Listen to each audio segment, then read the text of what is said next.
Hey, this is Duff McKagan, and you're listening to Stephen Carr, lead singer of Foundry. All right, so I want Steve to be okay. All right, what are we doing now? Are you going to sing along to your own give band? me the Foundry one. All right, here we go. Steve, for the first time, singing Foundry live on our show. Oh, there he is. Hi, Sam. With the camera?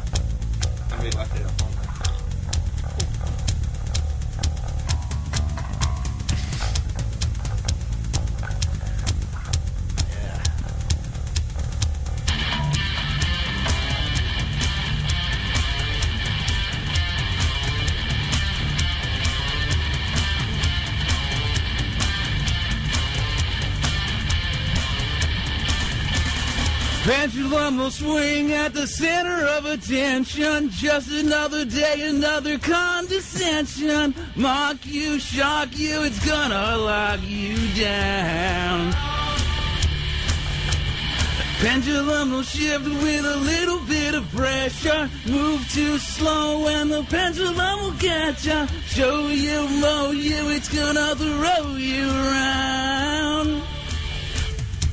You did the crime and not the time. Now you gotta pay for what you done, you better run. I've had all I can take of all your screaming in my ear. My back is gonna break if you push me one more time. Heart's getting heavy, my blood's getting cold. You changed me into something that I just can't control. If you see me coming, best get out of my way. The pendulum is swinging back the other way. Wow, you're Johnny Bravo. He's rocking. Yeah, he's Johnny Bravo, though. He's belting it out.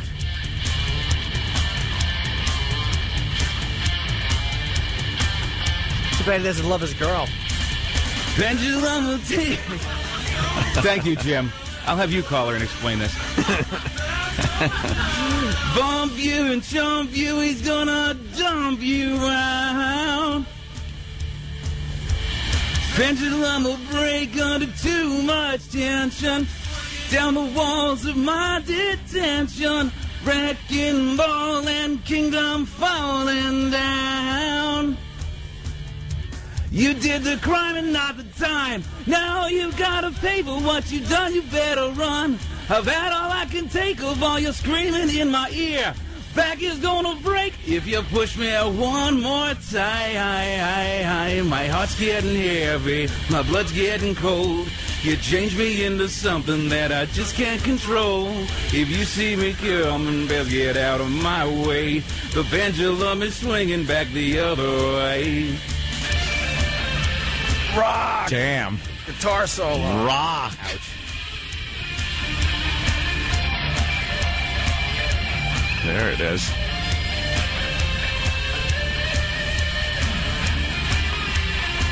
Obligatory guitar solo, by the way. Heart's getting heavy, my blood's getting cold. You changed me into something that I just can't control. If you see me coming, best get out of my way. The pendulum is swinging back the other way. My heart's getting heavy, my blood's getting cold. You changed me into something that I just can't control. If you see me coming, best get out of my way. The pendulum is swinging back the other way. My heart's getting heavy, my blood's getting cold. You changed me into something that I just can't control. And if you see me coming, best get out of my way. The pendulum is swinging back the other way. Wow.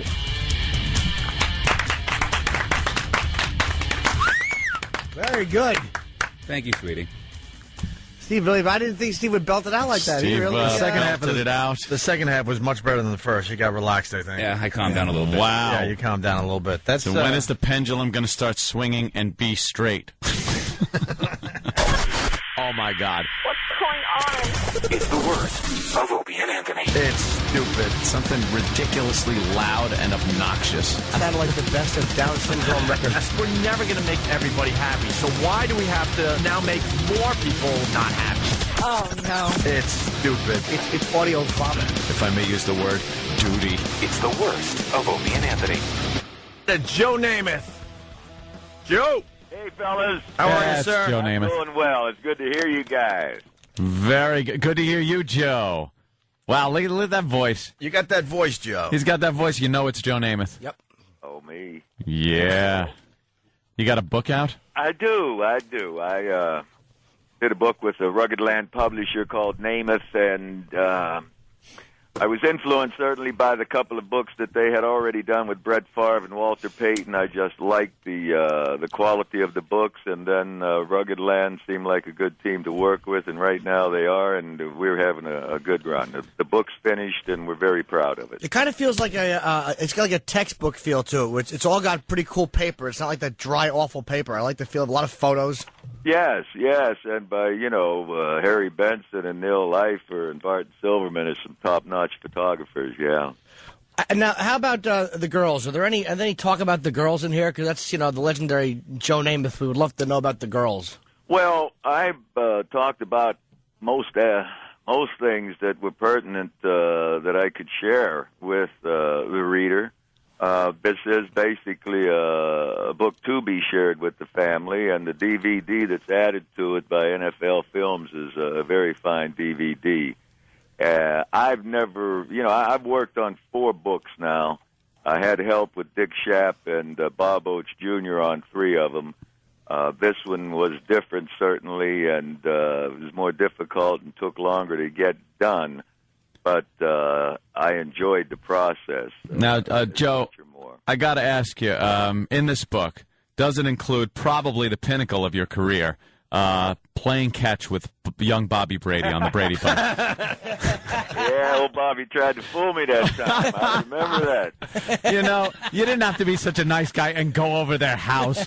For God's sake, the guy's lying that he knows you. Yeah, we caught him, though, see? We taught him a lesson. Said he was sick. And then Joe, being nice, goes over and sees this sick boy. Yeah. And it turns out that his father was sick. Yeah. And you didn't walk into your trailer and have to throw Mr. Brady out, did you? Yeah, I'm sure Mr. Brady really took a liking to you. That's pretty amazing. The Brady Bunch had such a following to this day. Like of course. People will say, hey, I remember the Brady Bunch you did. And that's it's a kick. Go out for a pet. You should have drilled one right into his head. Hey, they put him in a harness and raised him about 30 feet over the stage and then crossed the stage with him up there 30 feet. He crossed. I wouldn't have gotten up there. No. He went above and beyond the Call of Duty, I thought. Very, very memorable episode. You're right up there with Davy Jones.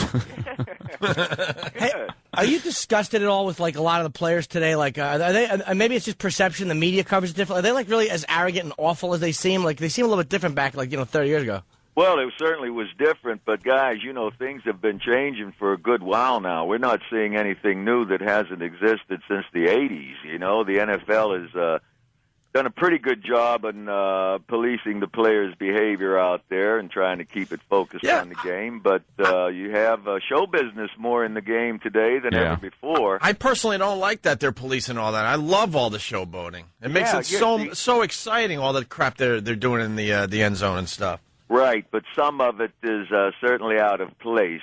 Any kind of taunting deals and premeditated stuff. We are a team out on the field, but when the individual stuff starts taking center stage, I know it's good for home entertainment, but for teamwork and the rest of the group, they don't really care for that. Yeah, but they take care of their own. I mean, if you're showboating too much, you're going to pay down the road. Of course. But this has been going on. I remember when Billy White Shoes Johnson started doing the dancing, man, and that was all right. There were a lot of guys, doing some things in nice ways, but then it got ugly. It got mean. It kind of got, out of line, and then it's really reach.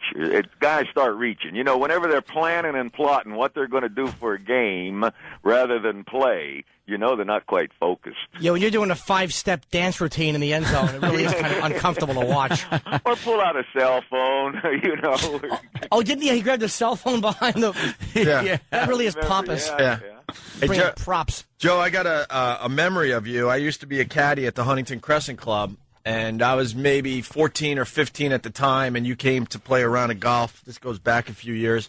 And you were out there, and every single female member followed you around that day. You didn't even know they were following you around because they were hiding in the bushes and behind trees and stuff. Joe was hiding in the bushes later that evening. It was unbelievable how many women were following you around just as you played one round of golf at the Huntington Crescent Club back in the day. Why didn't you tell me? I was a nobody. Joe was it was Broadway Joe, man. You were quite the showman back then, you know. But when you mention caddying, you bring back some memories too, because I did that for about 6 years and loved it. Yeah, it was one of my. It was probably my favorite job. Again, yeah, that was good.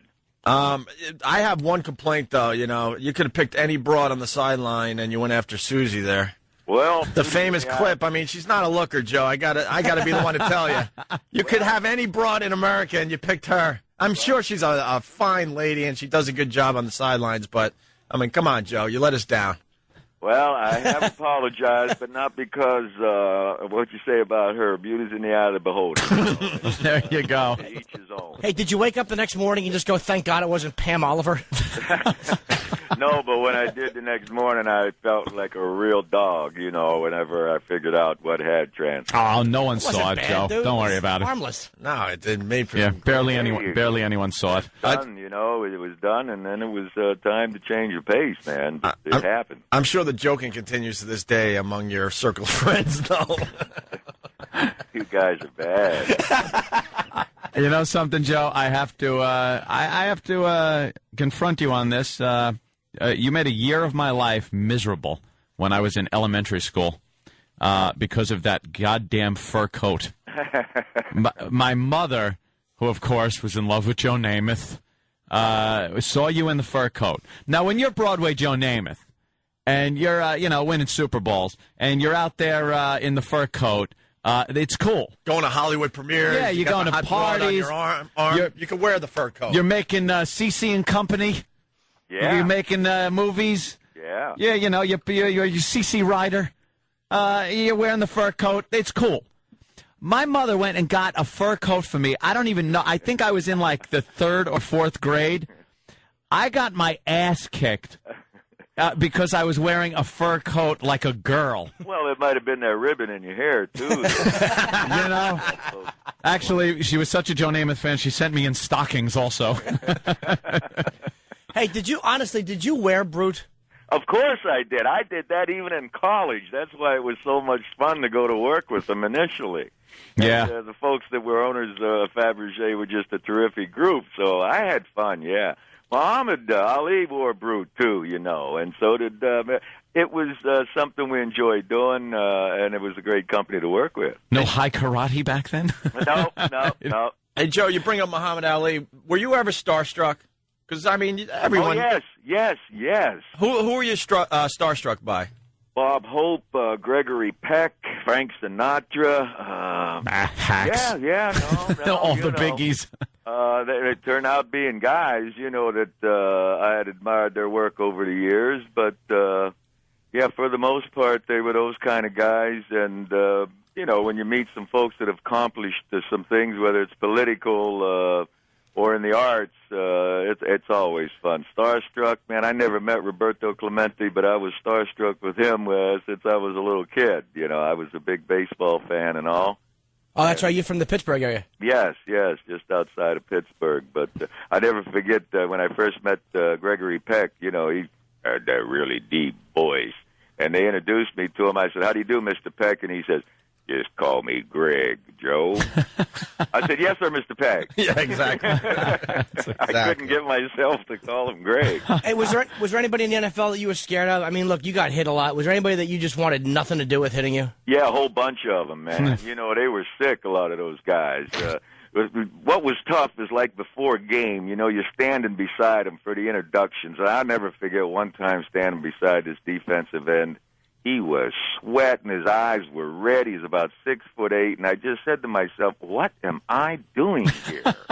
I mean, yeah, there was some folks out there, and there are today. You know, that's their job, man. They've got a lot of enthusiasm, and it's to knock other people down. You know. You know, it was fun to watch though back then, where the quarterback would scramble and run with the ball like that instead of just sliding down or heading for the sideline or something like that. I mean, obviously it took its toll on your body.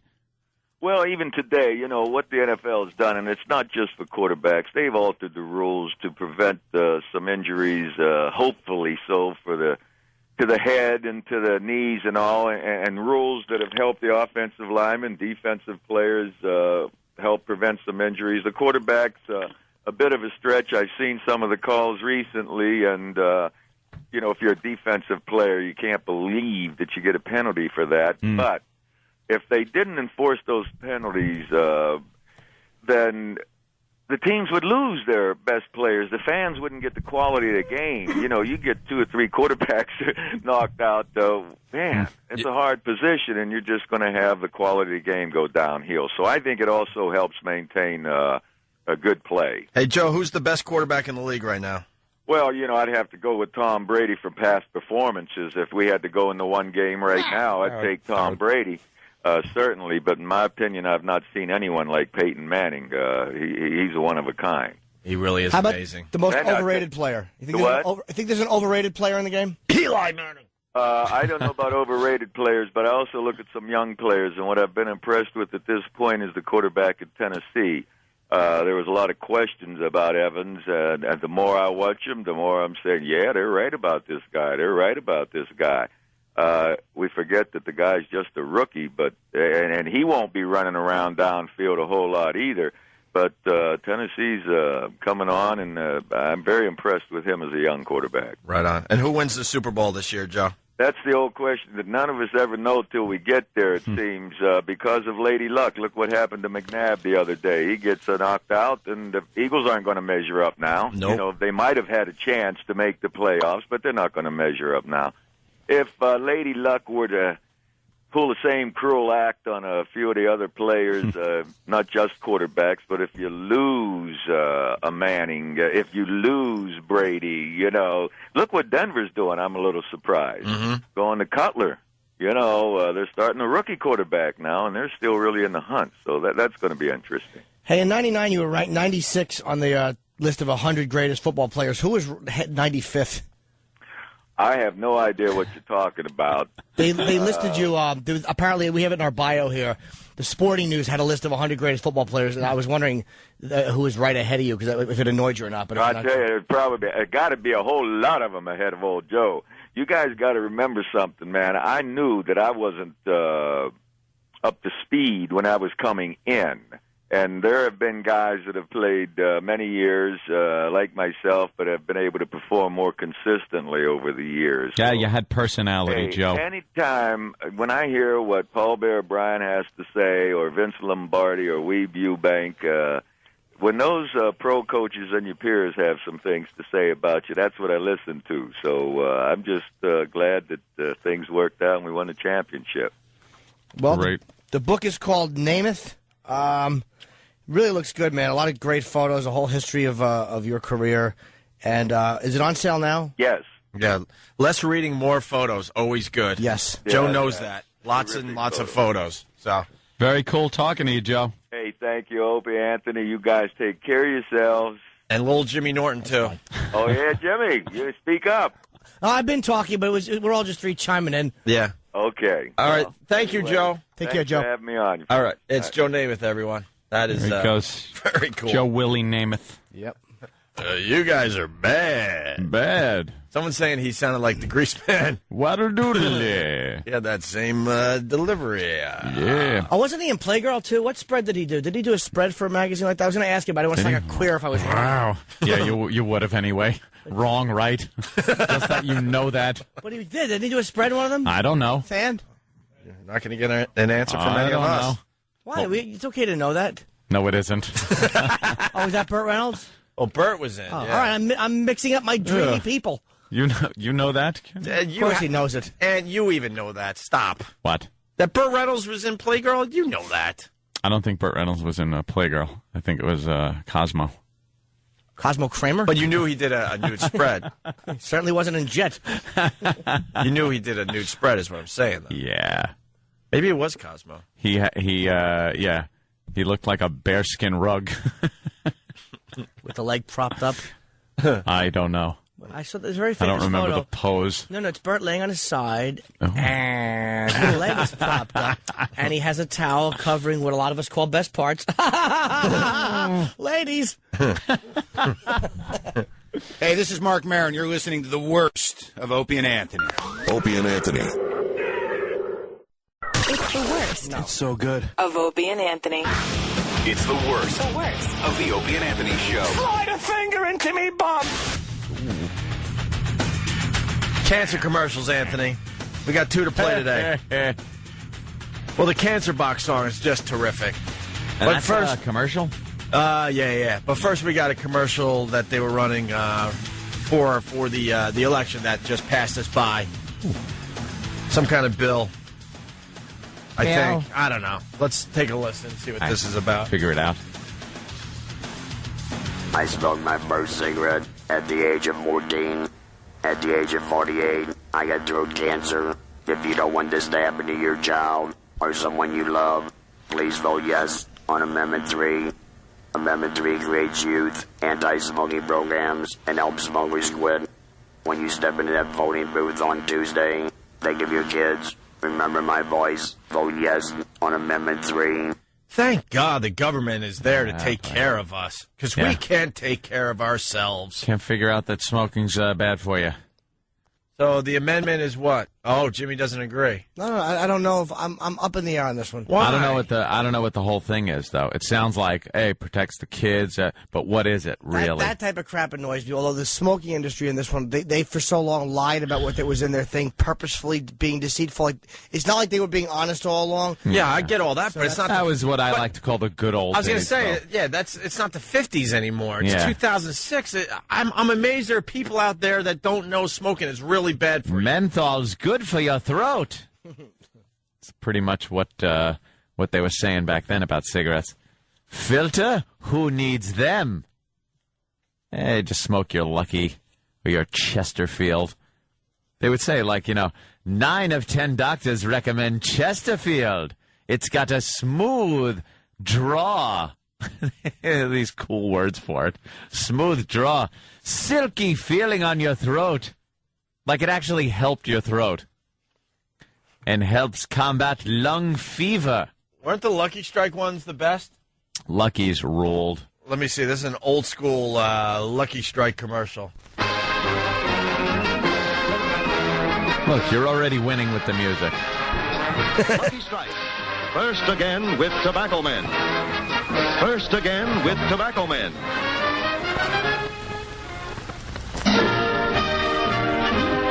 Disjointed.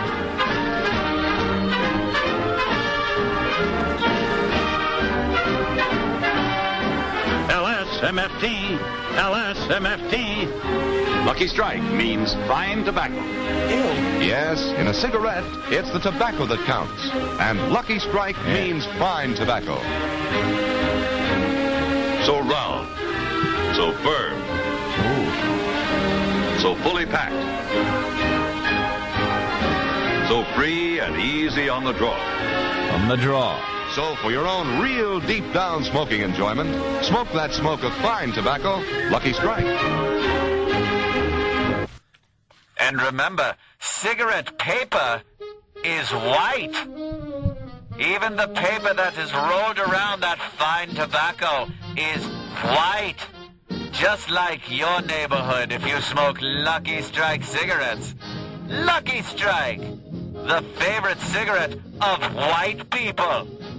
If you want a whites-only cigarette, smoke Lucky's, not like those mentholated Negro cigarettes.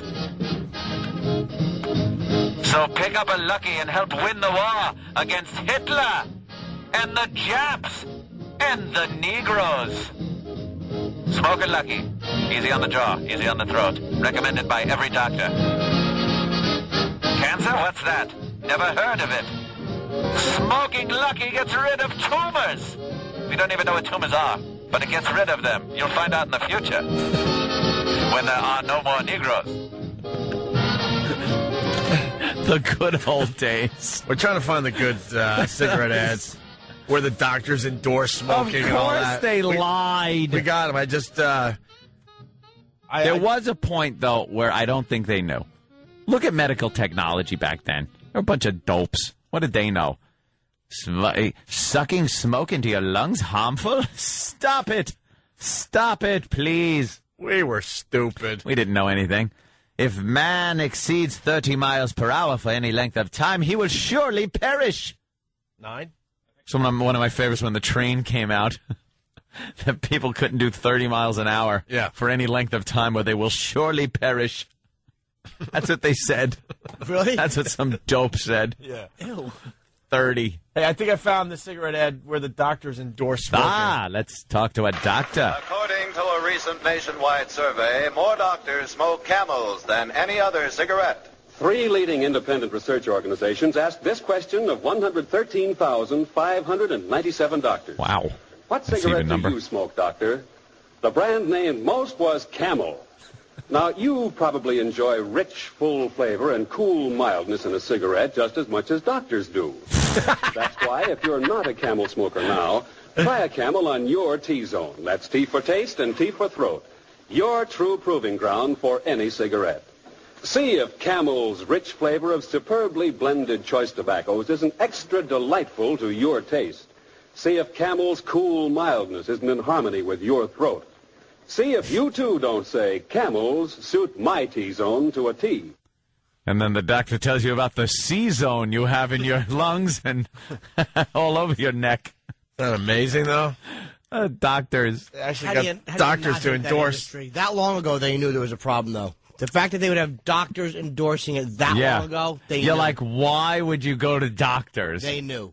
Like, why would you go to doctors out of all the people? Why not, have these construction workers love Lucky? Well, no, like doctors, look, we know this stuff really screws you up, but look, doctors smoke. Well, no, it happened. If you know anything about marketing, the word was getting around. Yeah. And the cigarette industry needed a big one to help them out. So they probably did a little payola, plugola with the doctor saying, look, hey, you want a brand new sports car? Say something good because, good. We can't let the word out that people's lungs are turning into Swiss cheese. Let's go to Could Bruce. you please give us a little endorsement? Yeah, let's go to Bruce in Louisiana. Bruce. Morning, gentlemen. Hey. Bruce. Yeah, hey, they talk about protecting the children with these ads. What about when the Flintstones were hawking cigarettes? Yeah, we played that Well, one. that's part of it, yeah. Winston. It's also... Thank you. These guys, they have to sign these non-disclosure acts. You can't talk about anything that you learn in the tobacco. They're just scumbags. I mean, they've really dug their own financial grave as far as I'm concerned. They've been complete scum with the But public. they're still doing very well. Absolutely. And I think it's more worldwide, too, because they don't have to They're being hurt in the U.S., adhere to all those rules, and people around the world love the American cigarette. Being smashed in the U.S. Good, though. Here's the Flintstones ad. I don't know, smoking's coming back with the kids. Is it? It's coming back with the kids. Oh, good. Good to see. They sure work hard, don't they, Barney? Yeah? I hate to see them work so hard. Yeah, me too. Let's go around back where we can't see them. Gee, we ought to do something, Fred. Okay. How's about taking a nap? Hey, I got a better idea. Let's take a Winston break. That's it. Winston is the one filter cigarette that delivers flavor 20 times a pack. Winston's got that filter blend. Yeah, Fred. Filter blend makes the big taste difference, and only Winston has it up front where it counts. Here, ahead of the pure white filter. Winston packs rich tobaccos specially selected and specially processed for good flavor in filter smoking. Yeah, Barney, Winston tastes good, like a cigarette should. The Flintstones has been brought to you by Winston, America's best-selling, best-tasting filter cigarette. Winston tastes good like a cigarette should. Cigarette should. How crazy is that? Yada-da-da-da-da-da. Smoke a Winston. Smoking. Get the cancer. And even back then, Honus Wagner's card is so valuable, that baseball card, because he had it yanked because he didn't want to put in cigarette packs because he didn't want kids smoking. That's why the Honus Wagner card is That's so the rare. reason? Yeah. Really? He No did not clue. want kids buying cigarettes to get his card. And that's why that card is so phenomenally rare. So even back in 1911 or whatever that was, 19, They just knew. Yeah, they knew. Well, now the cigarette ads are a lot different. Here's the latest one. Finally, we get to the Cancer Box song. Listen to this. You don't know we die from tobacco. Sometimes you just lose a lung. Oh, you don't always die from tobacco. Sometimes they just snip out your tongue. And you won't sing worth a heck with a big hole in your neck. 'Cause you don't always die from tobacco. I like Don't it. always die from tobacco. Yeah, so you might not be dead, but you'd be talking through one of those. That to me was scary. That scared me into quitting smoking. You can't scare a smoker or a drinker into quitting. That was what's got me. It was the idea of having a piece of my jaw taken out or drooling into a bag. It wasn't death. Death is like this intangible thing that none of us can. All right, when you're dead, you're dead. But that was like, man, to have to live with a piece of your tongue gone or a piece of your jaw cut out, that really freaked me out. Mm-hmm. Well, there you go. I'm thinking that maybe the listeners could come up with their own cigarette It's a ads. good song. What do you You think? like that one? Yeah, I like the voice, but the song is good. We could give it a try. Have the listeners come up with their own cigarette ads. I was trying to see what they died of. What? The guys that did the Flintstones. The voices. Hopefully they were shot for making an unfunny cartoon. I hated the Flintstones. You didn't like the Flintstones, did you? I hated the Flintstones. Yeah. Why? Hey, Barney, shut up. Why shut up? It was one of the greatest cartoons ever, Jimmy. It never made me laugh once. Based on, the honeymooners. I know. It just took a little toodaloot noise that they would make. Ding, ding, ding, ding. That's when they were walking on their tippy toes. Hated it. I liked Mel Blanc was Bugs heart disease. Bunny was great. I just didn't like the Flintstones. That's too bad. I know. That's Big dumb dinosaur. Let's say hi to Dan in Youngstown. Dan, what's up? There it is. Yeah. We have that noise ready. That's Fred. That's Fred Bowling. Hello? Yeah, Dan, what's up? Yes, sir.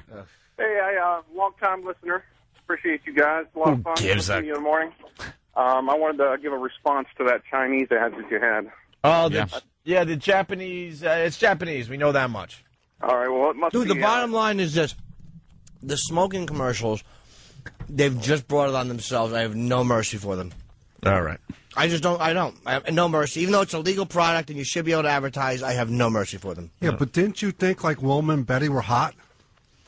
No. Yeah. Pebbles. They're cartoon characters. Betty was better than Wilma. Yeah. No. Yeah, Wilma was more of the house wife thing. No. Betty had a little wild streak in her. Stop. And her womb was barren. They had to adopt Bam Bam. I saw Betty's Craigslist ad. It says she speaks Greek. There you go. All right, I was ready to yell hack radio alert, but Jimmy helped us out. Yeah. Many DJs have done that bit. Who do you think is the hottest cartoon chick? We'll take your calls now. Who do you think is the hottest cartoon chick? I think Wilma. What do you think, Anthony? Velma. Velma? Velma from Scooby-Doo. Why Velma? Because she seems like she would work harder. Yeah, Jimmy, who do you think is the hottest cartoon chick? Dora the Explorer. Saving us from hack radio again, Jim Norton. It's the worst. Of the Opie and Anthony Show. All right, let's say hi to Nikki in New York. Gotta Nikki. explain sometimes to Rich. Nikki. Nikki? Nikki, New York. Hello. Hi. Hey. Hi. So? You're on the air. Question, please. Question. Okay, I'm just wondering, do you guys shop at the Stupid People store to get all your guests on? The Stupid People store. What are you talking about? Think of where that... Retards to get on there, Where and then the- you guys think they're like so hilarious. They're stupid. Who, Oscar? You didn't like Oscar? Okay, not Oscar, not Oscar. All right, who are you talking about? Are you talking about me, Rich Voss?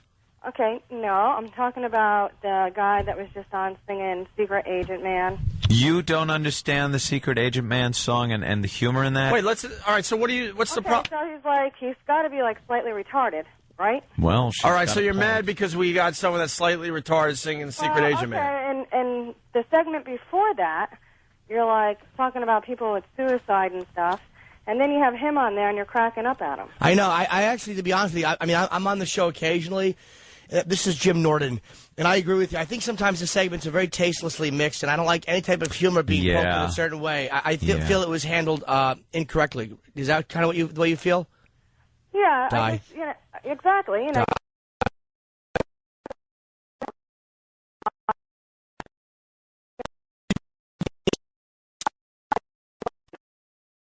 Have you had somebody in your life commit suicide? I mean, I think it's a very serious subject. Yes, I have. You have? Oh, see. There you go. A little close to home.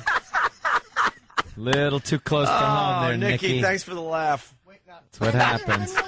No, that's awful, Nikki. Wait, Nikki. Like regular people on there that other people. Nikki. Did you have to clean up the blood yourself, or did you get a cleaning crew? Who was it, Nikki? No, I save it for you so you can come over and lick it up. Nikki, who was it? Ooh. Gotcha. Nikki, who was it? Yeah, who was it? That was my cousin. My cousin. Okay. One less seat at Thanksgiving. Who cares? And I think that's terrible. And how did what did this poor person do? Well, what difference does it make? I'm asking because I've had certain things like that affect my life too. What difference does it make? Whatever joke we're going to say. I'm not going to joke about it. I don't think it's funny Jimmy, at all. Yeah, we'll stay out of this. I don't think it's funny at all. Because I've had stuff like that affect. So was it a cousin you were close to? No, not really. Oh, and how what did they do to the person? So it really shouldn't have affected you. Out. What's that? He blew his brains out. He blew his brains out. There you go. Must not left much of a mess if he's a relative of yours. Yeah. No, that's okay that you have the laughing machine in the background laughing. Man, that's going to devalue. With my laughing machine, I rule the world. Laughing machine. What friggin' year are you? Secret Agent Man. Nikki, he blew his brains out. So what happened? You know that devalued his back. You know that devalued all his stuff at the garage sale. Yeah, no, he hawked all that before we had a chance to do that. Hey, Nikki. Hey, what? Do you realize we weren't even talking really about suicide? We were talking about a situation where somebody was involuntarily admitted to a hospital. Like suicide, we didn't get in depth into suicide and the reason. Like it wasn't a suicide conversation, Nikki. Okay, you took it as that. You took it as that. Yeah. What? It wasn't a joke thing. It was a story. It was a real story. The show is like starting to suck. Then go listen to something else. Starting to suck. Yeah, how long have you been listening? First of all. A very long time. A very long time, and you listen on XM or on regular radio. XM. And you don't know who sang Secret Agent Man? Long-time listener, don't know who that was singing.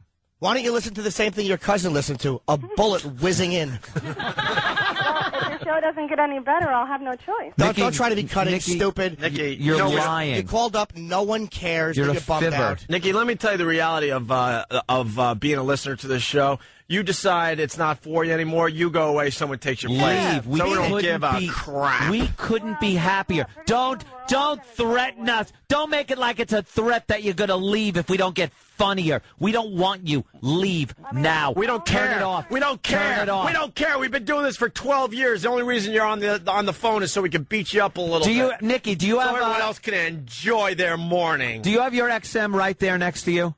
No, I don't. Then how did you hear Secret Agent Man?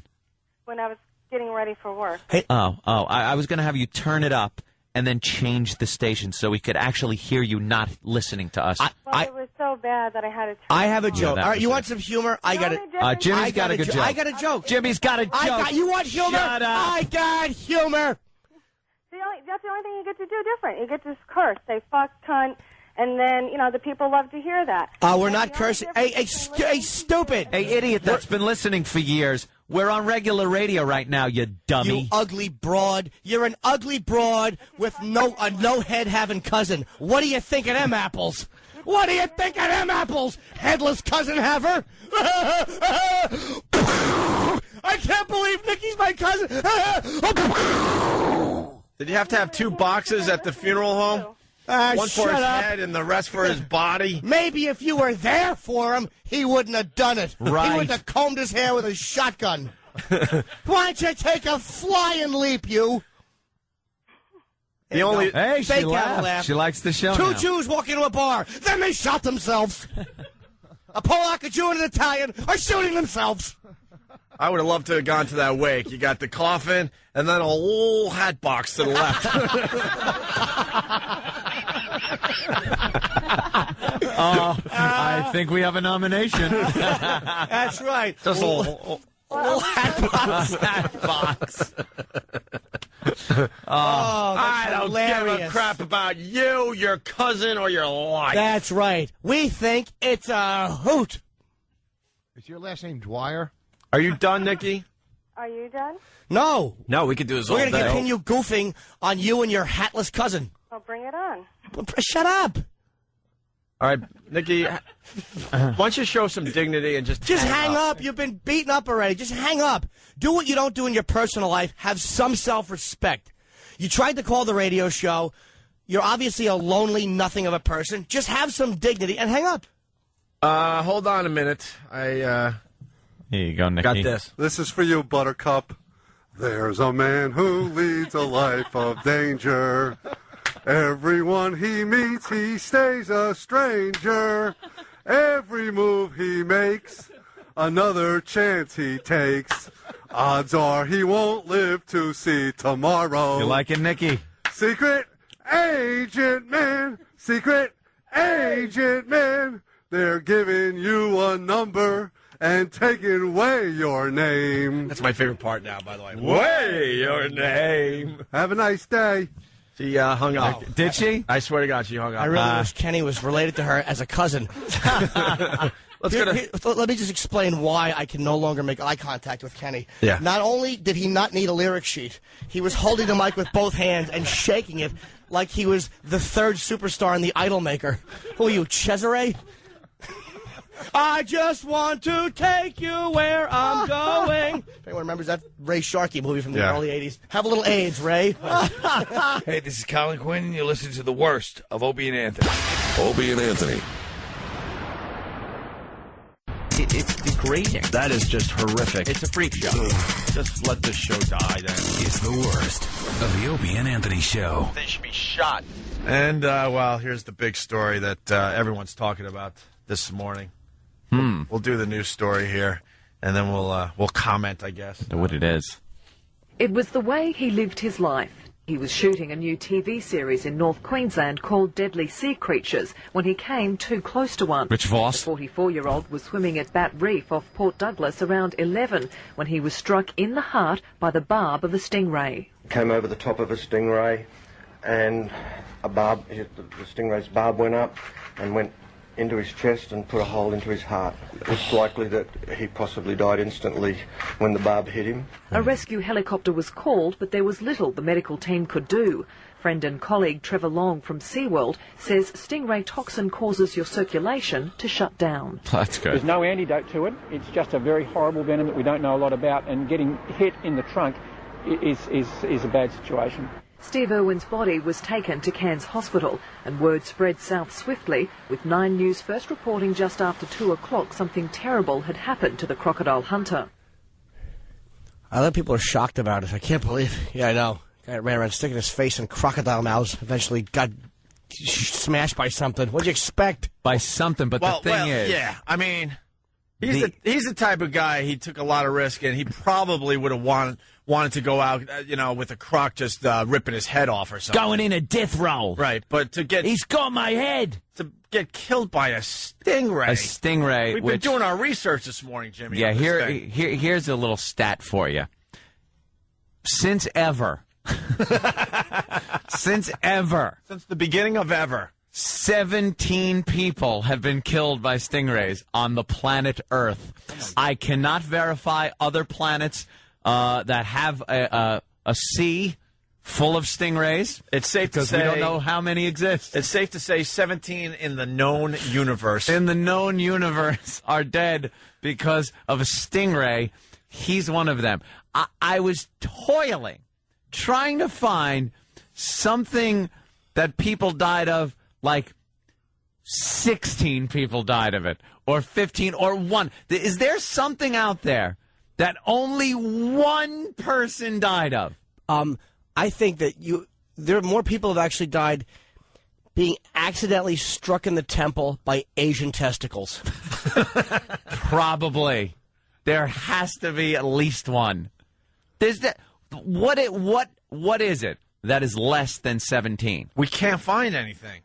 Because the ones we got in front of us, there are a lot of people, but statistically, the chances are low. But there's still a lot of people because there's a lot of people on the earth. Right. I'm really going out on a limb there. Well, no, but I know what you're saying is there's 17 people total. I actually read the list. 16, the next 16 down, 16 people in history have been killed by daisies. Yeah. We found out that shark attacks aren't very deadly every year. A lot of people, more people we figured were killed by vending machines falling on them from them trying to tip it over to get their snack out or that's a true stat. A swindle. Yep. More people are killed by vending machines than by sharks every year. Airplane crashes. But 30 million Americans describe themselves as anxious flyers. And, of course, they got a fear of dying in a plane crash. It's once every, a statistical expert in the field of aviation safety. Your actual risk of being involved in a fatal airline accident once every 19,000 years. That is, provided the person flew on an airplane once a day for 19,000 years. So if you fly once a day, 19,000 years, you'll probably crash. Numerically, yes. Once. However, on every plane crash, there's somebody whose first flight it is. Right. And they're fearful flyers, and their friends throw this dumb stat. Oh, you could fly for 19,000. Yeah, could I? And that's the last thought they're thinking as it nosedives into a cornfield somewhere. Great. Fantastic. Great. That's exactly what I was worried about. That everyone told me not to worry about.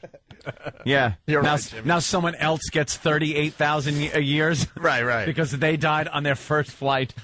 You could have my 18,999 years. Or whatever it is. Right, whatever. I wasn't doing proper math. Yeah, no, I know. Get on Hooters Air every day and see if you make it 19,000 years. Well, here you go. Stingray. Well, this is the 6th most feared but least likely causes of death in front of us. So it's airplane crashes, shark attacks, being murdered, falling to death. Being murdered? Being murdered. According to the World Health Organization, one person is murdered about every 60 seconds worldwide. And in 2000, an estimated 520,000 people were murdered in the world. Although this sounds like a lot, let us put things into perspective. In 2000, over 6 million people died of cancer. Yeah, but I'm not even talking. See, these are the wrong stats. We're looking, if one person's murdered every 60 seconds worldwide, let's say one person was killed by a stingray every 2 minutes. That wouldn't be a lot worldwide. Right. But that's a lot.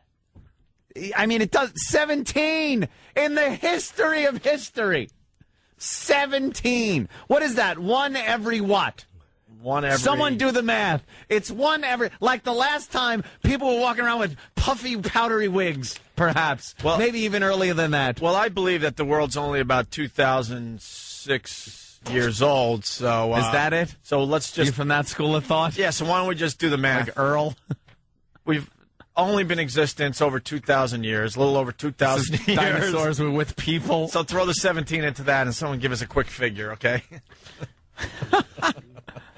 That old gag. Shut up. Look at the rocks. Oh, it's amazing how they discount carbon dating, these religious idiots. Yeah, look at the rocks. Being murdered. Falling to death is up there as something we fear, but most likely won't cause our own deaths. And terrorist attack is in there. And natural disaster. Natural disaster seems like that's pretty dangerous. I don't care that it made this list. Natural disaster, you get something like the tsunami, earthquakes, volcanoes, landslides, mudslides, all that happy stuff that happens all over the world. I don't care that they're saying 1 in 3,357, your lifetime odds of dying from natural force. It's still a lot. Oh, Stingray-related news tease. Great. Oh, my God. Of course. See, because now they're the most dangerous thing ever, with 17 deaths during ever. They're very creepy looking, though. You know why no one dies? Because no one goes near those creepy looking They're just... But they always said they look like scary, and they got that tail and everything, and it's pointy, and you go, ooh, that's scary. But your then whole the life, people go, they say they're harmless, they won't do anything. Harmless. The kids would pet them down at SeaWorld in Orlando. They have the tanks where you could stick your hand in there and pet the little guys like they're a puppy, like a puggle. Ugh, they're awful. I'm a little freaked out today because I went down to the Cayman Islands, and... why would my headphones be fixed? And went scuba diving and snorkeling. You know, a lot of water sports. You're right there, Anthony. And then, yeah, they're okay now. And then I went on a little adventure called. We went to Stingray City. Stingray City. And I'm sure there's a bunch of people out there nodding their heads. They also have gone to Stingray City. They're all hanging out at the bar right now, tipping some back, laughing about how one got one over on the big guy. You go to. You go to Captain Ahab's boat, or whatever the hell this guy's name is. He started this Stingray City tour back in like 1950. He's still doing it. Ooh. There's no laws, no regulations, nothing. No talk about safety. And then they take you out to this place. It's the water is no more than 4 feet. Oh, so it's safe. Crystal clear. And you jump off the back of the boat, and they have food. Next thing you know, you're completely surrounded by stingrays. Really? That at any moment could have thrust a spike into your heart. And they're big, huge doormats. They're not little ones. These things are huge. And they're all over the place. And I'm thinking to myself, this cannot be safe. Oh, boy. But we did it. And you're petting them. They encourage you to dive underwater because you got a little, you got your mask on there. And you're petting the stingrays. They're taking pictures.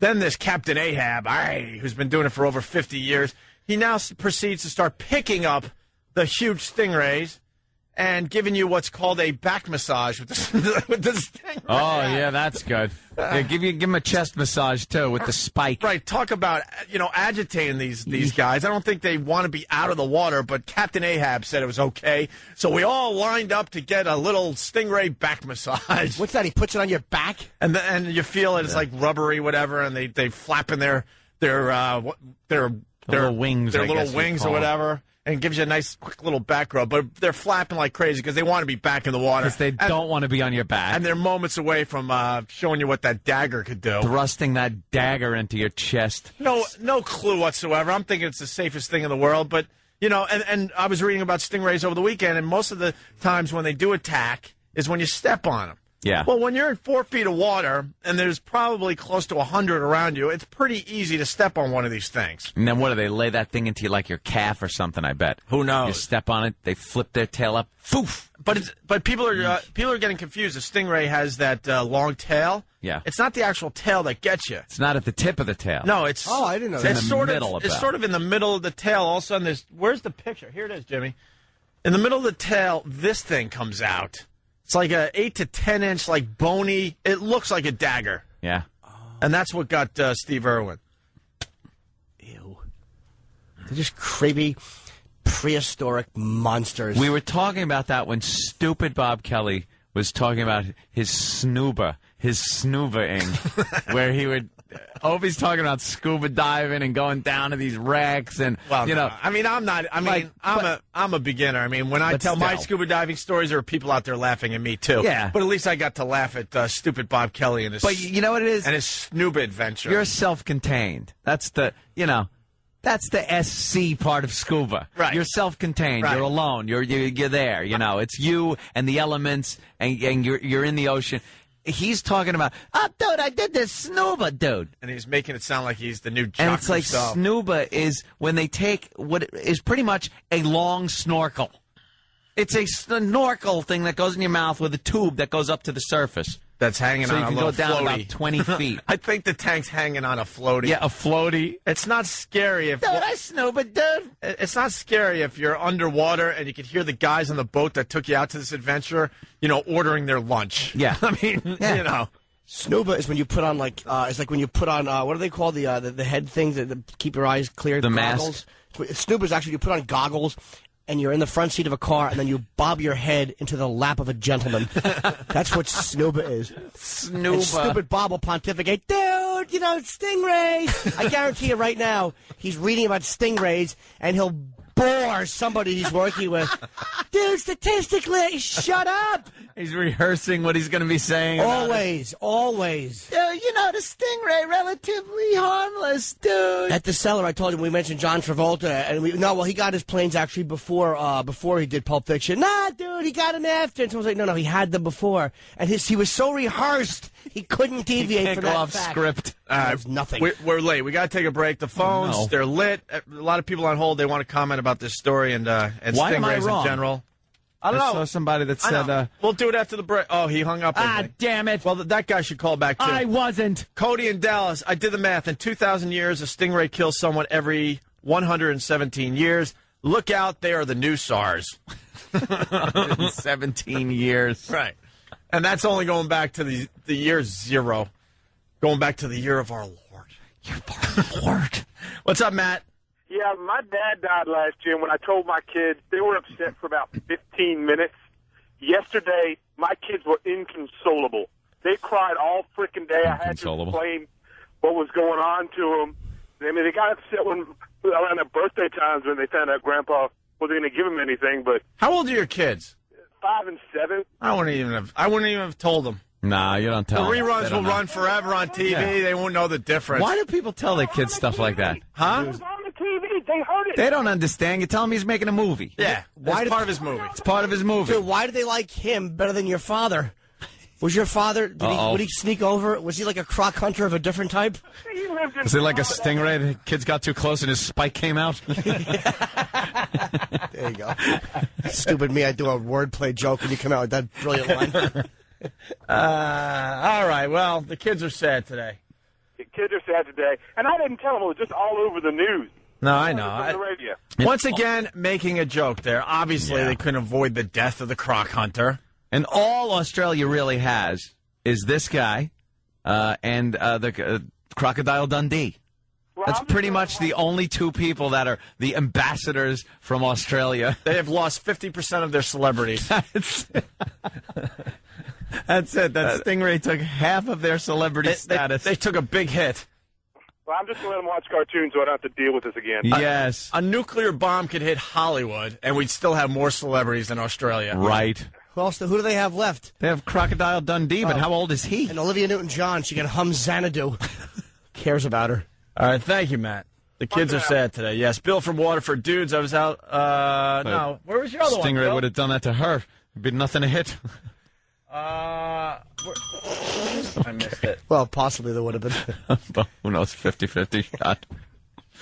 Where was the other one, Bill? Where it counts. Bill had a really good one, and I can't find it now. But basically, they have video of Steve Irwin. Yes, it was being taped for a special that he was taping for his kids show. He had like a little kids show, and there was a cameraman right in front of him, and it was showing Steve Irwin swimming toward the camera with this huge bull stingray underneath him. And I guess from the cameraman being in front and Steve Irwin coming over the top, the stingray felt boxed in, had nowhere to go, and he flipped that stinger up and got Steve Irwin right in the chest. The barb. The barb went right in his chest, put a palm-sized hole in his heart. But Steve Irwin actually pulled it out. He was underwater, he's alive long enough to pull the stinger out, and then that's when the cameraman saw some blood, and he was motionless, and that was it. He was done. He tried to talk in the boat or something. Well, by the way, why don't they just show it? I mean, they showed 9/11 footage. They show every other earthquake, tsunami footage on television. Why are we might not get Two to see schools this of thought one? here. His wife said the network actually owns the footage, Discovery. Right. So they say they're going to let the wife have the final say in this. I'm sure there will be money offered. There will be things, negotiated and a lot of hype around this. If they ever do show this on Discovery, it's going to be prefaced with his career and everything, and warnings about, and coming up. A very special. We want you to know that this is not sensationalizing anything. This is educational and blah, blah, blah. But they don't show you the negotiations behind closed doors with Steve Irwin's wife or widow. Yeah. Saying, hey, you're going to still have to pay for the college education. Yeah, this is good money. He went like he wanted to, and, he would have wanted people to see this, that these animals protect themselves like this, even against people, and how much? It's going to come out that he had no experience as far as the animals in the water. You watch. What happened? Then saying they put a too hot for TV bubble over the blood, like they do on that stupid reality shows. Ow, that had to hurt on Max X. Right. Here's Steve Irwin, the guy who makes any horrific death sound like it's something cool and extreme. Oh, You wait, though. The experts will probably be on TV this morning saying he had no business being in the water with these creatures. Already have been. They have, right? People that have come out and said Because he was trying to expand his own little world. He knew all about the crocs and stuff like that.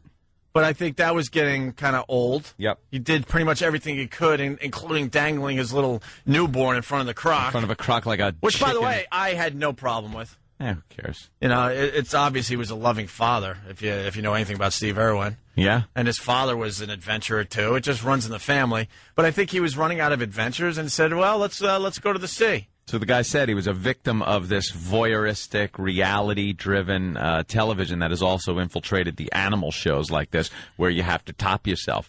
And, he did a lot of the land-based reptile things. He was a reptile expert is really what he was. The crocodiles, snakes, things like that. He'd been bitten by a lot of snakes. Remember that one clip he gets bit right in the face? Mm-hmm. And he's like, oh, no, he was just scared. It's all right, I got into his territory. And then he figured he'd expand it, so it was kind of goofy to see him in those khakis and the shorts, and he'd just jump off his boat in there. He wouldn't wear a wetsuit or anything. He'd wear the same stuff he wears like in the Outback. And not the steakhouse, by the way, the real Outback. Yeah. The dirty one. I bet you it's going to come out. They're going to say that he talked to the experts, and they told him the stingrays aren't dangerous. They don't kill people, but it looks pretty awesome when that dagger flies out when they feel threatened. And I bet you that was the shot they were going for. Probably. Kind of like when, he wants the croc to kind of, move forward and snap at him a little bit. Yeah, go into a death roll. I'll bet you they show it on a Discovery special. And now they're going to go fade to black right at the moment. The lead right up to it, saying this is him jumping off the boat. Here's him with the stingrays. And then they're going to show you the stingray and go, this is the stingray that got him. And then it's just going to fade to black. YouTube. They should show it. YouTube. It'll end up on YouTube. Do a special. Take it over the world. Someone will leak it to YouTube. Do a special called Take That, Show Off. Enough already. We're acting like the guy who's working on brain tumors died. Some stupid Aussie running around in a pair of shorts. Blah, animal, blah. Shut up. Guy wasn't a hero. You're some dumb TV host. You spoke Australian. Yeah, that's exactly that was very what he impressive, said. Jimmy. There, little shrimp. Blah. Oh, it's a tragedy, is it? You think he's in heaven going, you got to be kidding me. This is the way I went? Why couldn't it be a croc just ripping my skull right off my body? Exactly. Actual leading causes of death. Leading causes? Yeah. Wow. We're trying to figure out how rare the stingray thing is. We've learned 17 people. 17 people have died in ever. Do you realize Robert Reed killed more people throwing a barb into him than stingrays have? It got too close to him and he got nervous. And as the backside tried to clear him, his barb went up in defense. It's a very slow 10-year death. Just wanted to tussle that white man's afro. And whoosh. Fontaine in Michigan, what's up? Hey, boys. Great replay yesterday. Yeah? Oh, yeah, it was awesome. Hey, I think I know of something that's killed fewer people. Now, I'm going to tread lightly. All right. Remember that video of the guy making love to a horse? Oh, yeah. I don't even know if you could say that much, but, yeah, there's... Steve Irwin is in a snuff film. There's a video of a guy being killed by a horse. And it ain't from a kick I to want to the go on head. record and say that more people have died having sex with horses Yes. than by stingrays. I would Guaranteed. absolutely say that. More people this year have died from that. Right. You're talking 17 people over the course of recorded history. There isn't even a hieroglyphic of some little guy with his hands doing the walk like the Egyptian thing getting stung by a stingray. That's how old they can go back and see that it just doesn't happen. Actual 17. leading causes of death. Illicit use of drugs, 17,000 a year. Sexual behaviors, only 20,000 a year. Ooh. Incidents involving firearms, 29,000 a year. Car crashes, 43,000 a year. Coming in at number 5. This is for the United States, by the way. Toxic agents, 55,000. What's a toxic agent? A toxic agent would Give me an be, example of a I don't know, toxic agent. Poisoning somehow getting poisoned. I would assume. What's the next one there? Okay, Jimmy. 0 on that one. Yeah. What's the next one? Microbial agents? Microbial agents. All right. Microbial agents, I think. Microbial agents? All right. That sounds good. 75,000 a year. Alcohol consumption. You alkies out there, 85,000 deaths a year, or 3.5% of all deaths a year from alcoholism. Oh, but go after the video games, you politicians. Oh, you're getting something done out there, aren't you? Probably over cocktails discussing how bad video games are. Right. These politicians are a bunch of dopes. Yeah. Dummy. Yeah, concentrate on terrorist attacks because that's a real threat in this country. Poor diet and physical inactivity, 400,000 deaths a year. Yep. That's all the heart attacks, I'm assuming. 16.6% of all deaths. And diabetes. When I get my medical supplies for my diabetes. And, of course, because of all the attention it gets, yes, video games kill 435,000 people a year. That's 18.1% of all deaths in America every year. There you go. Video games? Did you get a different copy than me? Actually, if you add up how many video games... I can't stomach these dopey politicians anymore going after these dumb causes, thinking it's an epidemic. Shut up. They should add up how many video game people die in the video games and try to sell it that way. Right. Do you know how many virtual people were killed in video games? I probably wiped out like hundreds of thousands Hillary in my Clinton career. and Chuck Schumacher going after the violent video games. Why don't you take on the tobacco industry and see what happens to you? They are. They say, don't you smoke. Yeah, whatever. Come on, kids. Tobacco, 435,000 deaths a year. Do you realize if she, hung upside down, all the blood would rush from her fat calves and ankles, and her head would just blow off? I'd like to see that. Like a bat. All right, but this morning, stingrays are all the rave. Experts say stingray attacks are rare, but just how rare, and are you in danger the next time you take a dip? Is this another situation where you have to be afraid to go to the beach? We're going to ask the doctor. That's coming up next hour. Gotta ask the doctor. Whoever that woman is, I hope she's now dead. The fact that those 17 people in recorded history, how about this? People might be concerned about stingrays. 17 people in recorded history have died from them. Next story. Why do we have to wait for the doctor? On. Well, you might want to just exercise a little caution. Shut up. Why? We don't want people, getting panicked like they did when the movie Jaws came out and kill sharks that really don't kill many people. The stingray is very harmless. Shut up. Do we have the story? Because I'm sure that story is ridiculous. Does Danny have it? He's got to have that. Danny. I'd like to take a nice 100-milligram Viagra, and I'll go in a Stingray City, and I'll show them who's boss. Start stinging back. Absolutely. Hey, look, Opie and Anthony are on TV. Oh, God, is that Crocodile Hunter Remembered, and they got 2 experts from Sydney, Australia. It's on the CBS Early Show. Just like Anthony and I. It's me and Opie. Australians. We're Australian. That's the Australian Opie and Anthony talking about Steve Irwin. I got effed. I effed up, so I got to get smashed here. That's funny. The fact he said Chuck Schumacher? Yeah, I was so excited with what I wanted to say. It's a great horse racer. I was finally making a very valid point, and I. Look at these guys. Just squint. Look, we're on TV. Oh, someone's got to screen cap that. Well, man. we did the 06 for same thing, and they screen cap this. It's on CBS as we speak. We'll get it up on opieandanthony.com so you people could enjoy it too. That's funny. The Australian Opie and Anthony. Oh, those 2 fools. What buffoons we are. Well, at least Opie gets to do all the talking during this piece, though. Hey, what happened? Oh, okay, yeah. Funny. I said Chuck Schumacher instead of Chuck Schumer. I was getting excited, though. I was fighting one for the kids there. Yeah, come on. I got a little too excited. I'm sorry. Yes, it's Chuck Schumer. I can't get over how funny that is. We got to screen cap it. Let's see. Oh, yeah, this is always something you wonder. Steve in Queens. Hey, guys, what's going on? Hey.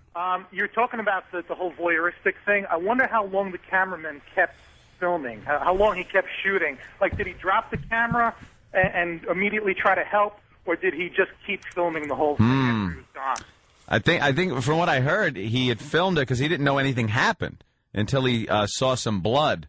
So I assume he filmed up till blood started coming out, which means you probably see him pulling the spike out of his chest and then kind of going limp. Imagine Steve Irwin had something crazy in his thing there. What is it called? His will, and that he wants his body like fed to the Crocs. He wants to do it in front of the kids at his zoo in Australia. Hey, what kind of sick? Imagine though it was his wish. Can you imagine? Man, it's like, hey, it was his wish. They lower his. I don't think they'd do that. They lower his body into and just watch him get torn apart. Hey, it was his wish, man. He wanted to be ripped apart by Crocs. Right. Well, people do all the other dopey things. Yeah. Spraying the ashes, where you swim and stuff. Thanks a lot. Oh, he must have just been great. Your grandma loved the Long Island Sound, but I like to swim there. Yeah, I know. Can we keep the oceans clear of people's ashes? Yeah, could you please? Thank you very much. He must have just been like, boom, wham. Oh man, what the hell was that? Oh boy, this is how that can't be good. This is how it ends. Opie and Anthony.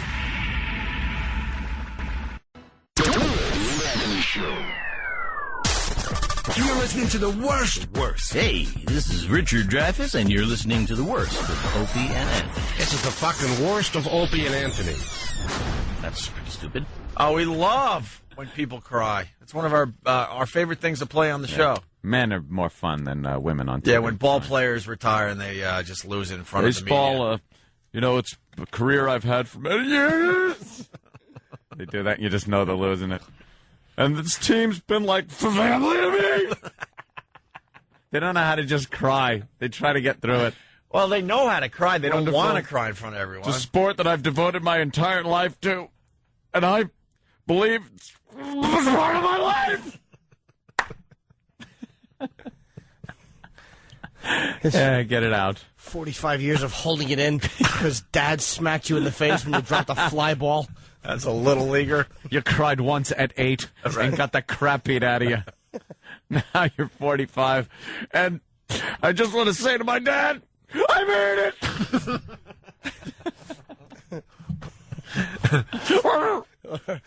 I wish my dad were here to see this. He's alive, but he's in jail for child pornography trafficking. There was a sports writer in New York that just killed us in his column because we made fun of one of these ball players retiring and they were crying. Yeah. How can you not make fun of that? Of course. You gotta. They're big burly men. Big burly men, and they're breaking down in front of the media because they had a great career. I forgot was it Phil Mushnick? Oh, Mushnick. Phil Mushnick got mad at us. Phil Mushnick got mad at us. What a curmudgeon he is. Because we like to play the audio of these guys breaking down. We think they all some of the start the same way. It's them sitting and they give the big breath. Well, it's a big moment for me, and they acknowledge this is going to be tough for me. It's going to be a tough one. Hands are on the podium. They're looking down for a second. Had a great career, but I'm here to announce my retirement from the game. It's been many years, met many people, good people that I've worked with over the years. To think that it's over. You know why they're crying too? Because they're not on the road anymore, getting ass in every city. Nope. They're going home to their fat wife that let herself go after having her fourth kid with the guy. They're not good at doing the commentary, so they don't have that gig. Right. They're like, oh, man, I'm stuck in the house. What am I going to do? Stuck in the house with this pig. This is horrible. Instead of sleeping with the baseball groupies. I look at some of these young gentlemen just starting in the game, and I think, what a piece of ass he's got. My wife let herself go. She's a slob. Oh, she's a pig. I used to get them nice and young in every city. Had a butt like a snare drum. Now my wife looks like she's been sitting in a gravel driveway. She takes off her pantyhose and the room smells like a dragon roll.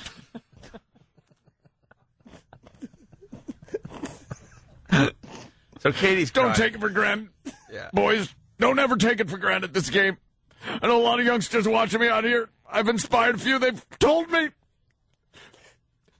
get as much tang as you can, boys. This great game that was started so many years ago. And then they made us play with blacks.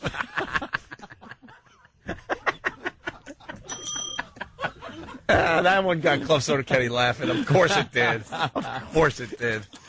We used to tune them up. That's right. We called that the good old days. Yeah, we know. We know.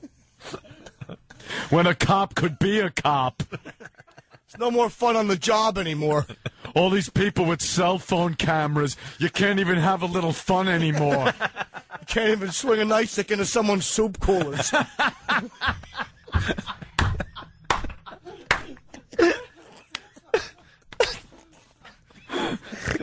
Of course Kenny's laughing in the background. He's been stone-faced for like 2 weeks. Of course he's laughing He watches at this. Mississippi Burning the way we watch Caddyshack. Look at him. He thinks it's terrific. It's the worst of the Opie and Anthony show. What's going on with Danny? He seems very pissed off. Oh, he was so pissed off he decided to wreck our Naked Man superhero bit because he couldn't wait any longer. He tried to, but there's no ruining I think that. he was pitching himself as the sidekick. There's no ruining that bit. Oh, where do we begin with this? Okay. First with a description of Danny today, as opposed to Danny on any other given day. Danny on any given day would be dressed like... Yeah, that's a good... Like a dirtbag? Like a dirtbag. Yeah, which, let me tell you, there is no problem with that. Your hair, usually, just woke up, kind of do. T-shirt with some type of logo on it. Some type of the dead shirt. That shows that you got it for free somewhere. Slayer T-shirt or something. Yeah, something like that. Wanna see Pants, I don't notice what type of pants he wears on a daily jeans basis. Is it just jeans? That haven't been washed in weeks. A while. And Rotting sneakers. And footwear, just sneakers. Rotting sneakers. Wallet with that big chain as if Yeah, there's wallet with something the to steal. chain. Right. And then unshaven just about every day. Yeah. Just about every day. How is he dressed today, Anthony? Wow. Khakis. I see you have some khakis on. Dress pants. There is a brown, they're kind of grayish brown, I guess, your khakis. There's a brown shirt that you're wearing, and it's it's a golf shirt. It's collared. He looks It's like a collared he's golf managing shirt. Home Depot. Right. Bingo. That is the exact look of a Home Depot manager. BJ's whole Yeah. whatever the hell it is, warehouse.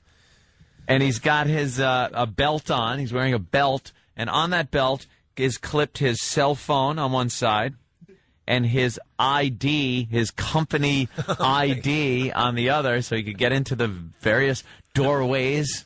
Very clean shaven. Very clean shaven. His hair washed and slicked back. Yeah, he's got some kind of hair product in that is keeping his hair back and in place, and has his sunglasses very fashionably tucked in the very 80s V-neck of his collared shirt. What kind of shoes you got on?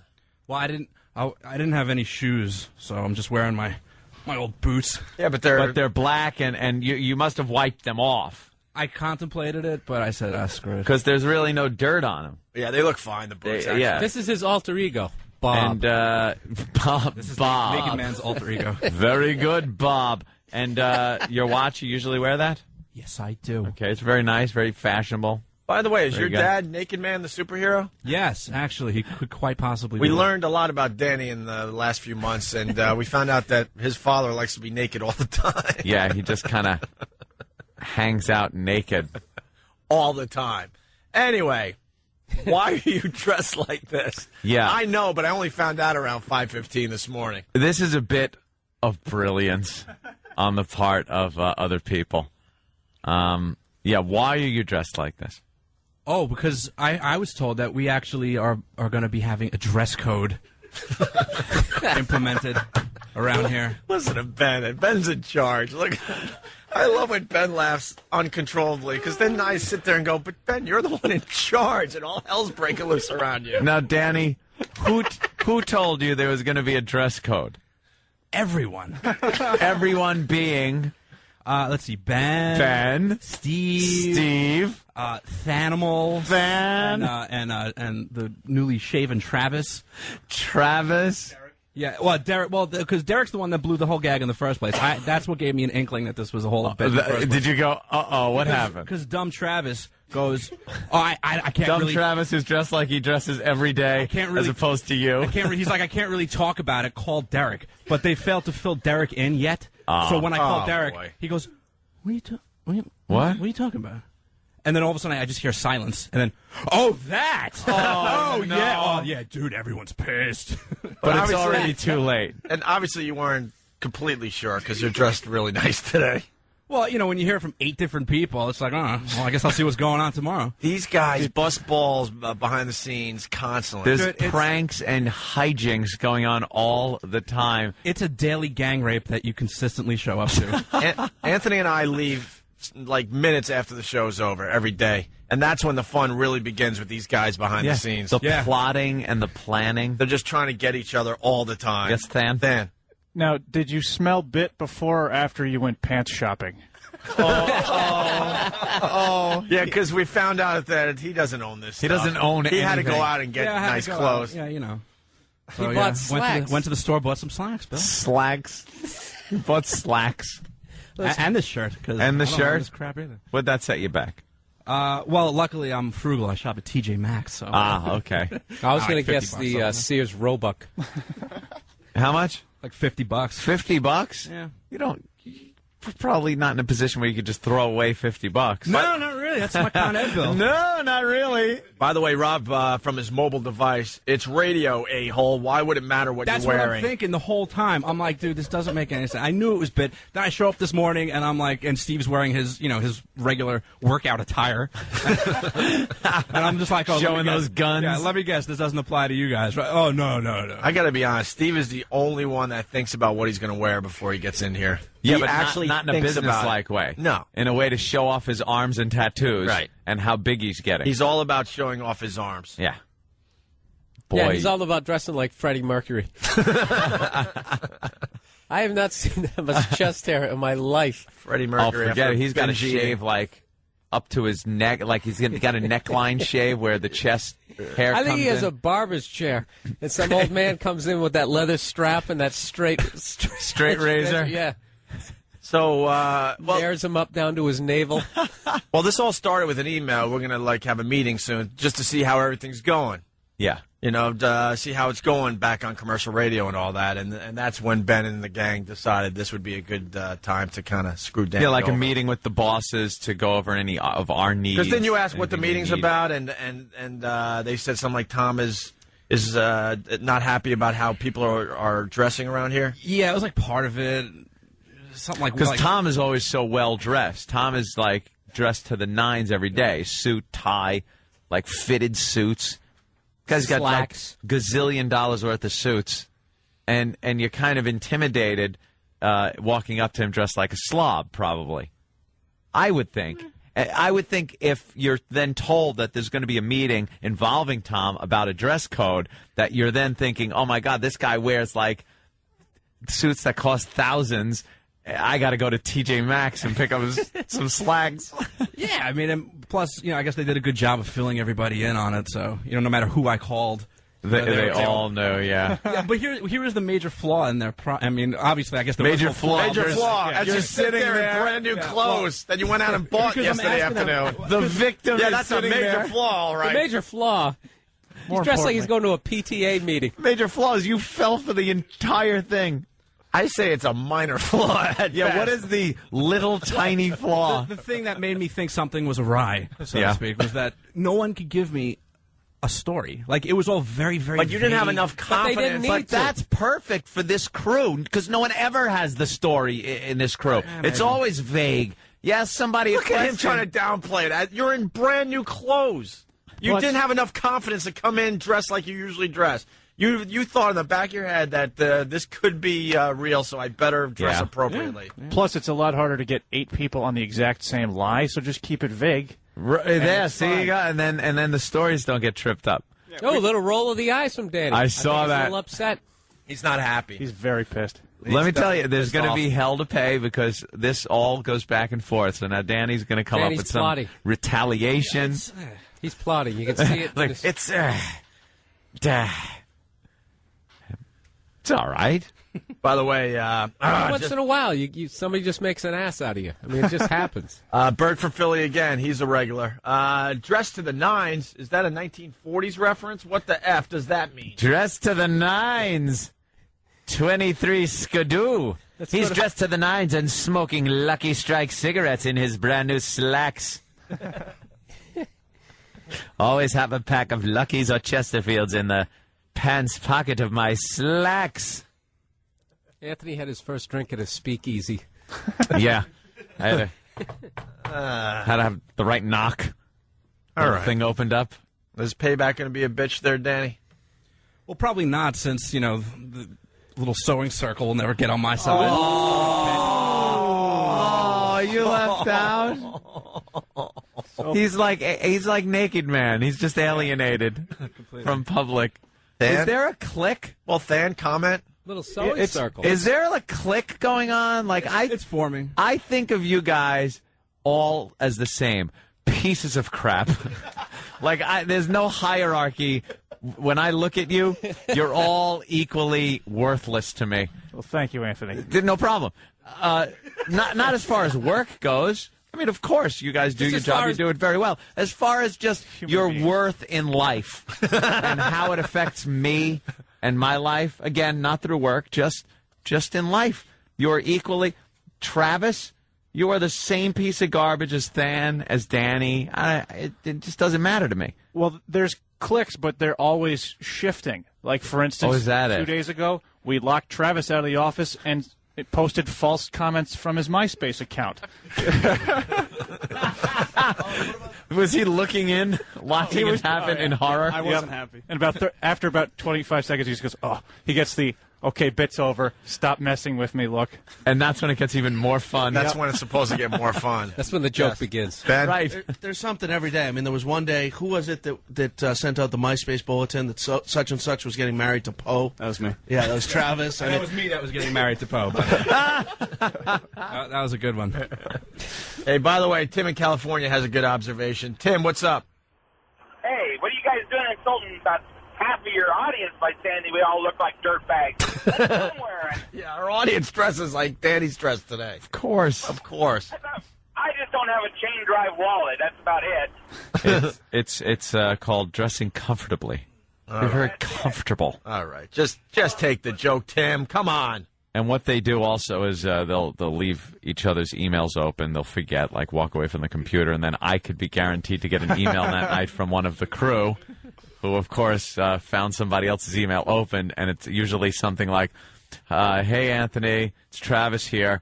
The appearance went real well the other day. I was thinking, maybe me and you could hang out, go out to dinner. I think we have a lot in common. You're so funny, and it's one of these idiots on his email just typing. So I'll type back something, hey, that sounds like a great idea. Let's make a date of it. See when your calendar's free, and if I'm not shooting myself in the face that day, I might be able to make it. Something like that. So one day they left Danny's open and typed something. I can't even remember what it was, but I was so pissed that day. I just wrote F off on the thing and used the entire word. And for a day and a half, 2 days, Danny actually thought I was mad at him because I didn't add some witty little thing. Because usually it was just you get more. F off. And just that, so I'm thinking, oh, man, maybe this is finally the day. I thought I'd change it up a little bit. All right, we're going to break and catch up a little bit. So So, Danny, all right? Yeah, I'm just waiting for tomorrow. Maybe they'll switch my coffee with decaf or something. Hey, this is Chris Carter from the X-Files, and you're listening to the worst of Opie and Anthony. Opie and Anthony. Good morning. And I was looking at this thing. It's like the top internet searches. And the top 10 is a little weird, but it also shows that the entire nation just loves sex. We just love sex. Oh, yeah. We love sex on the internet. We love sex on the radio. We love sex on TV. We love sex in the office. We love sex everywhere and anywhere. I love that, the number one. I don't know if you... number one. Yeah, we'll get into that really fast. I just want to quickly do the list. I don't want to... number 10, top internet searches, the word Christmas. Of course, holiday season. But what would you look up as far as Christmas goes on the internet? This has to be like all the, I don't know, the housewives or something. Just Christmas? Yeah, that's like one of the top internet searches today. Well, probably, you know, recipes, Christmas, anything that, you know, Christmas, holiday cooking, holiday ideas for decorating, probably just covers an entire... But I guess what I'm getting at is like dudes are not throwing Christmas into a search engine on the internet. Well, what do dudes search? That's why, read the rest and you'll see what dudes are looking at. I know, I understand That's that. why Christmas is number 10, because look at what's number 1. All right, so Christmas is number 10. Then you got the Nintendo Wii. Do you got a Wii yet? I haven't been able to. The Wii. I want to get it just to get it. You know what that I mean? was pretty good. I don't want the Wii. You don't want the Wii? Nah, PS3. Some type of exercise going on with it. What? The Wii. Yeah, you got to do that with the hand thing. Box. You box him with the silly hand thing. Yeah, you burn some calories, man. Dan's got the Wii. I want it just to have it. Yeah. Just to know I can have it. Well, that's and never use it. By the way, PlayStation 3, only the 20th word thrown into the old search engine. I think after people were getting shot outside of Target and Walmart, it's just kind of... Yeah. People are just like, it's not worth it. People going crazy over those things. They just want it bad, and waiting Xbox online. 360 still hasn't worn out his welcome, and it's still a great game, and we're all enjoying that. I mean, what does PS3 do? I guess that's a Laszlo question, but what does it actually do to make me want to buy it over 360? You know what I mean? It does the same thing. Yeah. It is better, though, isn't it? Just a little bit better than the Xbox 360? I don't know. I'm not a console gamer. I'm a computer gamer. Excuse me. Take your consoles and throw them out the window for all I care. You use the Y button for run. We may have an answer. Yes, Dan. Well, yeah, it came out a year later, so it is a slightly more powerful console, but nobody can get them, so that's unpopular. But in terms of the power, it's...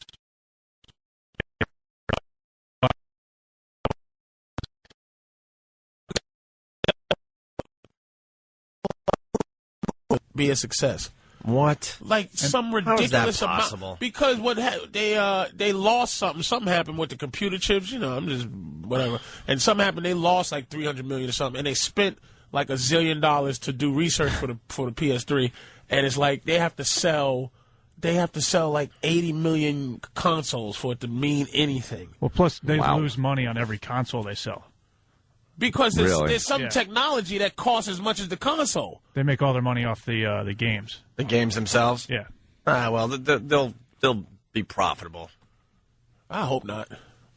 They will. Because I heard what they did to you heard what they did to 360 one time is like or Xbox. When Xbox first came out, it was more powerful than the regular PlayStation. Yeah. And they muscled all the They muscled all the software people. Yeah, to make it exclusive to but Xbox. not even exclusive, but make it like don't make the games as good as you can. That's why Microsoft games and Bungie games were so much better. Like Halo was a Bungie game, was so much better because PlayStation was like, all right, look at it. If we let you have same titles and all that, you can't make it better, as good as you can make it. And ever since I heard that, it could be a urban legend. I was like, good. I hope PlayStation flops. That reminds me of the biggest disappointments when you used to, play Pac-Man when you're out, or Asteroids, and then like Activision came out, and they offered those games, and you'd pop them in at home, and they were different. It was the worst version of like Pac-Man, like this big dopey Pac-Man, and it wouldn't work the same. With this stupid controller, it looked different. It moved different. Was that a copyright thing? Because Atari did the same thing. They just couldn't put that kind of software that's what it comes in a out home system. Yeah. And, your home television was pieces of crap back then. Right. So you didn't get the resolution. And so you get the big, dopey screen. this slow-moving Pac-Man. How come they was can't horrible. make, you were talking about the console, how come they can't make what you play on? Why don't they just, how come they just can't just put a joystick on that and then that's what we play with? Call it PlayStation 4. PlayStation 4. PlayStation 4. Like, why can't they just do that in a console? It's the upgradability of computers that are great. Like, if new games come out that use new technology and you need a new video card, you know, instead of having to go out and buy a new gaming system, you open up your computer, you pull out the old video card, you throw it away. Or if you need more memory, you go out and you buy more memory, and your game runs smoother. You can just update your own system. And you do that up until the point where your computer can't take it anymore. Then you throw that away, and you buy a brand new computer and start the whole system over again. You should, you know, Anthony, his system is so ridiculous. He's got these massive fans and stuff that are cooling down the thing. He's got a cooling room. Sounds like a power plant in my house when I kick over my computer.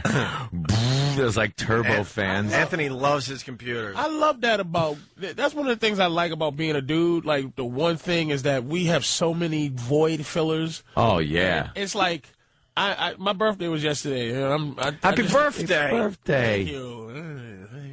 So I'm 37. In white years, I'm 90. I was gonna say I'm 99. I'm glad you did it to yourself because I was going right for it. That's horrible. I'm a 99-year-old white man.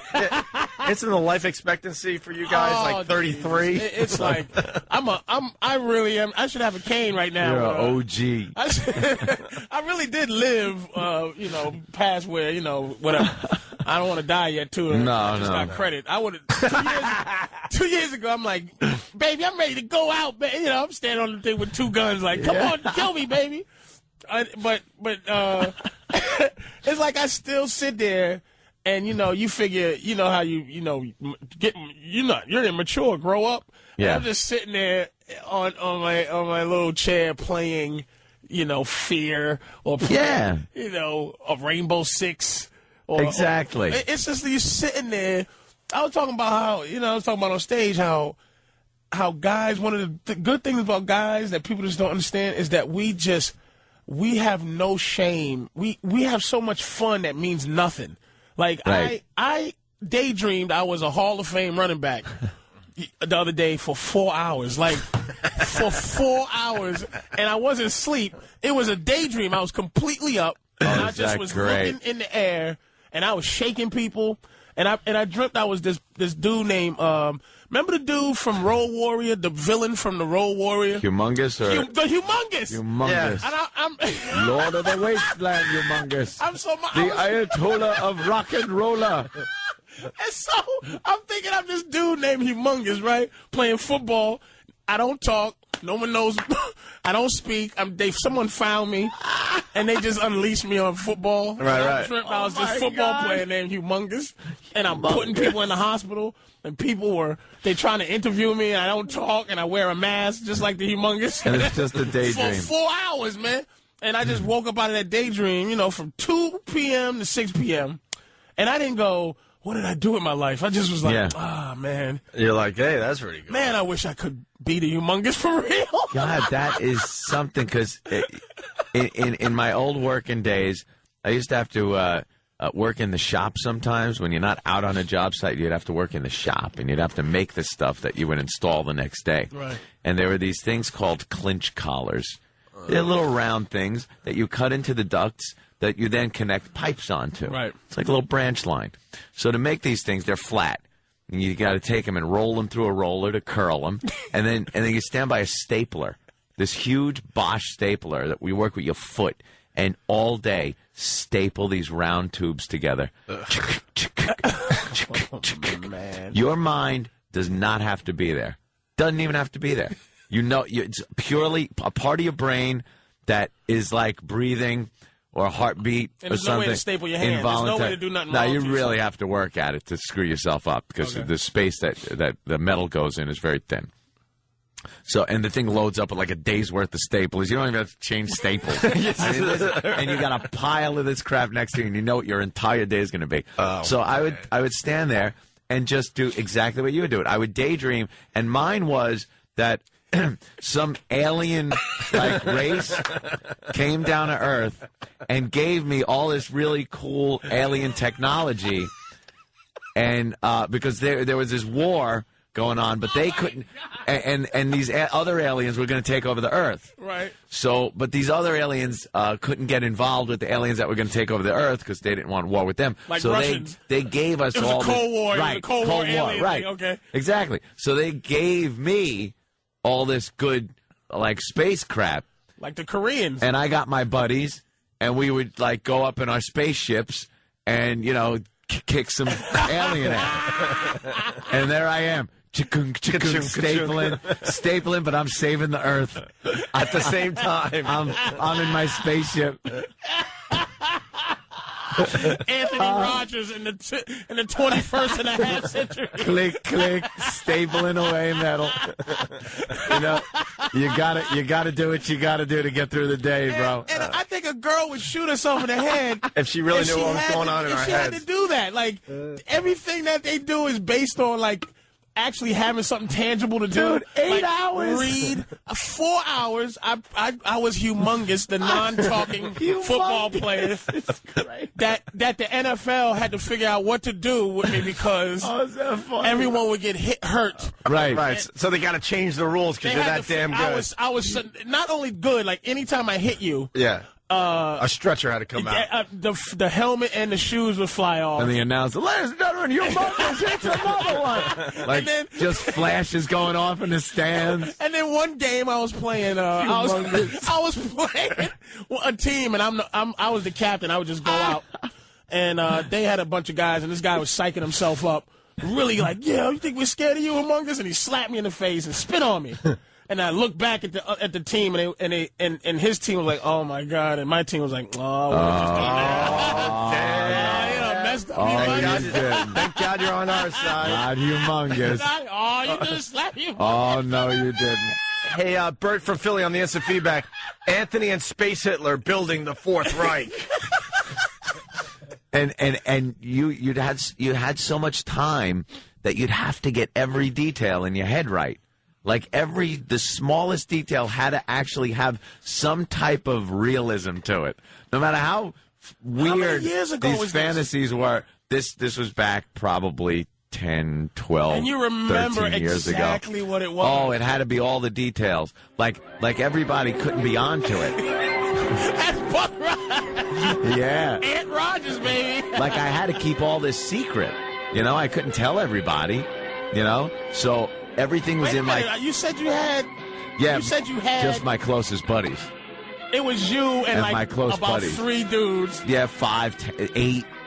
Just people I knew, like buddies that I could trust. And that's all you needed for the mission. But everyone else, it had to be a secret. So I'd have to go about my daily business. But when the crap would hit the fan, we'd have to hit some secret tunnels and get to the ships and launch and kick some ass. And you play this out in your mind.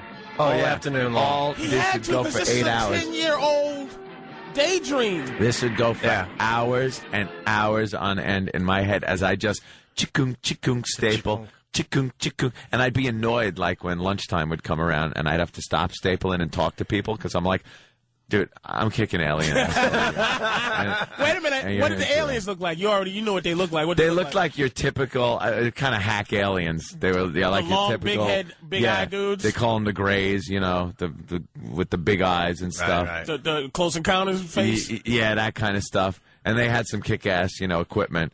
And they would like hide, on the other side of the moon and stuff like that. And, I gotta go zip out and kick ass and come back in time for dinner. Who were you in your daydream? Did you I was become me. better than I was you were? a tin knocker. No. You didn't By day, upgrade from tin knocker. I still had to go to work. I had to keep my cover. It looks like you had like a Superman thing going on. Yeah, I had to keep my cover. You were kind of like a Clark Kent tin knocker type dude. Not only was it a spaceship. If you expose the aliens, I mean, if you expose. Why didn't you expose this to planet Earth? That would destroy our whole way of life. And how did you? that would. And how did you build this? Where'd you get the materials for the laser beams and everything else? The aliens, the Cold War aliens that were against the aliens that were attacking Earth, they gave me all this stuff. They built all these underground bases.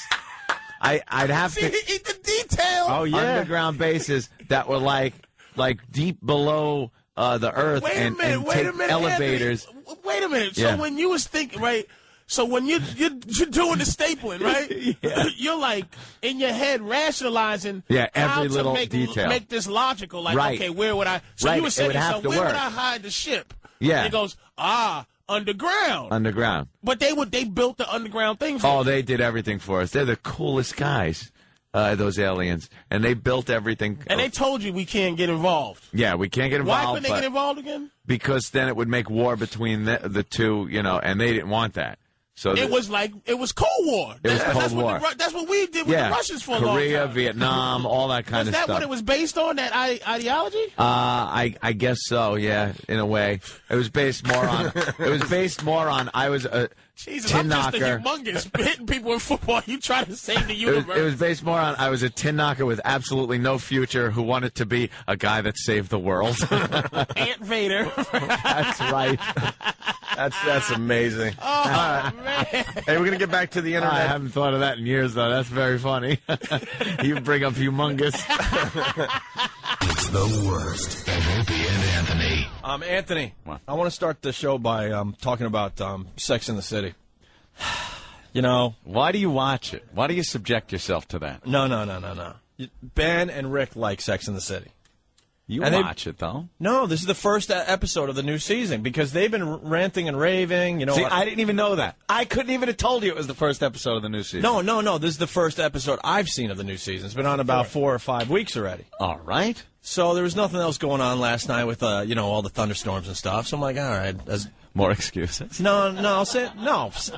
I'm kidding. I don't care. I'm not as paranoid as you. I can check out a show even if it sucks or I don't like it. You catch Queer as Folk? No, that one I don't check out. I did check out 6 Feet Under, though, right after Sex and the City, because they had some porn star in a bathtub getting electrocuted. It's kind of a cool show, too. But after that, then I turned it off, because, I saw what I needed to see, those luscious cans.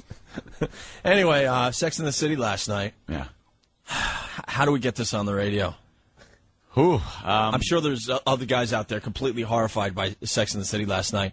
The girls were sitting around talking about... balloon knot. Very good. Balloon knot munching. Right. Balloon knot munching. Tossing salad. Rimmer. The rimmer. Sure, why not? Dude, I was completely horrified and completely just disgusted. This is when you're going around to the back door. Right. The back door. We described it good enough? The Dirty Penny. The Dirty Penny. Tim, what's going on?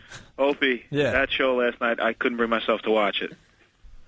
It's called Tookus Lingus, they called it. Yeah, they called it Tookus Lingus last night. Tookus Lingus. And did you see the part when they were in bed and he kind of like shoved the fat? Yeah. Kind of brought it up to his face. He's like, come on now, honey. Yeah, let me explain this whole damn thing. Thank you. Tookus Lingus. So, who's the redhead? Miranda? Miranda, yeah. Miranda has a new boyfriend. He doesn't watch the show, but he knows her name. Dude, I've watched. Hey, he had to ask, and you knew, Rick. All right. Good. I know the names, but I don't know who's who. Is Carrie or Carrie, right? And then who's the oversexed? Samantha, yeah. I couldn't even. And then the one that's married, I don't really know her name. Charlotte. Charlotte, that's right. Okay. God, I'm a fan.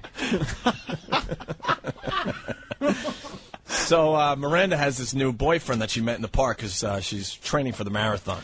So they got all sweaty and stuff, and of course, they had to go have sex because that's what the show's about.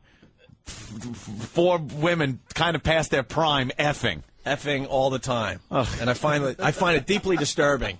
And this type of thing should not be on my TV. I know it's going on. I know, it's happening out there, but why the hell is it a show? I don't get... I'd just rather see a collection of girls, if I'm going to watch a show, maybe a little hotter, maybe a little less city miles on them, Yeah. They're all looking like they've had, they're oversexed, but they've had a little too much. Yeah. Well, that's fine and dandy, but now they're taking it to extreme. So Miranda's back at her place, And the guy is having sex with her and stuff, and she ends up on her belly. Okay. And all of a sudden she's complaining because she's all sweaty as he's kissing her back and stuff. Oh, and she's like, don't. Hot. Is she saying, like, don't, I'm sweaty? Yeah, and he said something like, it tastes good, or I don't know, whatever, you taste good. And then, oh, no. And then they were jogging? You work up kind of a froth. Yeah. Jogging like that. Yeah, so he keeps He's going further and further, right? And he gets to the tuchus lingus. All right. And by her reaction, she kind of liked it. So she's liking it. She's a sweaty piggy mess, and this guy is doing that to her. He's cleaning up the swamp. Woo! He's grunting it. Cleaning the tailpipe. Why not? So then the girls have to discuss it. Of course. Now they're going to sit around, drinking coffee and talking about it? Then they have to, discuss whether they should reciprocate, right? Yes. Right. So then later on in the episode, the guy and Miranda having sex again, all sweaty. This was horrific, man. And what did she tell him that maybe she should reciprocate? No. She didn't really know what to do. She wasn't sure. So was the guy assuming that she would? Exactly. All right. So he's on his belly. It's unspoken. He's on his belly. Miranda's like, "You want a back rub?" And he goes, "Yeah." And so she starts rubbing his back, and then slowly moving her hands downward. He's on his belly. Yeah.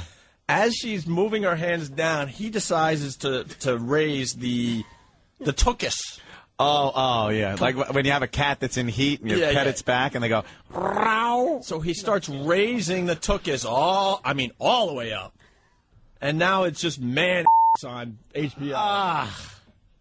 They do enough of that with Oz. Yeah, totally. And then he's in a weird position, and she said something like, "I don't want to do that." Oh, she told him no. Right. And then he was all embarrassed, and it was of course. It was just horrific, man. What a mess. It was the worst. Gay Marco. Hey. Hey. Oh, my God. I love that show more than Queer as Folk. What, Sex and the City? It is so great. Why? It's I love disgusting it. I never women. miss it. Aren't there dirty, disgusting women on that show? But you know what? I can relate to it more than I can relate to Queer as Folk. Why? I don't know why. I just think that Sex and the City is I think it's really gay men as women. Oh, women in drag? Well, Sarah Jessica Parker. I can relate to all the characters so much. I really can. More than Queer as Folk. Queer as Folk is so over the top. But I love Sex and the City, and all my gay friends love it. Every gay man loves it. Because you're a slut. Did you watch last night's episode? Yes. Oh, my God, that was so hot. He had the cutest hiney. I would have been there in a second. Of course you would. Copper, penny, and all. How many times did you do that during the gay parade? Oh, quite a number of times. Oh, it would have looked like he was eating a Hershey bar out in the middle of the sun. Thanks, Marco. Thank you. All right, bye. Bye. Let's go to Lisa. Lisa, what's going on?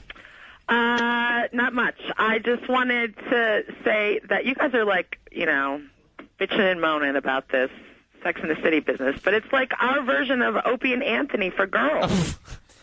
We were just discussing that with the Time reporter that's in our studio right now. Yeah.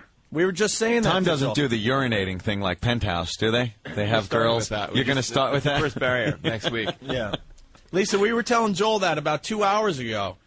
I don't know. This is, I guess, a peek into what you girls think about, huh? Sure, yeah. No, I mean, because, we're disgusting, just that we don't get an opportunity to be publicly disgusting very often. So did you watch Sex and the City last night? I didn't see it last night, The no. tuchus lingus? Are you able to relate to something like that?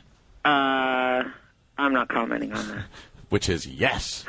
Absolutely yes. So you would do the tuchus lingus? I didn't say that. No, I think she's gotten. Anthony said that. I think she's gotten, but I don't think she's reciprocated. Have you reciprocated? Yes. Oh, you've given the rusty trombone? Oh, my God. I'm a giving woman. You know what goes on back there?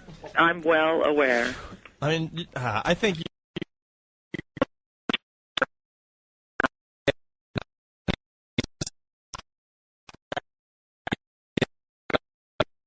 Frozen tundra. You could see for miles. You know what's going on. There's no hidden things going on. It's the rainforest. Hack your way with a machete and something might come out and bite you. Well, guys shave these days as well. Yeah, you ain't shaving. What are you shaving back there? Forget about it. By 5 o'clock, you'd have the Fred Flintstone 5 o'clock shadow going down there. 5 o'clock ring. Ugh. All right, Lisa. Thank you. Have a nice day, guys. And what guy is shaving their butt?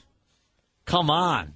I don't even think Rick does that. Mark, what's going on? Hey, Owen. Hey, man. Hey, I was watching it last night with my girlfriend. Yeah. And so we were watching. I said, hey, how about some, let's try that.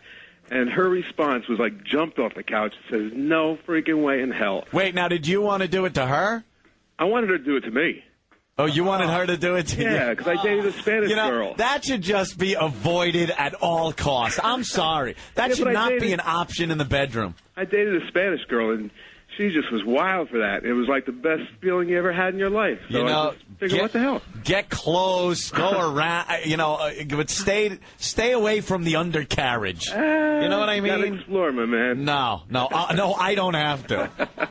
I don't have to. You're the one looking for it, Pally. We don't have to explore the whole planet. We know what's there. I don't care how much Captain Morgan and Coke I have in my system that night. There's always like the instant sobriety light goes on. Steer clear of that area. You've entered a restricted zone. Please leave immediately. Let's go to John. John, what's going on, man? Hey, I just wanted to say, I don't know what you're talking about, man. Going tonguing the old balloon knot on a beautiful young lady is absolutely beautiful. I mean, the first time you do it, it's kind of like sticking your tongue to a 9-volt battery. You got to, like, pull your tongue back real quick. Like, but then you get into it, and it's great. And they love it, too, no matter what they say. He's with a fembot. 9-volt battery.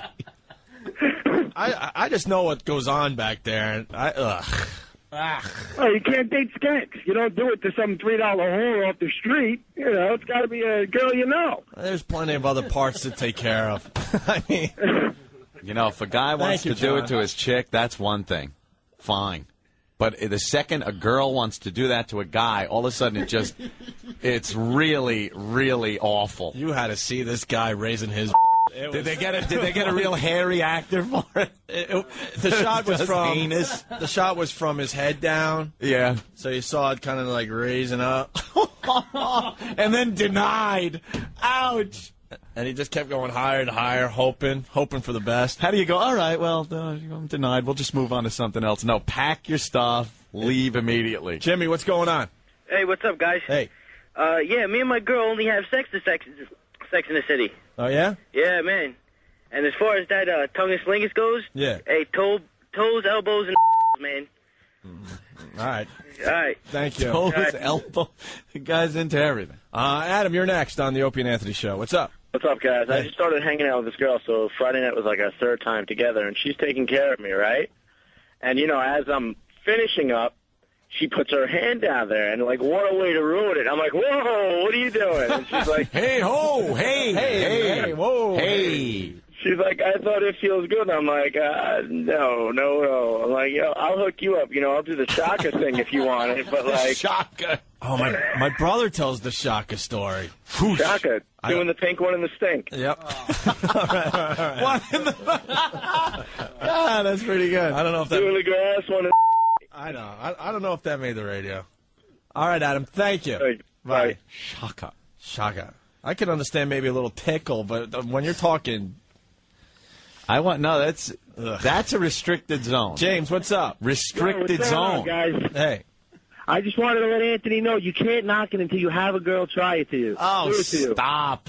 Listen to me. It is the most insane feeling that you could possibly imagine. Maybe after an acetone bath. What? No, I mean, what are you going to do? How the hell are you going to feel? I think people are missing my point. I could almost see guys trying it on the chicks. Yeah, you do that too. Chick onto the guy. Ugh. Yeah. Think about it. You do it to a girl, it drives her nuts. If she's doing it to you, yeah, granted, shower, clean yourself off, whatever makes the other person happy. But it is the most amazing thing in the world. I would just be sensitive spot. Just let a girl. You guys are famous. Any girl would be willing to do this to you. Try it once. I'd just be sitting there on the air and say it wasn't the most amazing thing. Right. I'd be too preoccupied. What's back there? I think is there a Buick back there? I have no idea what's back there. I consider myself pretty clean. I try to shower a lot and things like that. Middle of the summer, I come home. My underwear some days looks like we say, a shoe shine rag, okay? So I can't even imagine this, man. I don't know. Cannot imagine. Hair. Greg, what's going on? Hey, O&A, how's it going? Pretty good. I have to agree with that last caller. It is the best feeling in the world. You're a gay guy, right? Yeah. There you go. But you know what? I mean, hello? Yeah. But that guy has one thing that his girl can't do one thing. I mean, maybe she can. But my boyfriend's always got like a 5 o'clock shadow going. It is like sandpaper, and it is just the most amazing feeling in the world. Tell me more. Oh, my God. Just in case there was a doubt on my sexuality, I just, nope, still straight. Oh, if you hear this one, you know the shocker is when you have your pinky and your index finger? Yeah. And that's the shocker? Right. There's something called the spocker, which is you do the Vulcan salute. Now you have the ring finger and the pinky and your middle finger and the index finger. The spocker. That's from Freud. How do you know that? My brother tells a great shocker story. I think you heard it. Girl woke up with fur all over her body. Ugh, it's a great story. It's she was hairy? No. She woke up with fur all over her body. He needs to tell a story, but he's got a big ass black dog that sleeps on his bed, so the bed has a lot of fur. And after they were done, it was just a sloppy mess, and they're rolling around that she had fur all like over. Sweat and dog hair. Nice. But there's more to it because he shocked her, and it was funny. At least then you'd have an excuse when you got to do that awkward. No, it's dog hair. A big, thick, curly dog hair. He had to do the walk of shame to his bathroom window mirror because he knew he was going to do it. It's a great story. Walk of shame. He calls it the walk of shame. Well, when you're embarrassed about who you're with? When you know you're going to, the walk of shame is many things. You've done the walk of shame, right? Like you're out all night and you have sex with a pig, right? And then you have to do the walk of shame, at like 8 in the morning back home. Your dark clothes, like you're from the nightclub. You're in your dark clothes. You got like 3 hours of sleep. You reek of booze. Everyone knows the walk You're just of shame. ashamed of yourself. You know you just did the wrong thing the night before, and you do the walk of shame home. Can't look at yourself in the mirror as you pass it by. Like, it's just bad. Oh yeah, you catch a glimpse of yourself through your periphery, and just like, you disgust me. Your roommates are up, getting ready for work. They got their suits on, and they got their coffee, and you smell like brew, and you're just a mess, and you don't have a job. You just did this pig last night. You're stuck to your underwear. Yeah. Isn't that the most painful thing? You got to take your underwear down. Ow! Yeah. Now I got the sprinkler. Take me to my happy place, please. I'm a disgusting mess. Let me go to Joe. We're just about done with the Tuckus Lingus. Joe, what's up?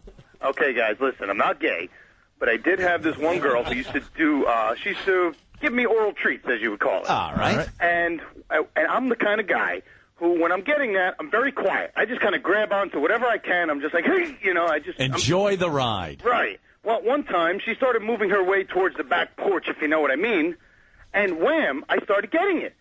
And I tell you, at the point of O, I sound like a donkey getting hit by a wiffle ball bat. I was like, here. And she has the nerve to ask me.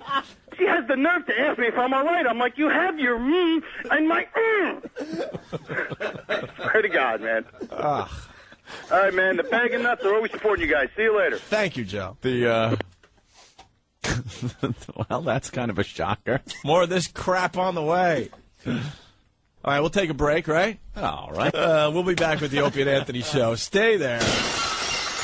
Hey, it's Stone Cold Steve Austin. You're listening to the worst of Opie and Anthony.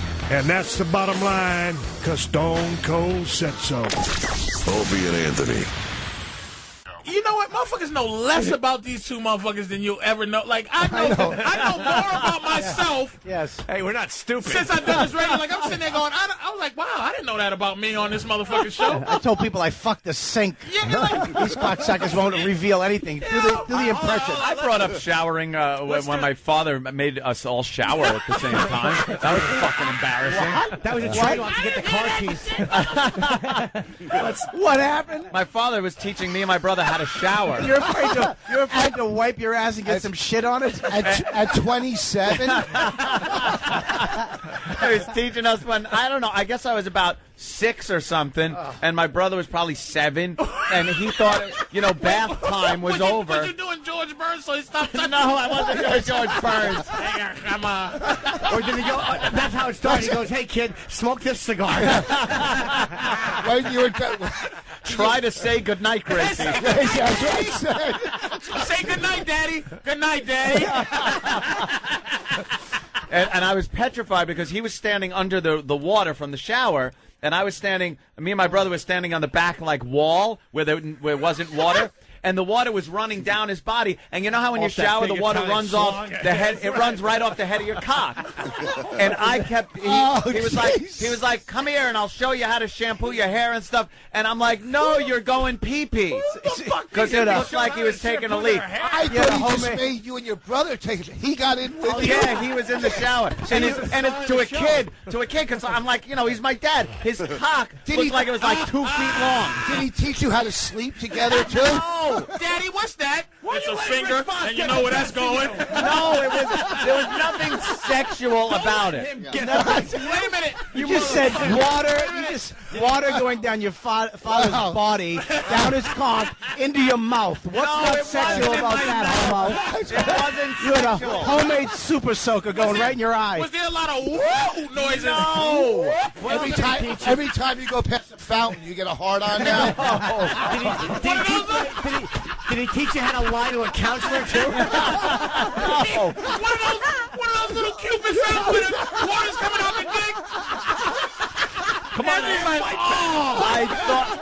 look at Atlas. Look at Atlas in his. He doesn't throw change in it. He throws himself in it and starts sucking its cock.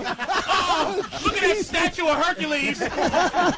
It wasn't sexual. He was teaching his sons how to shower. Yeah. Oh, really? They were saying when they taught Ed Norton how to shower in American History X. When he was done, did he train you to the Aryan Brotherhood? No. I didn't know that lifting up your left butt cheek was part of showering. Daddy, is that a hard loofah sponge? Quiet, kid. No, it was a father teaching his kids how to shower. But I didn't want to go near him because the water was running off and it looked like he was taking a leak. What kind of rag is that, Daddy? It had nothing to do with that. Hold on, that motherfucker dressed sexy to get more drugs from a fucking Yeah. Oh, look at him sticking up now. Thank you. I'm trying to defend Andy. Yeah, okay. And Andy, stop acting like Hey, hold on, wait a minute. Hold on, son. Let me smack this soap on your ass cheek. It wasn't like that. Let me put it. Come on. If anybody knows the queer, it'd be fucking boss.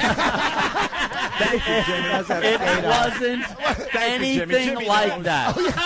You've lost Jimmy. You've lost me and Ann. So Why against 4. are you attacking me? You brought it up. You only defended him because of your skeletons and your fucking bathtub experiences, okay? I'm attacking you. His brother almost drowned trying to give himself a blowjob in the bathtub. Don't get the heat off me, motherfucker. No, I'm throwing his brother under the bus. Your brother tried to blow himself in the shower? In the bathtub. It's a famous story on the show. And he was underwater. His face was underwater, and he had a snorkel in his mouth. But it was his dick, and his mother walked in. Well, my mom walked in because she was knocking on the door, didn't hear anything, and she was always paranoid that we were dying. So she walks in, and he's under the water blowing himself. He pops out of the water. Like a Navy SEAL. She ran down the hall screaming for my dad, going, Freddie, Brett's gay! Is that what happened with you, Hold Anthony? on, and then Brett ran after her, soaking wet with a hard-on, going, Mom, I'm not gay because I was getting it. I wasn't giving it. Something like that, yeah. I wanted to get one. I didn't want to give one. That's what happened with Anthony. His dad caught him doing it, and he goes, son, if you're going to practice, let me show you a real one. No. What's wrong with that? There was nothing like that at all. It was just this fear that he was urinating, and I wanted him to finish before he showed me how to shampoo my hair. Where was he? Was you and your brother? You're acting like you had a walk-in shower. No, it was your basic Long Island tub and shower. You couldn't be like 9 feet away. I was against the wall. You were like an inch away. They were playing Ring Around the Rosie. And he was standing under the water facing the back wall of the shower, and we were against the back wall facing him. So he's and the good thing about the shower, they can't see the tears coming out of your eye. He's killing you. I know, but because all I have to work with is the truth. That's all I have. Was it weird when you saw white shower water coming off of Daddy's penis? Wow. There wasn't any. Stop it. Daddy, Shower water that wasn't washing off. Suddenly I don't want to drink this smoothie while I'm telling this story. Daddy, they didn't even invent liquid soap yet.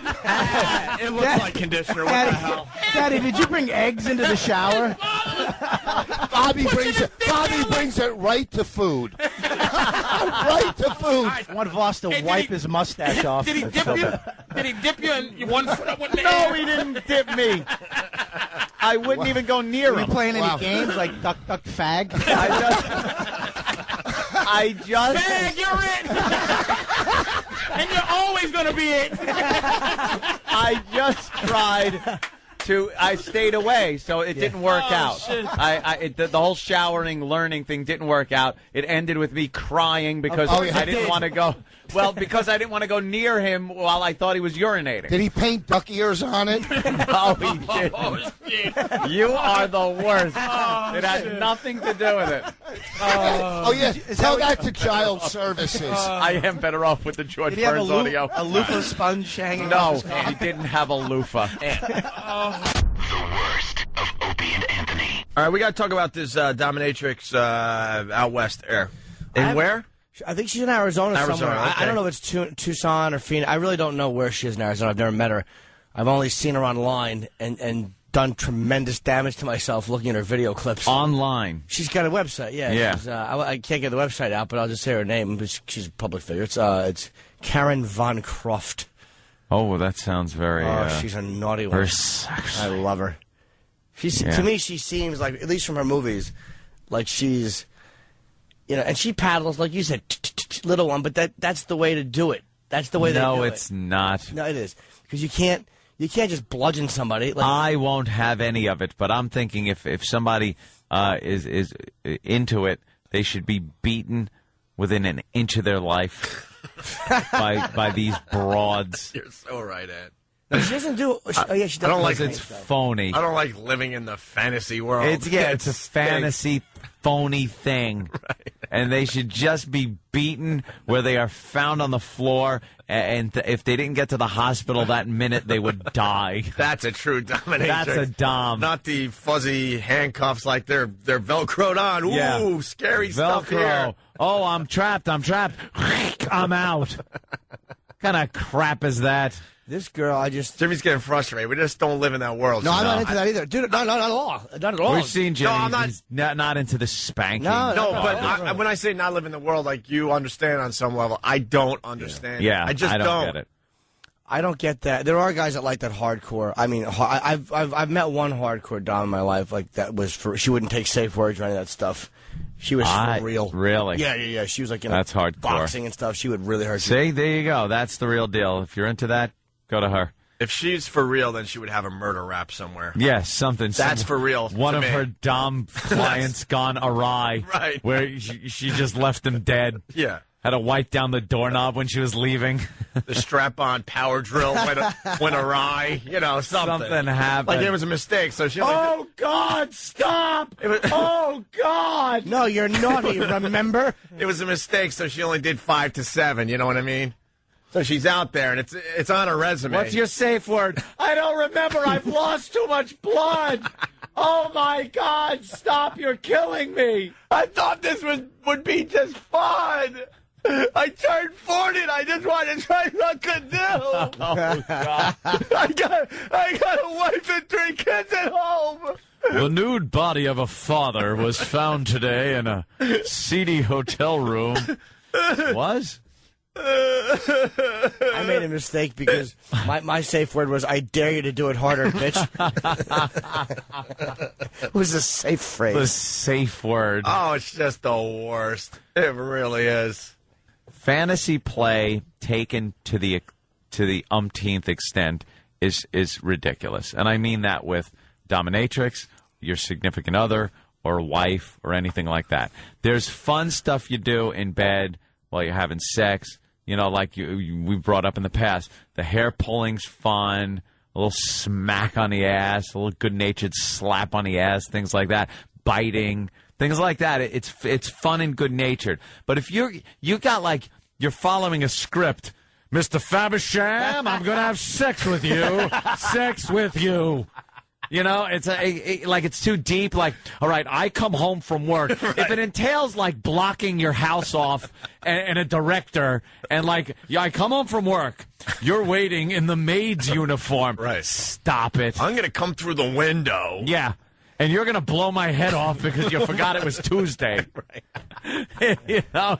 It was right Fantasy Day. Fantasy Day. I thought it was Wednesday. It was Tuesday. Now I can't, and I shot him. Now I can't even chew my food anymore. It's just a business trip to Des Moines. He was supposed to come home on Wednesday. It was Tuesday because we had this rape fantasy, and he came through the window, and I shot him. He shot me. You know, I should be. I have no jaw left. You know what I do for a rape fantasy? Like have a girl, like there are girls that want you to do that, like you tie them up and like, you know, blindfold her. I want to have that with a girl where I say I'm going to blindfold you and tie you up, and then while it's happening, call her cell phone and go, it's not me doing it. Send somebody else. Hey, yeah, call him and go, I'm sorry, baby. I'm not going to be able to get home for about another hour or so. I sent my black coworker to pick up a couple of things. The hell is that? Huh? Uh-oh.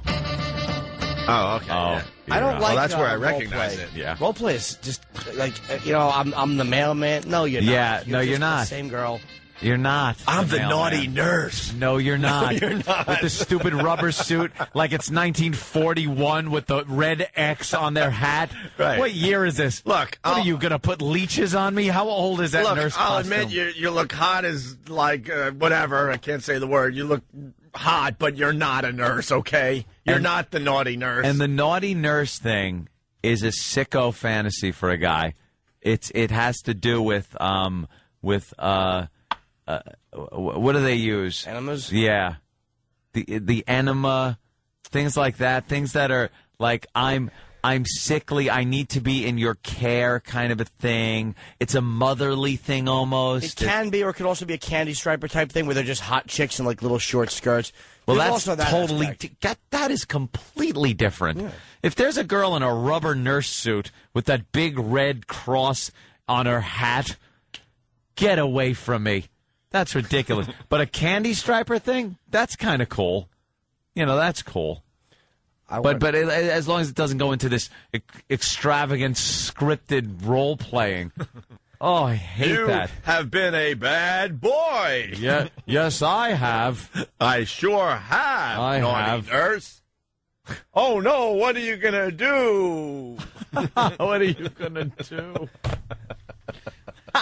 You know, sometimes when I'm kissing, I have to fight the urge to grab the throat. Do you really? Oh, yeah. I Just love choke a bitch? Oh, I don't want to hurt her, but I like to choke a lot, man. I have to fight the urge. Like, if I'm kissing a girl, all of a sudden she'll feel my hands in a necklace pose around, just tapping her chest. Tapping, like, I really want to choke you. Oh, my God, what is wrong with you? Oh, Jesus, Jimmy. Love it. Anthony in Yonkers, what's up? Yeah, Anthony doesn't like living in the fantasy world. Too damage. Ooh, yeah. I keep my fantasies to the computer monitor. Yeah, LARPing a lot cooler than Dominatrix. Is that a train? Look, I didn't say like fantasy or some type of not role playing, but just things you don't do in normal life in the bedroom is fine. And like I said, you know, a little playful stuff. I like playful stuff. But also, you know, like the a little bit of hair pulling is cool, things like that. The little smack, but in like playful, funny kind of ways. The real rough stuff or the scripted, like I said, the guy's in the garage and it's already begun. And action. All right, I'm pulling into the garage. What's going to meet me at the door? Oh, it's the naughty maid. Right. Oh, is it? She's got her feather duster. There you go. Naughty maid. Hey, big boy. In the naughty maid outfit. Oh, who hasn't seen that? You want me to clean? And then she winks? No. Stop it. I'm a fan of the oopsies. Oopsies? What is the oopsies? You know, they bend over and there's an oopsie. Like, oops, you weren't supposed to see that. Oh, yeah. And do they turn around and take their hand and slightly cover their mouth and go, oopsie? Oh, you weren't supposed to see that. They turn around and look over their shoulder with their hand to their mouth. Oopsie. You're not taking a peek, are you, you bad boy? Oopsie. I had a nurse. I'm a businessman with 3 kids. The safe word was supposed to be fuzzy. She's dead. I used to see this girl in Vegas, and she would do a nurse, and her nurse's name was Nurse Pig. Nurse Pig. Nurse Pig. See, that's not sexy. Oh, dude. I could never get past the name Nurse Pig. She ruled. She'd come out of the bathroom in like a dirty nurse outfit, but she was full service. And she's what you call a completely good egg. Really? Yeah, we would do all kinds of things, and she would spit in my mouth. She was a really good Nurse And I'm not a submissive. Pig. She was such a pervert. I loved her. She tried to hit me with the strap-on. Wow. I didn't let her, though. I just let it go for a second and stopped it. I couldn't do it. Wait, you let her go for a second, No, though? let's just say this. All right, it was just knocking at the door? No, not even. Let's just Hello? say... Who's that knocking at the door? Yeah, but I wasn't going. The door was never going to be open. Who's that ringing the bell? Yeah. It was more just kind of cool to see someone being such a pervert knocking at the door. I just kind of love the deviance of the whole thing. But as far as the door being open, never going to happen. No. No, not for any bad reasons other than it's not my thing. You didn't let him in, huh? I didn't want to let her in. It was just, I corrected your him. It was a her. Well, you know. That sensation does nothing for me. Oh. All right, Unless hey. there's a fist attached to it. Look at Joe in Jersey. Joe. Yeah. Bye. Hey, what's up, Owen? Say goodbye to that one. What's up? What's up, Joe? I hate that role-playing crap, man. My girlfriend was trying to get me into role-playing the other night when I was trying to sleep, so I told her she should play a paralyzed mime. Just lay there and shut up. Why would you We get it. Sir, why would she try to get you into role play while you were sleeping? 5 minutes later, I was back asleep. Lovely. All right. Good. Sounds like a thrill a minute, Let's doesn't role it? play. We'll play bored radio hosts, and you play a guy with an awful joke. Go. Ooh, this is going well. I'm just a businessman. Eric in Colorado. Yeah, good morning, boys. Hey, how's Dylan? It's going. Hey, I got to nominate Anthony for Line of the Day. Yeah? Too early. Earlier, when you were talking about Sting, and Anthony brought up Paul McCartney conducting an orchestra, and he said that Paul McCartney is going to be using a wooden stick made from his wife's leg. Well, no, I wouldn't. I'm declining the nomination. I thought that was kind of hurtful. It was hurtful. It was mean, spirited. That's not what this show's about. It's about making people feel good and It's about laugh. fun and laughter. Let's go to MJ from Long Island before we take a break. MJ. Yo, Owen, what's going on, guys? Hey. I used to do security work for a dominatrix out here, and she used to tell me what this guy wanted.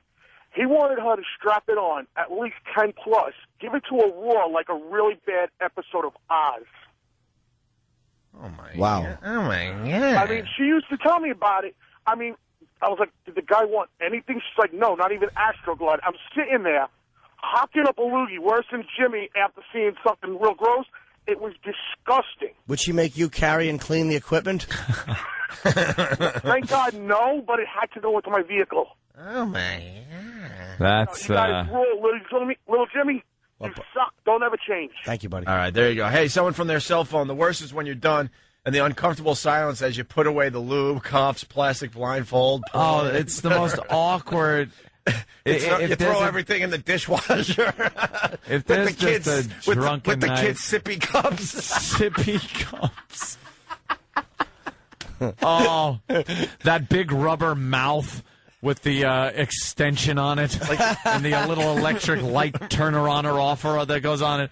It's sitting in the dishwasher Right next to your champagne flute. Right next to the Scooby-Doo sippy cup. Yeah, because we're going to, do a separate load for the sex toys, right? Right, gals? better. throw it all in the dishwasher and get the kids ready for school. That's the most embarrassing thing, though. It's like cleanup time. Always has been. Yeah. Just because it's all fine and dandy until everything's laying around the room and the bedroom, and then you're like, oh, it's cleanup time. Try making small talk when you're folding plastic bags and gargling with peroxide. Small talk. But by the way, I know a dom who did guys plushies, and she said there was one guy that loved it. One guy she sees, she makes come out to the car, pay for her cab. He's totally nude. When he pays for her cab? He'll walk out into the street. That's part of the gig? Part of the gig. It's the public humiliation. Ah. And she'll put him in a rabbit outfit or something. I should call her and ask her. Check in at the Overlook Hotel? Yeah. Get a room upstairs? Great party. Yeah, and then she'll bury an axe in someone's chest. No, but she said these guys are real wacko. She's hardcore, man. She's really nice. Wow. Too. I don't see her in that capacity. Fast forward to the police station. You're dressed in a rabbit. Oh, God. I didn't know it'd go so far. With the cottontail part cut out.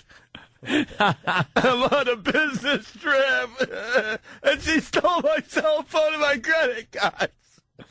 She fell against the headboard. It never meant to happen. We've done this before, but she fell. What am I going to tell my wife and 4 kids?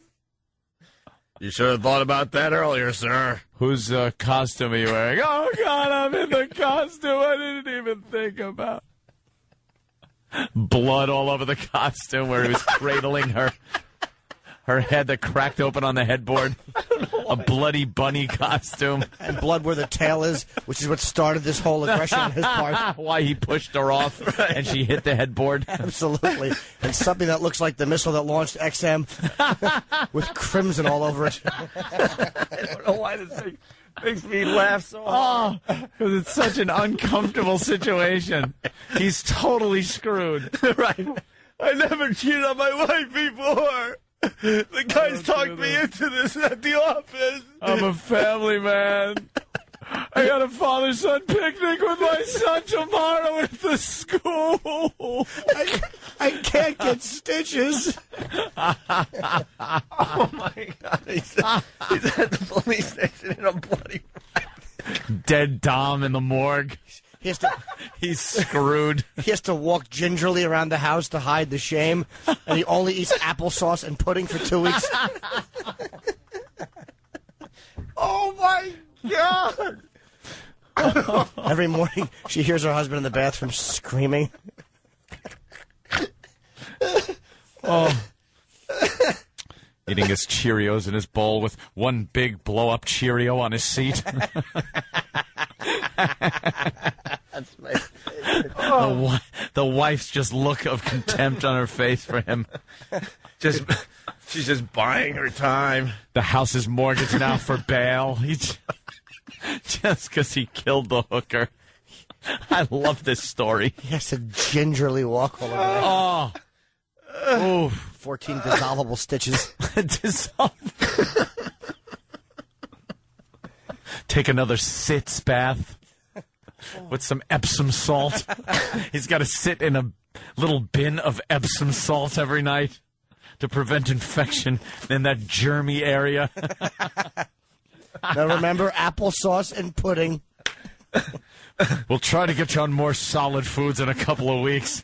You don't want to tear the stitches. I can't have peanuts? No. No. Popcorn. And then when you think it couldn't get bad enough, you have to leave the police station. You're still in the rabbit outfit, and then the media's outside. So they take you to another location. Daddy, I can't even go to school anymore. You're the laughing stock. They call you the bunny man. They call you Bunny Butt Man. I love it. Oh, I love if every one of these situations just turns out like this. Oh. It's too disturbing. There was a dom in Boston who died recently, and they think he had a heart attack on the rack. And this selfish bitch was worried about herself and let him suffer for like 5 minutes and die. Oh, my God. And they chopped up the body. They didn't kill him. They just didn't help him. Yeah. And that's not helping when you let him die and then chop him up. You got the dead hooker. You're in the bunny rabbit outfit. You call your one trusting friend to chop up the hooker with you and dispose of I'm in the, before the cops get there? Look, Bobby, you got to help me out, man. Hey, Mark in Boston, yes, I said buying her time. I'm sorry. I was excited about her. I was excited about our scenario. Yes, I did say that. Oh, I got tears, man. I don't know why that makes me laugh. Oh, it's such a great Holy you're crap. screwed moment. And it's not you. It's just great, isn't it? I don't know why I enjoy that, too. That's the only fantasizing I want to do as far as a dom is concerned. She's dead. The businessman's life is ruined. His family disgraced. It's just a business trip that went awry. Oh, just having a little fun. You want a naughty nurse fantasy? And some 300-pound homoerotic man comes in and smothers you in white shoes.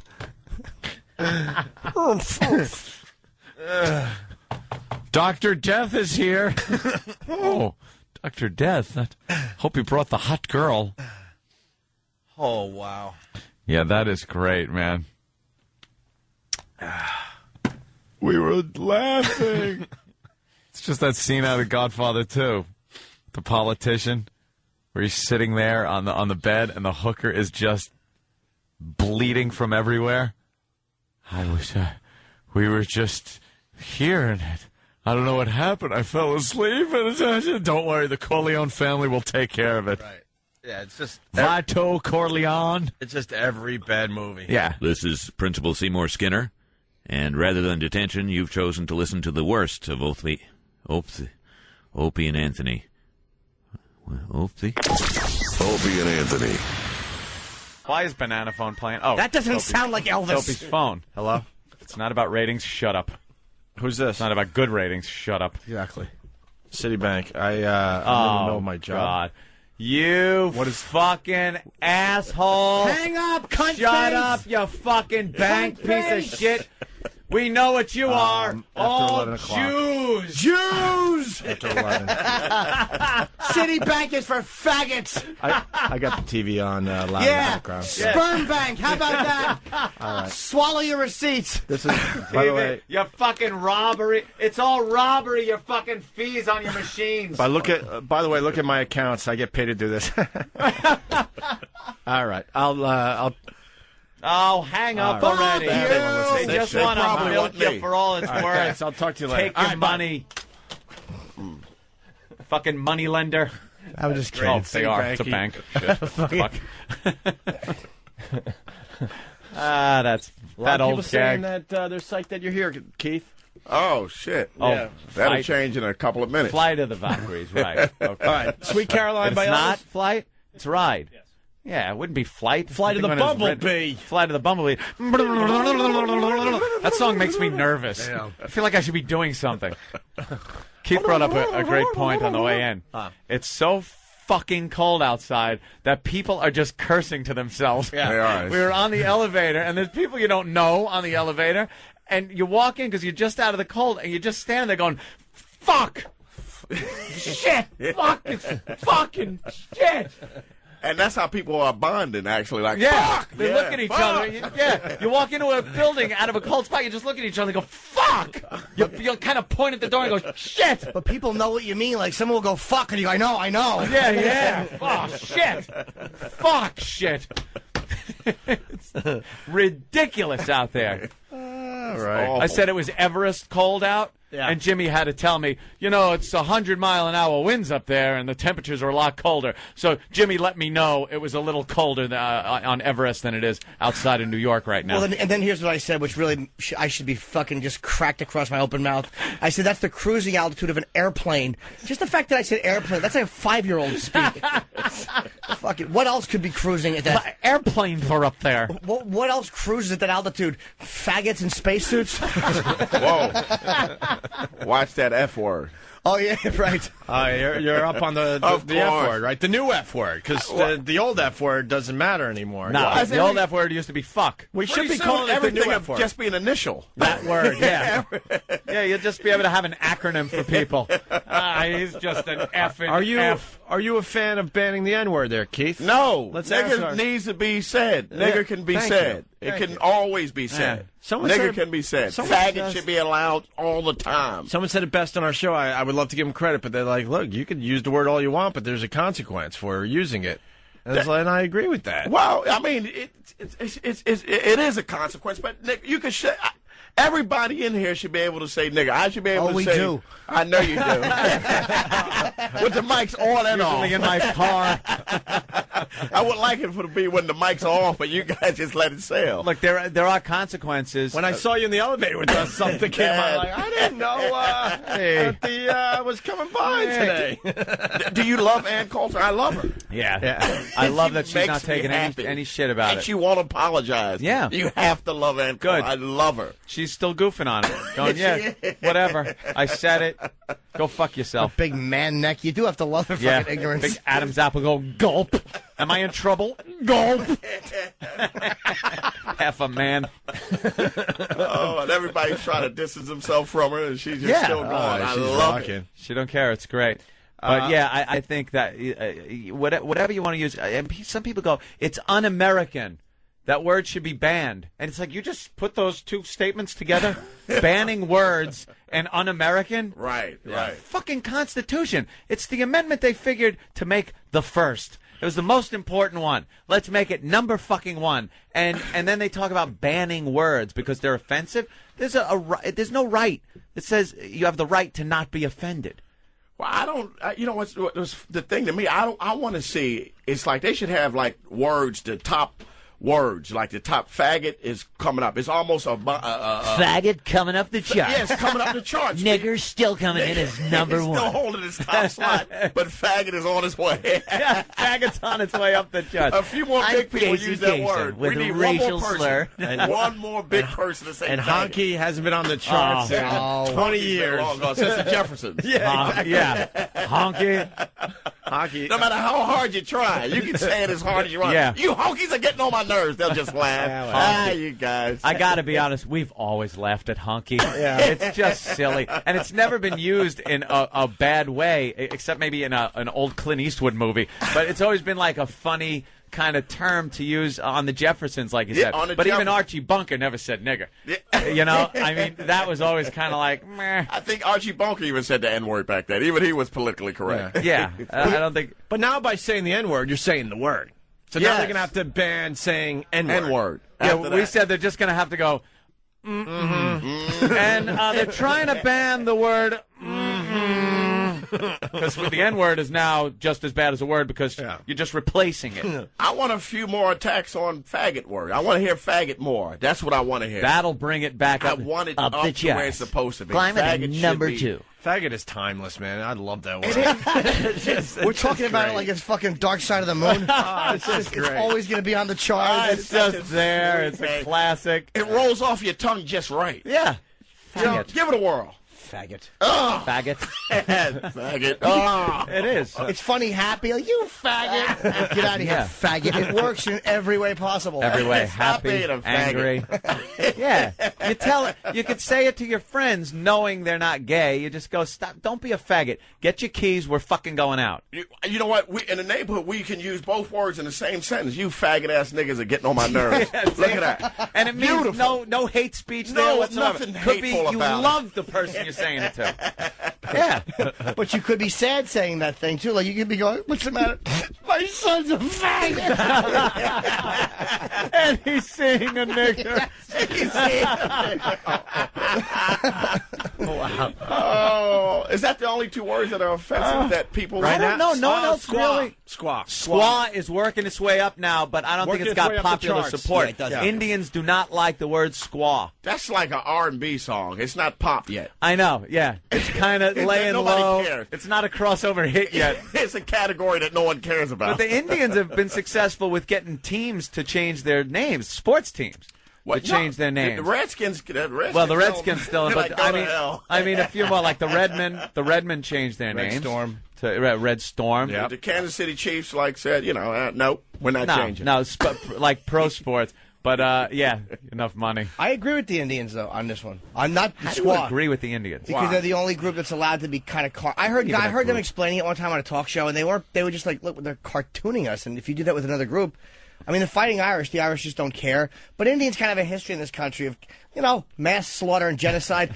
I get their point on it. Redskins was a term used to pile up Indian bodies. That was a pile of red skins. That was how that term came into effect. I thought it was just their red skin. No, it was like no. There's always some horrible story to it. You know where the word coffee pot came from? What the fuck happened? I really am a fucking mood killer for Super Bowl. Oh shit! The real history behind the Indians. Shut you. What the fuck? I just want to do my tomahawk shot.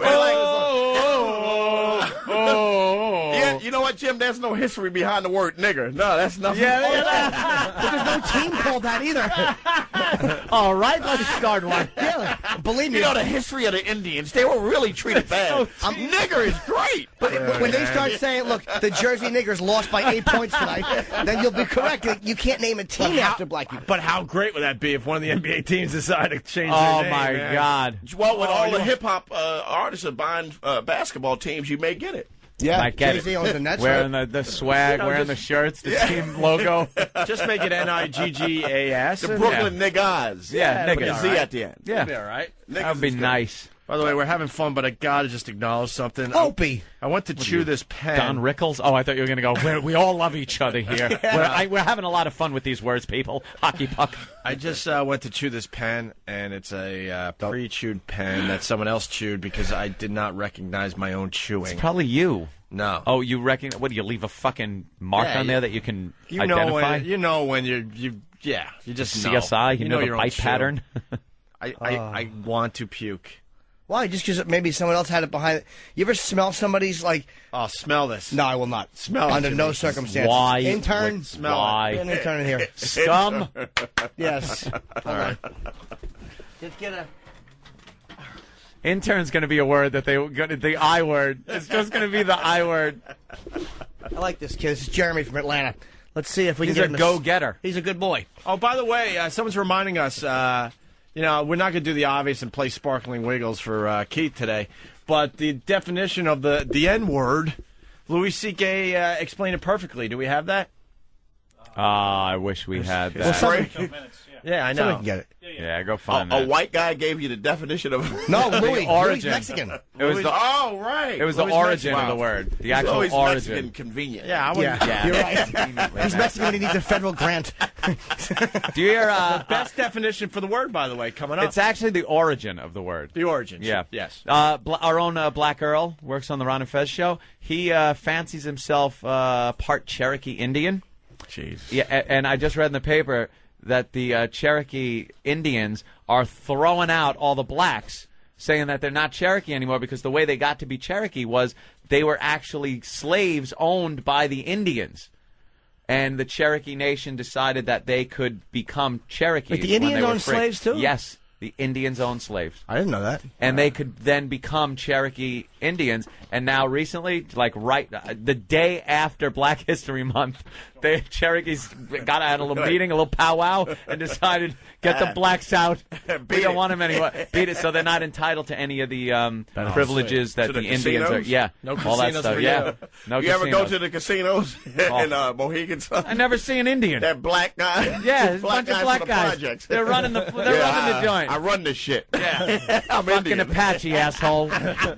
What's your next question? Shut up. Double down on that. I need some money. Joe from Illinois. Joe, what's up? Hey, fellas, how's it going this How do you morning? do, Joe? What up, Joe? Yeah, I just called to tell you they just took away the Illini's Chief Illini wig. The what? Yeah, they took The away our Illini, mascot. University of Illinois basketball Good. team, man. Oh, yeah? Good. Yeah, they just took away their mascot. Oh, fuck the mascots and these fucking what's teams. next? Who's next? Chief Alonaway. is that? Fuck you.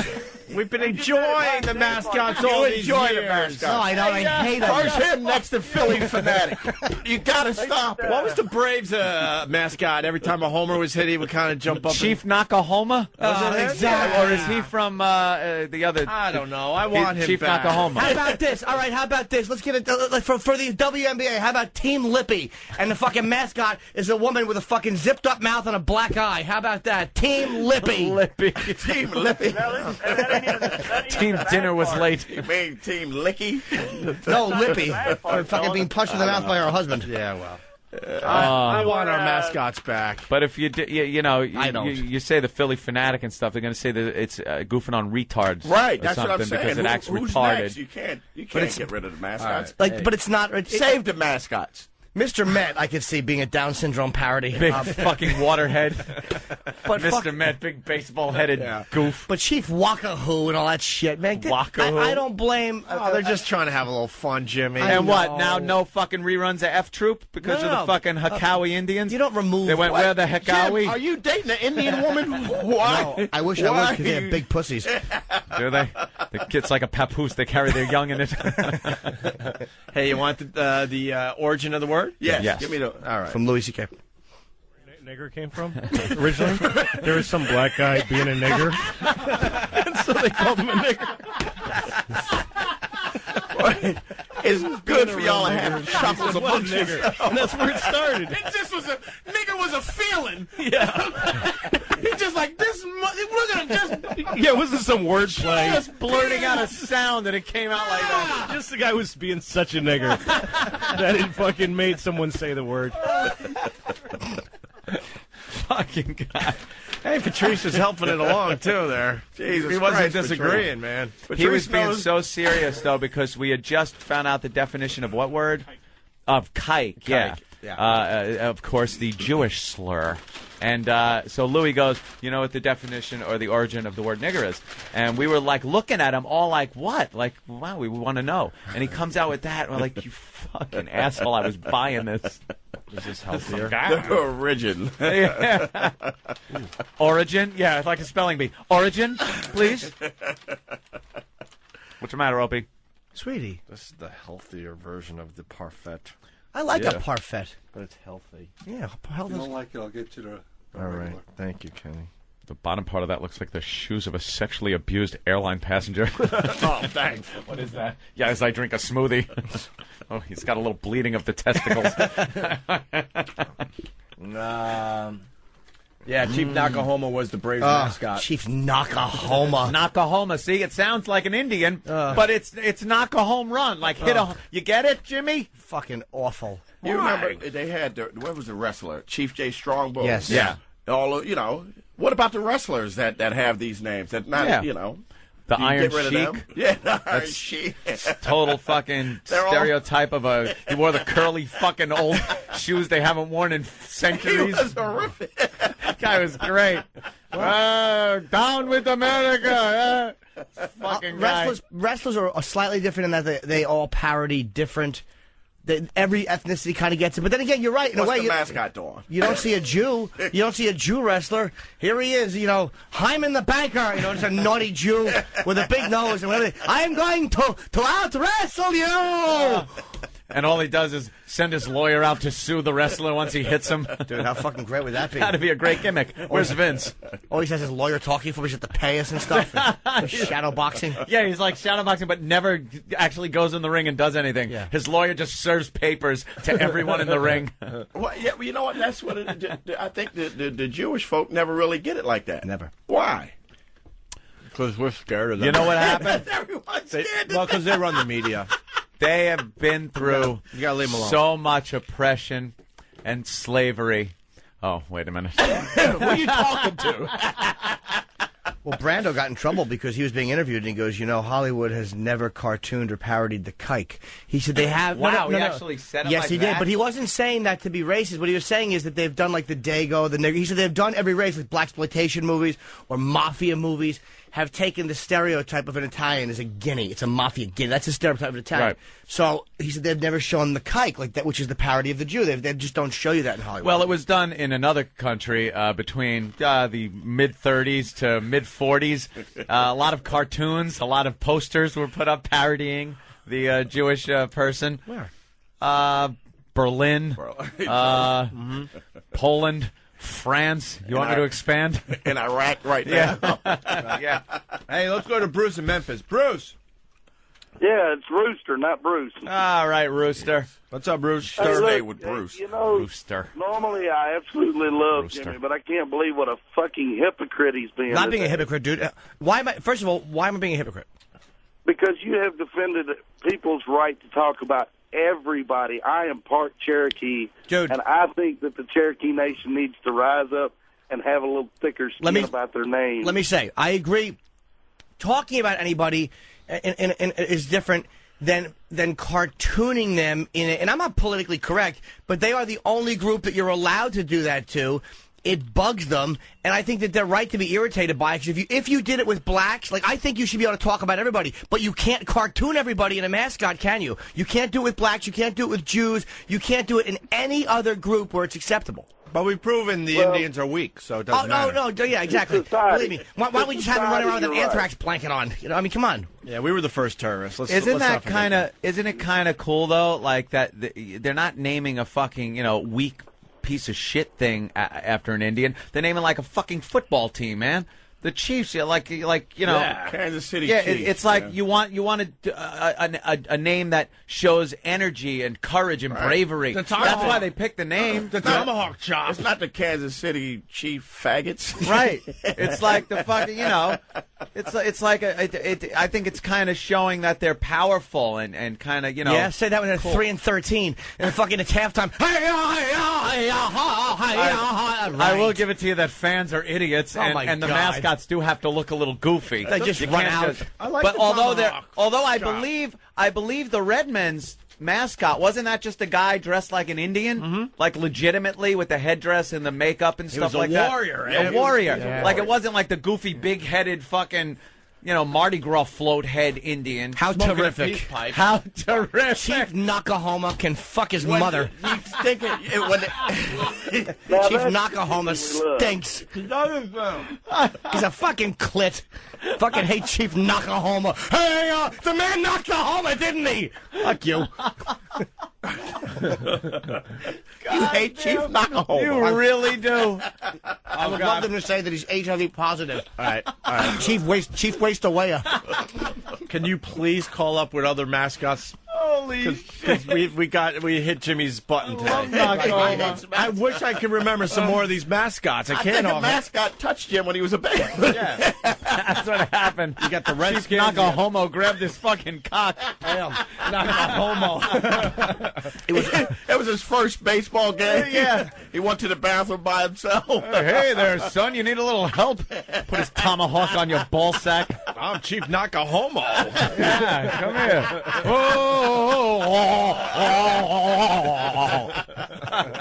Oh, please call up with other mascots. Please. We just don't have that knowledge right now. Yeah, you got the Cleveland Indians. They like naming their teams after I know. their Well, you know what? tribes. They should. Again, it's legal, but it should just be enough already. Get over it. Fucking change the name of your shit dick team. What are people not going to root for the Redskins? People fucking root for when the fucking Colts moved and came back as the Ravens. They rooted for them. What the fuck? What about the Cowboys? Well, the Cowboys had it was a black guy who was dressed as a cowboy. Yes. And I think he came to Philadelphia and they beat the shit out of him. Of course they did. Oh, they beat him. It's like, what the fuck? He had a cowboy shooting his gun. Yeah. Oh, the black guy. Yeah, wait. Why did they pick a black guy to be a cowboy in Dallas? The mascot is a nerd. What's that? A nerd. I said the mascot is a nerd. Yeah, I never thought about that before. A black cowboy in Dallas is a little strange. Well, yeah, We've been to Dallas a few times.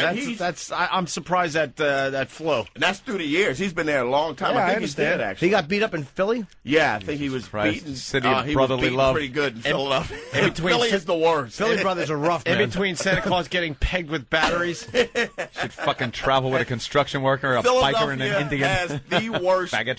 white guys you ever want to see. It's got to be the worst white guy. It is. It's just awful. What about the guys with the Philly beards? They're like the long beards. Yeah, that's their problem. No, there's problems. The Philly there, too. white guys are the worst.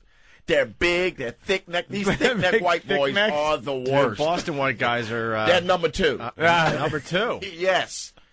Yeah. Philly white guys are number 1. But at least in Boston, you know where you can go and where you can't go, kind of a thing. Right. You know, you're not going to go fucking into Southie and just bust into a bar and go, "Hey, niggas, what's up?" You know. Well, you know, like Philly though. I'm at the game, the Philadelphia Eagles game. I'm a Cowboy fan, and there's a guy walking through with just a Georgetown hat. They started booing him and throwing beer on him. He's like, "This is Georgetown. It's a basketball team. We don't give a fuck. Get out of here." Animals. They are animals. You gotta Jesus love Christ. We love Philly. Let's go to Let's go to William in Miami. William, what's up? Hello, guys. How are Hello, you today? Bill. What's up? Well, I was going to say I'm part Seminole, and I'm down here in Florida, and a lot of it has to do with pride. We're actually proud to have these teams have our heritage as their symbols. It's nothing slanderous or offensive. No, you're not. Hey, let's. Really, we are. Yeah, good for you. Let's Whether figure that's, out. You know, if it's Chief Nakahomo from Atlanta. I hate him. Well, bang it! Well, how about the fucking how about the mascot for the Indians? It's Chief Wahoo. Wahoo. That's his name, Chief Wahoo. And it's that big round face. Yeah, Wahoo. Wahoo. That's good. That's good culture. Chief Wahoo. All right, before we get off the air today, we got to figure out the worst mascot. Because someone, good old Freddie, Fast Freddie from Jamaica Station, I forgot about this. And I think we were up there when they debuted this. The Red Sox mascot is awful. What is it? Oh, that it's thing a green was monster. Stupid. The green monster. It's the green monster, and his name is, I forgot now. Should be a shot pregnant Wally. Shot pregnant. Wally? Wally. He couldn't find a... Just for the name alone, he should be fired. Wally. That has no thought process. The green monster. I remember when they debuted him, the whole place just started booing, like, what are you doing to our city? Ladies and gentlemen, introducing the new Wally. Boston Red Sox mascot. It's Wally, the Green Monster. And you just heard, boo! Go fuck yourself, you cocksucker! Who the fuck is Wally? You fucking queer, you fucking queer Wally! Go fuck Wally, your mother, your fucking mother! Hey, Sully, Wally's a queer! Sully, I'm gonna lob this fucking bottle at the fucking monster's head. You watch. And they should have. That's no thought process behind that thing. And Jim from Philly, Jim from Philly writes, Opie, we didn't throw batteries at Santa. We threw snowballs at Santa. Yeah. We threw batteries at J.D. Drew. J.D. Drew. That's Who's right. that? Baseball player. Oh, yeah. He was a baseball player for a And second. let's not forget the standing ovation after what's-his-name was paralyzed. Michael Irvin. Yeah. Michael Irvin. Shit. Fucking brutal, man. That's what gives Philly its fabric, its texture. Yeah. You just love to hear stuff like that from cities. They are Just ignorant. mean people. God damn. Why don't you love that? You have to love it. I'm from Philly. I've suffered all racism, all this race riots, and I still love it. I just love Philly. They out of their fucking mind. All right, let's go They to... certainly are. Adam's going to piss off little Jimmy today. Adam in Virginia, go ahead. What's going on, guys? Hey. Hey, I got a couple of them for you. First off, the Atlanta Braves have Tommy Hawk and Homer D. Brave. Homer D. Brave. How about the other one? Maybe it could be a white guy in a mustache, husband of decommunist cunt. How about fucking Ted Turner throws that one in there? And then the other one is the University of Georgia Bulldogs. They have Harry Dog. Harry Dog. Oh, like Harry. But dog. it's just they're just... Maybe you could have like an ultimate fighting mascot competition. Have the last mascot standing, just a bloody mascot, just bashing. You can give them weapons. You know, Wahoo have his little Tomahawk. Yeah, they have to have what they're equipped with. What the Philly fanatic gonna like tongue people to death with that stupid fucking party favorite tongue he sticks out? Oh, did I want to smack him when he came into the studio when we were at YSP? Oh, he smells. And he smelled so. They got to figure out how to wash those mascot fucking uniforms. And he's inside it. You don't see. You just see the dopey face of the Fanatic, and we're like, oh fuck, that stinks. And he's like, look, guy, I don't get to fucking watch this thing. Yeah, he was That's all bummed funny. out. You don't have a way to wash these mascot outfits. Look at the Philly Fanatic. You turn around. No, that's the Green Monster. Hey, let me see. Ew, It looks Wally. like fucking Mayor Menino with a green head. Big fat fucking head. That's what the mascot should have been. A big oversized tongue in a mayor's mouth. Mascots fucking suck. They don't help anything. No, they don't fucking get anybody riled. Oh, the mascot's getting us to cheer. Look, he's standing on the dugout. No one fucking listens to them. The mascot is fucking passe. When guys wear fucking suits to baseball games, that's when a mascot was appropriate. Yeah. They're shit. Look at the mascot, dear. How about another lucky strike? I really fucking hate them because they're not cute and they're not fun. They don't do anything. They're fucking embarrassing. Look, a Negro's up to bat. Speaking of which, let's go to There's Derek. something you don't see. Derek in Jersey. Look at his fucking. He has a fucking tampon nose. The Philly Fanatic. You know what he has? It's a fuck sleeve. His nose is a bookstore fuck sleeve. Hey, fuck sleeve nose. I hate the Philly Fanatic. Why do you hate the Philly Fanatic? Because you can hold It his. looks bad. It looks like a toilet bad. paper. You could fuck his nose. A big hole in his nose. Yeah, The that's 76ers had Big Shot. I think they got rid of him. That was his name, Big Shot. Big Shot. Yeah, but they booed Hey, him. let's go to Derek in Jersey. Derek, try to jump in here, Derek. Good morning, fellas. Yeah. That's the Philly Fanatic's nose. You know what that's used? For jacking off. Use that for checking off. Fellas, the Philadelphia Phillies were the last National League Baseball team to sign a black player 10 years after Jackie Robinson. Jackie Robinson was quoted as saying he considered Philadelphia a city from the deep south. Oh, shit. Even beating out Boston? I told you, Philly really Philly's is bad. the worst. I love it. It's One the other worst. thing about Philly, they're the only city ever to drop a satchel charge from a helicopter on tenement housing to get the residents out. It was called the Move. The Move, yeah. Yeah. When Move was squatting in buildings, it was an organization called Move. It's one of the and they were most- like squatting in these buildings. And they tried to get them out. You know, they were from how much they tried, I don't quite remember. It was like this. Hey, guys, you want to leave now? All right. Bomb them.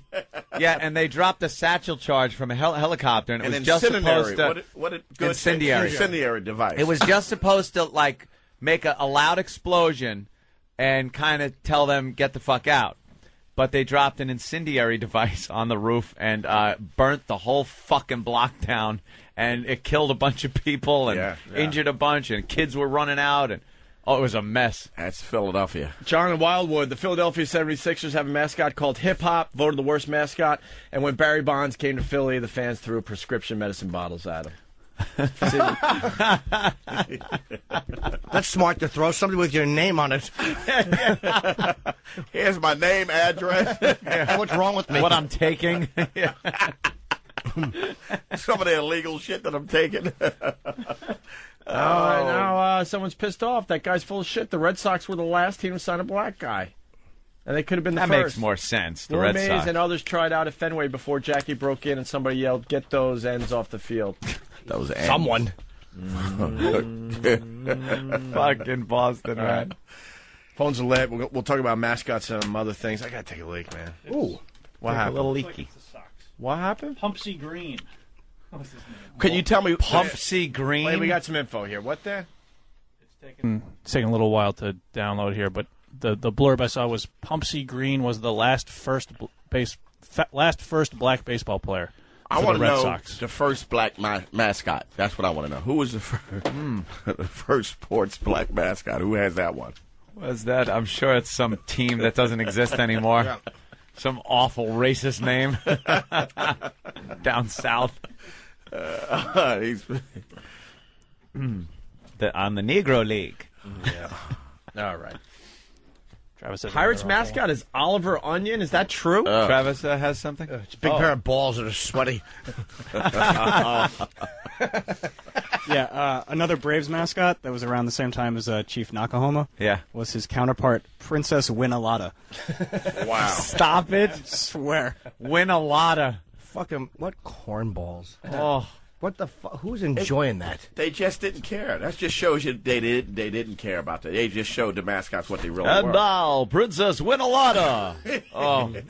My favorite part when she comes out, she gets you all riled up. I love how Philly's helping us along here instead of like going, come on, guys, it's not that bad down here. They're like, no, they want to defend how awful it is. Matt and Philly. Remember, Philly has a holding cell in a courtroom in their football stadium. Courtroom. They do that, That's great. Trials are being held down and people being executed. It's brutal. It's always a good fist fight. Someone's rolled out getting a lethal injection. I'm doing something in the stands. That's great. The Colorado Rockies have dinger, which is a word for a home run. Yeah. A purple triceratops-like figure. Aw, a little dinosaur. Why? Colorado, the fucking mascot should be in a trench coat. How perfect would that be? Fucking a trench coat with a shotgun and one glove, tap dancing. Or a guy holding a Garrett and a little cowboy hat.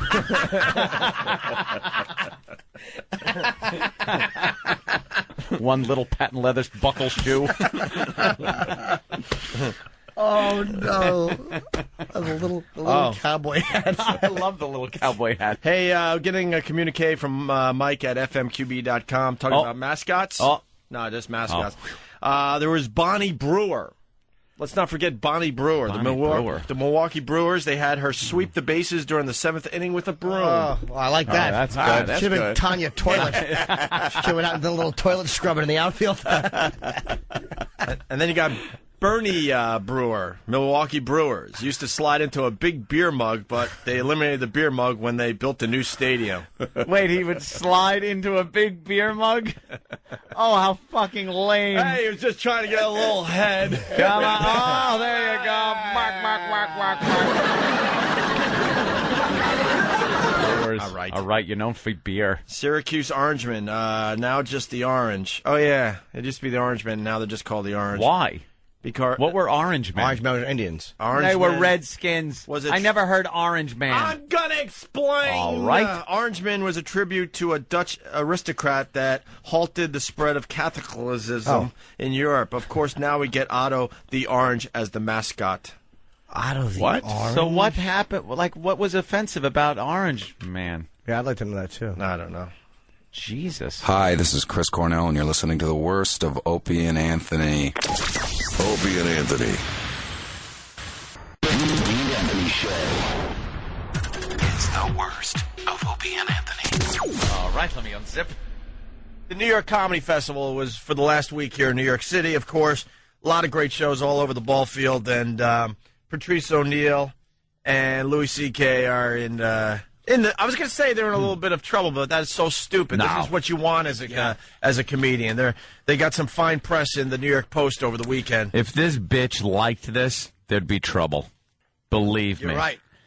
And this is again, if you just write out small bits that people do during their act, taken out of context, it looks bad. To a lot of people. To me, I find it hysterical. It's happened to us over the years with articles and magazines and stuff. That could be a good bit of one day to get our stuff. Maybe the listeners can help us out and find those quotes that we've done in print, in the newspapers and the magazines, and send them in.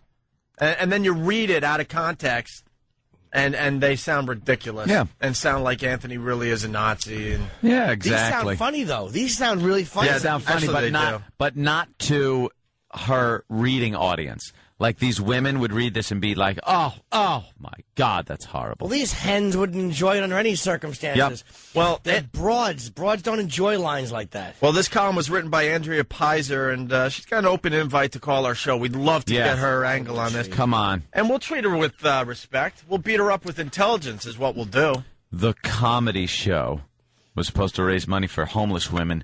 This is not funny. That's how it starts. Right. Ooh.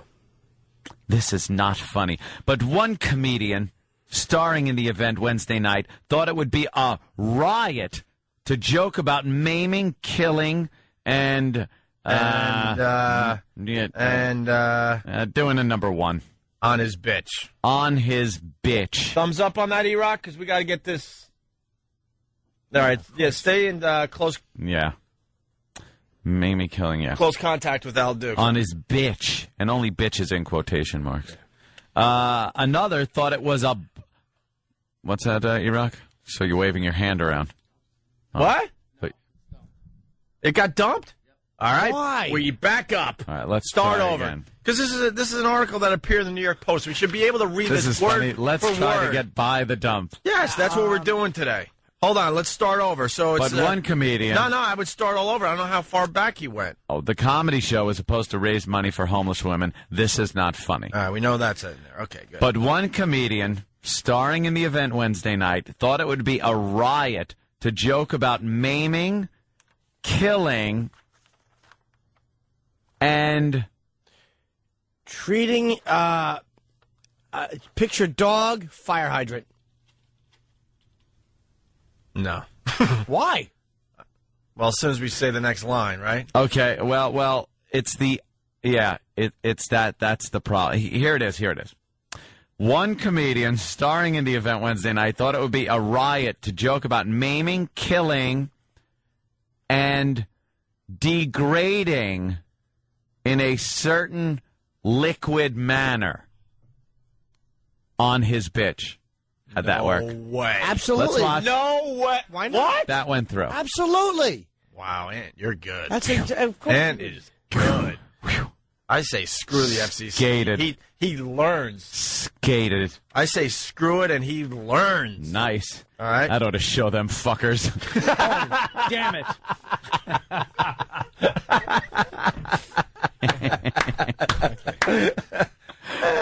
One for the XMers. Sorry. Oops. Sorry, boys and girls. All right. I threw one out just for the fun of it. We treated the XMers to a curb.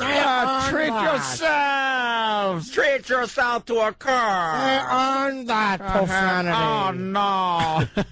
Rumor has it we're going to find Andrew today. No way. They found him. Someone came up to me on Friday and said they found Andrew, the guy, the homeless guy. I stomped on his cake, blah, blah, blah. It's on YouTube. And someone found him on Friday, and supposedly he's going to be part of the walkover today for the first time. Oh, that'd be nice to see him again. Because we're trying to get him for the homeless shopping spree. We'll have info on that.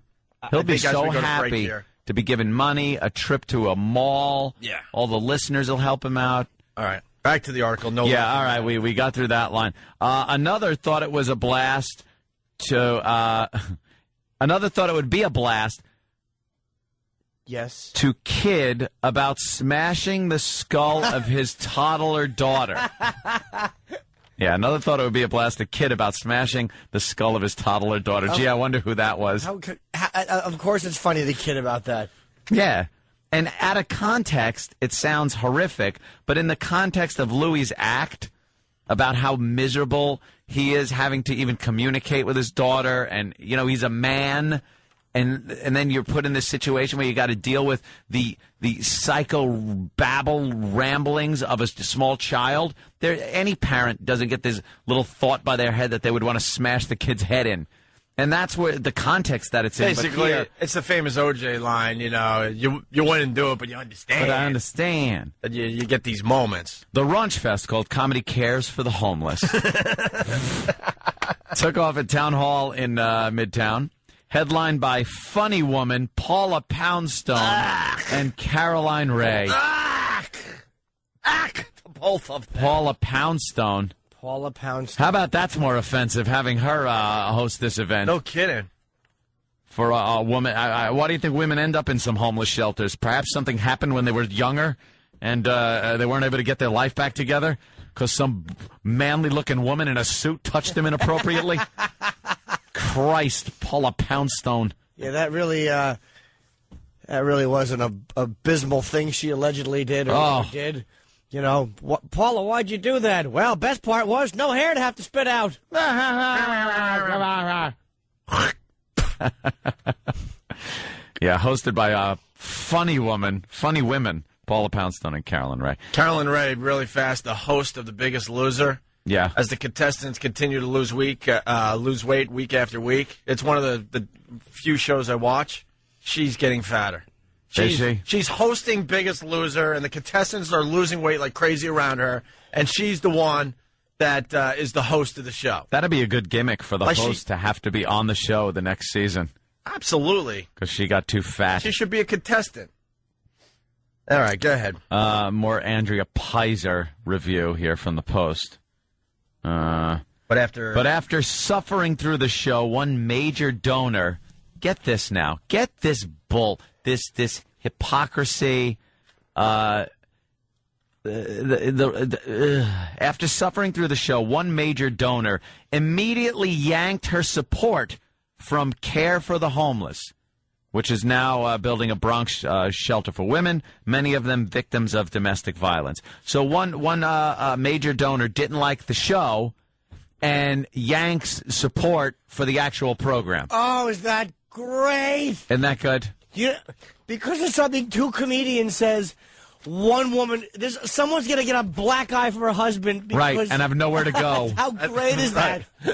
Because somebody made a joke that this idiot didn't like. Because she put her personal preferences above the cause. Yeah. What a pig. Right. Like, obviously, she doesn't really believe in the cause if she is going to pull out her support over a dumb joke. Yeah. What a pig trying to bully everybody because she gives money to help the people of domestic violence, the victims of domestic violence, not to dictate how the money is earned other places, you pig. Wouldn't you, aside from it being illegal sources, wouldn't you not really care how you're getting the money as long as the money is getting there to the women that need it? Mm-hmm. Especially if it's a comedy festival? Oh. Jesus Christ, how innocent is that? And we've talked about this over the years. We won't retell the story again, but it just amazes us that these charities will not accept money. Yeah. You would think every charity would accept money no matter where it's coming from. Mm-hmm. Even if it's coming from Mark Carr's personal checkbook, you would accept it because it's helping somebody. But no, they got, stupid me, they got morals. They got morals to the point that they won't accept the money, so people will suffer because they didn't take this money from this questionable source. Where do you read the next one? This is a gem. Yeah, this is great. It's open season on women. Wait, did you do the... Oh, yes. Okay, all right, sorry, go ahead. Said an angry Merle Hoffman. Wow, how old is Merle? Oh, he must have been angry. Merle, president of Choices Women's Clinic, who removed her support. Oh, Merle is a woman? What a hot chick. Wow. A woman named Merle must be. Let me get in the mood. Hold on. Let me see if this would work at all. Oh, Merle. Oh, yeah, Merle. Yeah, Merle. Ugh. That's right. Let me grab your mullet. Yeah. Your Converse sneakers. You look so hot, Merle. Merle! And she's the president of a Choices Women's Clinic, but she doesn't like violence against women jokes. Yeah. Well, what do you do when a woman comes in and wants an abortion and it's a little girl? Wouldn't you kind of consider that violence against a female? Don't punch them, but it's okay to vacuum them. That's okay, yeah. You self-righteous bitch. Shut your face! Absolutely. God almighty, shut up. God bless Louis C.K. and Patrice O'Neill for not adjusting their sets, by the way. Yeah. All right, absolutely. Yeah, talk about taking your young daughter and smashing her head in. But hey, at least they gave birth to the kid. Yeah. At least they had the kid, Merle. They didn't traipse into the clinic and look for the Hoover. Don't worry about that little piece banging on the edge of the dumpster behind the place. Jesus. That's right. As you're dumping out stew that could have cured cancer. Wow. We'll never know. We'll never know. Oh, Merle Hoffman, who removed her support. That's what really infuriates me. Misogyny is the last permissible thing. Is it? No. You dope with a man's name? Misogyny is the last permissible thing? How come everybody that feels victimized says that they are the last thing that's allowed to make fun of? There's still gay bashing and racism to enjoy. What's the matter with you? Of course. You dumb broads are third by a long shot. Exactly. Merle. I say blacks, gays, Jews. And then women. And then women. What are they doing at a comedy show? Fourth. You dopes. That's right. Merle. What are they doing at a comedy show? Don't people realize by now that for every laugh that is had at a comedy show, it kind of hurts somebody out there? Maybe not someone... Paula Poundstone or Carolyn Ray. That's what these women wanted. Maybe not... They probably howled at those two. Yeah, but I'm sure they told jokes if you really broke down their set. it was hurting somebody. Maybe not in the audience, but hurting somebody out there. That's what comedy's all about. Yeah. Also in the audience. Oh, there's some more wonderful names coming up. An unamused Sonia Osorio, president of the city's National Organization for Women, and Liz Abzug. How is your last name Abzug? Abzug. How do you not have a sense of humor with the last name Abzug? Is that Bella Abzug's daughter or something? Probably. Abzug. That's the sound a guy's fist makes when it hits your stomach. Abzug. What sexy names for, I'm sure, sexy women. We got a couple women screaming at us. It's not Merle, it's Merle. It's not Merle. Merle, you dumb broad. It's Merle. It's Merle. MEARLY would be Merle. Okay. Like it's the Merle show. Or I have to get up Merle tomorrow. Merle. It's not Merrill. It's not Merrill, you dumb Stephanie bitch. Stephanie, you're in violation. You stupid broad. You're in violation. It's Merrill, not Merle. You're in violation, Stephanie. MERLE. MERLE, that spells Merle. That's Merle, not Merrill. Stephanie. You dope. Stephanie. We know how to read, Stephanie. Stephanie, speak. Hey, Stephanie. Speak. It's Merle. We love you too, Stephanie. Why do you think it's Merle? Well, I don't have this now. It's Merle. Yeah. God. Merle. Shut up. All right, you know what? I wish she didn't get up so early and didn't listen to this show. We got to do the second. Hold on, I won't let myself go. We got to do the second half of the column after the break. No. But we'll tease you with this. Now, I like to think I have a seriously twisted sense of humor. They always say that. But... Yeah, dot after the break. They always say that. They all say that. Now I'm known as the gal that, I'm no prude. Oh, I'm not me. I have a seriously twisted sense of humor. No, you don't. When that comedian talks about the peanuts on the plane, I'm right with them. I understand, and I laugh. When has Andrea Pizer ever displayed anything that resembled a seriously twisted sense of humor? Never. I mean, if bashing your daughter with a rock, that's seriously twisted humor. What do you think that's funny, Andrea? That would classify you as having a seriously twisted sense of humor. Black jokes. She couldn't enjoy them. Well, we'll see what she thought wasn't funny whatsoever. I'd love to talk to her. And it has something to do with Patrice O'Neal. Of course it does. It's the worst of the Opie and Anthony Show. We're in the middle of talking about Andrea Pizer's column in the New York Post Saturday. Entitled No Laughing Matter. No Laughing Matter. That's what you want when you're a comic being pretty much reviewed by this woman who has no credentials in reviewing a comedy act. Oh, Jesus. I love the pictures you use. Oh, my God. We finally got a look at the pictures. I told you, it makes you look like if you was writing a scathing report on something. They found a picture that I've never even seen myself that looks exactly like it should look for a bad These are pictures of men, yeah. You and Louie's picture look like men that would just beat their women senseless. Look at the picture they have of Louie like he's a raving, sweaty lunatic. Yeah. Yeah. And you've never looked like this in your life. I guarantee you this was a joke pose you did for somebody. Because you got your head back, tilted to the side, all attitude. Like This is just when, here's Patrice's picture. Just when the woman is coming to again after you just knocked her out, she's looking up, and this is the face you're giving her like, bitch, I've hit you harder than that. And you didn't go down. And don't let me cut that index finger off so you don't dial 911. Like that's what a face. That's what my face. Yeah, that's what your face looks like. All right, let me do that on purpose. Let me do the quick recap here. So Patrice was part of this comedy thing with Louis C.K. The Raunch Fest, called Comedy Cares for the Homeless, took off at Town Hall in Midtown, headlined by funny woman Paula Poundstone and Carolyn Ray. But after suffering through the show, one major donor immediately yanked her support from Care for the Homeless, which is now building a Bronx shelter for women, many of them victims of domestic violence. So she's like, I'm out. I'm out. I'm not helping black guys anymore. And that woman was Merle Hoffman. Merle. A woman named Merle. But the other, did you get another? Hold on, yeah, we're getting there. It's open season on women, said an angry Merle Hoffman, president of Choices Women's Clinic, who removed her support. That's what And a lot of fetuses. Said Merle Hoffman as she tweezered a hair out from between her teeth. Merle. Hey, beautiful, what's your name? Merle. What's his name? Bob. Also in the audience were an unamused Sonia Osorio, president of the city's National Organization for Women, and Liz Abzug. Liz Abzug. I'm so sorry you have Liz Abzug. I do. How long do I have to live? How do you have a B, a Z, and a G in the same 5-letter last name?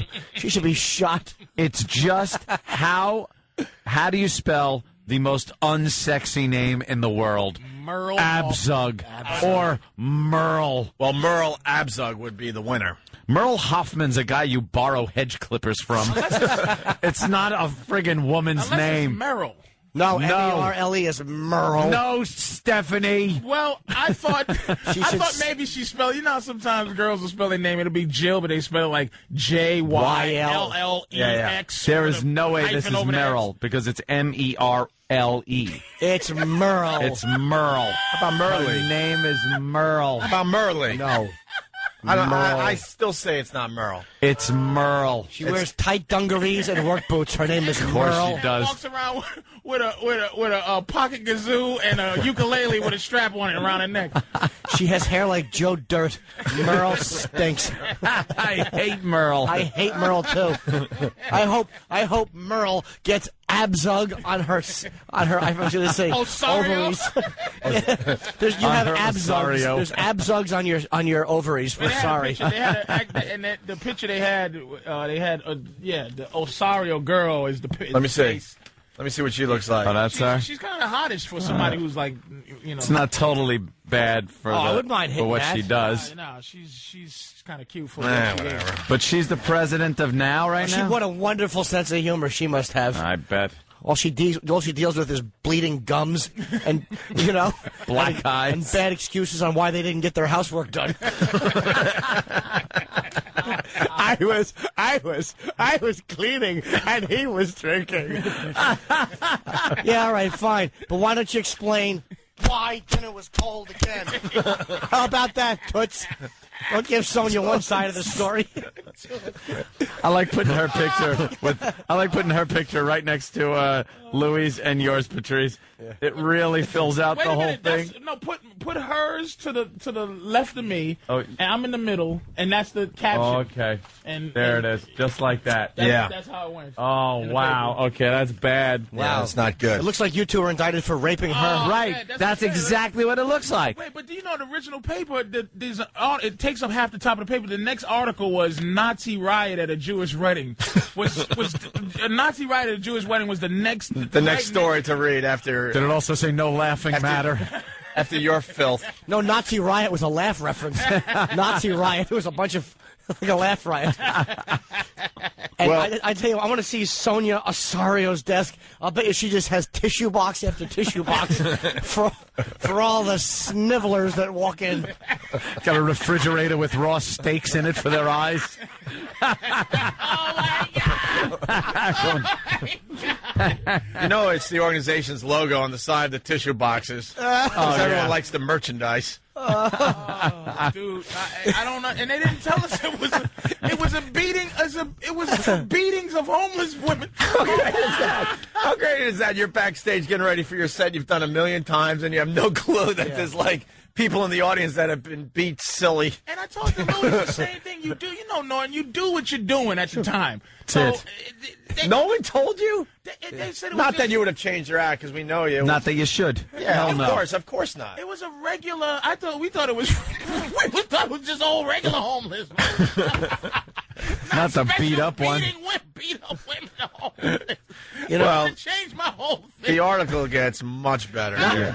Not only is now National Organization of Women, but it's when you should do the housework when you're told. Oh my God! They had a problem with our Whip 'em Out Wednesday promotion. Of course they did. Yeah, we had our run-ins with them. Yeah, she's the president of the New York chapter of Now. Of Now? Of Now. How much fun could she be? It was so, you don't understand, man, how it was so anticlimactic. Yeah. This situation. I just came in, did my abusive humor, and left. Went to a party. Can I ask you something? Were you getting good reactions from the crowd? Of course. You were killing, right? Of course. So you were killing, and stupid Andrea Pizer was in the audience. She didn't like what you were saying, probably because maybe it hits too close to home, I'm thinking. And all of a sudden she has to write a whole column on it. So you weren't getting booed off the stage There or was nothing? one lady that could have been Andrea that were yelling out, "Excuse me." She did not. Somebody, I don't know who. Ew. Excuse me, and I've heard that excuse me before because of course I've pissed women off to them enough to go excuse me. She was going to say something like, "Do you have a girlfriend? Has your mother ever?" So I went like this. I was in the middle of doing. Oh, you heard her and you stopped your set? I said like this. I said, "Let me just finish this one here, and I'll get to your question." Because she was very deliberate. She had a very Excuse me. I'm empowered, and You should not go to a comedy show. Don't. It's as simple as that. Wait a minute, I go like this, which I know had to piss whoever it was off. I go, hold on, I finished the joke, and then I go, oh, they said I gotta go. Like I did. They said I have to go. Thank you very much. I gotta go. Good night. Not addressing you, you dope. She should be that zealous when she's dropping those little blue hockey pucks into the septic tank. That's when she should have that type of go-get-'em attitude.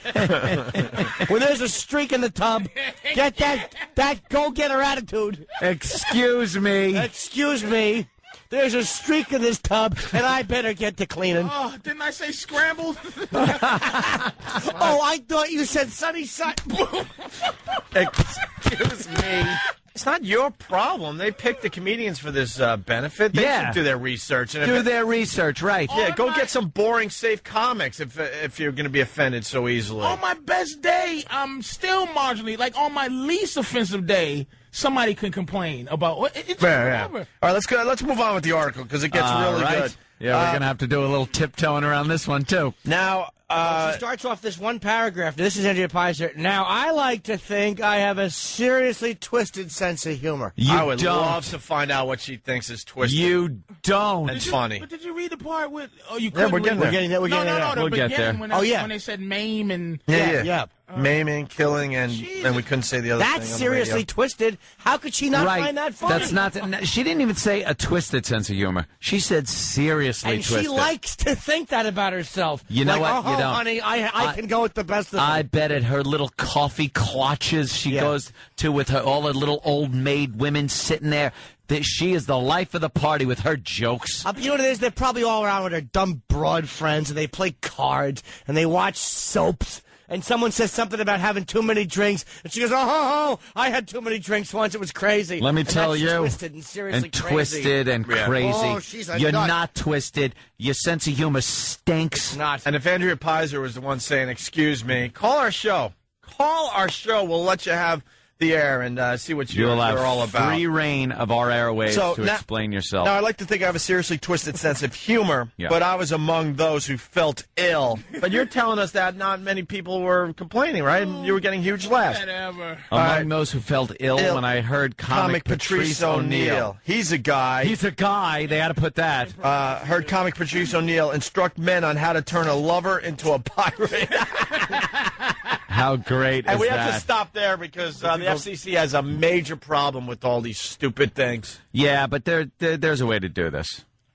But the fact that she wrote it, that you're reading what she wrote, is not. It's amazing. It's not. That's why the FCC stinks on ice. It's doing something. It's doing something in the heat of passion that will end up with the woman having to have one of her eyes shut real quickly, like getting something in her eye, so it'll shut.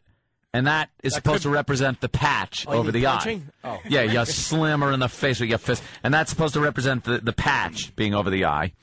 And then it says, then kicking her leg until she says, and it's spelt out in quotations, "Arg." This is why when I was reading it, I thought that she was not trying to make a bad article. Because why would she? Why would you write it? The joke is, it reads funny. It reads funny, She's right? so stupid for doing that. Like, you don't put arg, and then that might have, but she put arg. Well, hey, she's showing she's got a twisted sense of humor. No, Opie, she's so stupid. No kidding. Why would she do that? Because as a dumb woman, she doesn't understand that is funny as it is. So she writes it out and thinks that's terrible. And Merle agrees, and so does Abzug, Liz Abzug, and so does that other pie eater, and Sonia Osario. And then it says Sonia Osario. That's what you should have said when you didn't give the eggs right to your husband. I'm Osario.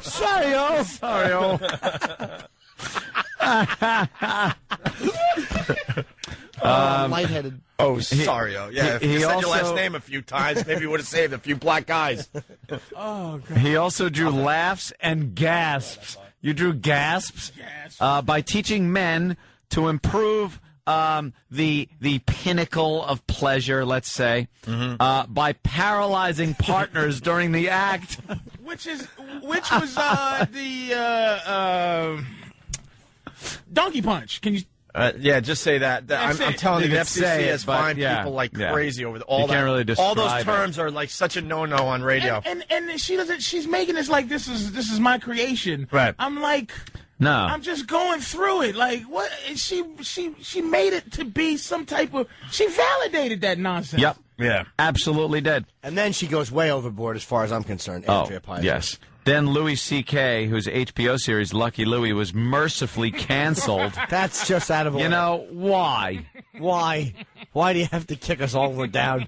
Because she didn't like it, so she figured. Of course, I thought she had a twisted sense of humor. What is she like that's twisted? What does she? Everything that I think is funny, she hates. She's ignorant, man. I love this. I hate people like this because they think if they didn't like something that everyone else should not like something. I hate that more than anything. Now this is a seriously twisted sense of humor. If she had a seriously twisted sense of humor, she'd find this funny. Right. Then Louis C.K., whose HBO series Lucky Louie mercifully canceled, one-upped his twisted colleague, joking about decimating his stupid 4-year-old daughter by bashing her in the head. And she goes, arg. I love that. She should have wrote arg. I haven't seen the words arg since Batman was on TV. We have someone that was in the audience, Sheep Lover, who's listening on XM. The girl who stood up yelling, "Excuse me," was not Andrea. I saw the girl who did that. She was yelling, "Would you like that done to your mom or sister?" Of course. And then he writes, "Ha ha, Patrice killed. He's the best." The crowd loved it. So for the most part, the crowd loved it, except for this bitch. Too bad you didn't hear that, because you could have answered yes, that you would love that done to your girlfriend and mother, and would pay to watch it, depending how much you'd spend on the ethnicity of the person doing it. You could have really. I'll pay extra for an unclipped gentleman. Oh, wow. This is interesting. The next paragraph. Yeah. Bobby Watts, Executive Director of Care for the Homeless, told me he had some complaints about the show. Though in a frantic email to Hoffman, Watts insisted that one of the show's producers, Carolyn Thompson, was outraged by the material and let the comics have it backstage. In a way, I wanted to smash Bobby Watts. But he's the director of Care from the Homeless, and she yanked money, so he kind of has to do that. I was going to say, I feel like I should be loyal to the guy, but they didn't say anything. Screw them. He's just trying to get And money. did anybody catch hell backstage? Stop. Could you imagine Patrice O'Neill standing there as somebody lambasts him about his act? You'd make that face. That was in the paper. That's where they'd get that picture. It's just, I couldn't believe it was that political watching this. Reading and I'm going, what? I just did that stupidness and left. Oh, poor Bobby Watts. He then had to. I want to state that I do not condone the offensive women-hating nature of the routines Watts wrote to Hoffman. I wonder if Merle got the email. Did you write Dear Merle at Yahoo? Was it Dear Ms. Hoffman or was it Hey Merle? Yeah, she got the email in between cooking tips. Merle she was she don't looking up cook. on the Google. Merle on the Google. Merle flips up her flannel collar. He said Merle. Merle. Dear Merle. Merle's got some emasculated man. Colon. Some emasculated man that cooks for her. Dear Merle, LOL. You don't even put a comma after Merle. It's a colon. Merle. Another producer, Mark Krantz, disputed that anyone was upset. He said the organizers knew very well what the comics might say. We're sorry if it offended, but the performers knew why they were there, and they were there for free. Didn't even get paid. Krantz. He said the event's organizers walked into this with their eyes open. I'm sure on some planet these comics are funny. Well, get Andrea Pizer on the phone. Andrea, don't hide. But for a Come woman's on our show. homeless shelter, that's a bad joke. I'm sure on some planet these comics are funny. What an ass. Just because you didn't like it, that's fine. You have your own opinion. I respect that. But to think that people don't think Patrice O'Neal's funny is ridiculous. I don't know, man. And According to Andrea, she has a seriously twisted sense of humor. Seriously twisted. I'll bet you her and Merle and the Abzug girl shared a few belly laughs backstage. Oh. Remember that time you got pregnant and then you sneezed and you weren't pregnant anymore? Bah! I bet they chuckle watching that clear hose trying to identify what pieces are going through it. Look, was that a lil hand? I would have shaken that. Oh, my sense of humor is so twisted, I'm laughing. Mess on the linoleum. O-T-E. Oh, well, that could have been a president. Oh, boy. That's good. Great. Hey, what happened From with you? bassinet to biohazard bag. We got more. We got more on the story from Patrice O'Neal because I guess his fine woman there what a got into an email battle with Andrea Pizer. Oh, what a trooper. Good for her. She ran in the house. Good for your girl, man. Her main thing was she was upset mostly with Merle. Merle. Because it's like, why would you yank your money? Yeah. Because of what my boyfriend said. But yeah, that's worse than like what the you women did. don't need the money Not that because you upset her. I don't think you did anything wrong, but if you're thinking about what's worse, I think what's worse is like pulling money out of an organization that needs the help over a dumb joke. Right. I'm sorry. I just got so distracted at what I think was the news. It is the news. Anthony. No, it can't possibly be the news. No, you're kidding. It's white people dancing, and two of them are wearing the Jamaican hats. They're wearing Jamaican hats with the fake dreads coming out. Losing weight to reggae. And they're dancing behind the anchor desk. Could you ever see Walter Cronkite with a reggae hat on and dreads? No. How the hell could you lose weight to reggae? Lose weight to reggae, yeah. You're not losing weight to reggae. You're smoking pot and sitting in a lounge chair next to a pool. How the hell do you lose weight freaking listening to reggae? Smoking blunts. Are you just kidding? Stop it. Look at these idiots. I could see you losing weight listening to Boy George music, but not reggae. Oh, man, 6 months later. There you go. You just lost all the weight you need. I'm dumbfounded watching Who's watching the news and actually laughing? I don't know. It's all right. Nobody. Anyway, so what happened with the chick? And I have a severely twisted, seriously. Oh, God, I like to think I have a twisted sense of humor. Let's get back to Patrice because I want to wrap this up so we can move on to other things. Yeah, she wrote. She started it out. I didn't read it because I know how I am. If I read it, I would have been, backseat driving her great. But I read it. It was really good. She was it began with, "I am Patrice O'Neal's fiance," and then in parentheses, AKA his bitch. And I'm here to say that I have never been maimed or beaten in the act of sex. But she never defended that I'm a misogynist. She never said I'm not one. She probably tried to, and her computer wouldn't let her type it. It kept deleting. But she wrote a long thing and all of gripes. And Andrea wrote back, I have to paraphrase it, but she basically wrote back, listen, first of all, don't shoot the messenger. Second of all, I am not before you give me a speech about journalistic integrity, I am not a journalist. I'm a columnist. So they're paid for their opinions. To me, it's fine. She's got an opinion, but it's a lousy one. It's one that is contradictory to her saying that she has a seriously twisted sense of humor, and that's. Do women like that have sex? Like Gloria's already. Oh, I'll bet you. Not only do they have sex, but I'll bet you that they like their hair pulled. And I'll bet you that they are just dirtbag submissive. That's what my guess would be. Because any woman that's running around tooting her own horn like that and just demanding, I guarantee you. I think a lot of these. If they're straight, they're dirty subs. A lot of these right-wing guys that are against homosexuality always end up popping out of the closet when something happens. And some guy comes in and says, "Hey, we were having sex." Same thing with these women. Yeah, they probably in bed just love a little hair tug. We have another person that was at the show, Anna from Bayside. As someone who attended the show, it's ironic that twatty Carolyn Ray and Paula Poundstone weren't lambasted for their tacky attempts at man-bashing. Oh, was Paula Poundstone and Carolyn Ray trying to... I wasn't even going to ask Patrice that question. He has no clue. I don't know. He just waits the first time to go on stage. I had no doubt in my mind. You didn't see any part of the show. I don't know what it is. I guess that's okay, because when a woman tries to hit you, you just laugh at her anyway. Absolutely. You just take a little slap and you just give it right back harder. And then Anna continues. Put your class ring on her cheek. Anna continues, they just wish they got laughs like Patrice and Lewis did. Stupid. And then she used the C plural word. Yeah. Wow. Oh, yeah, she went there. She called them kooks. Comedians. I can't believe, here's the worst sin of Andrea Pizer. She's a homely woman. They're columnists like Linda Stacy and her. They're all ugly.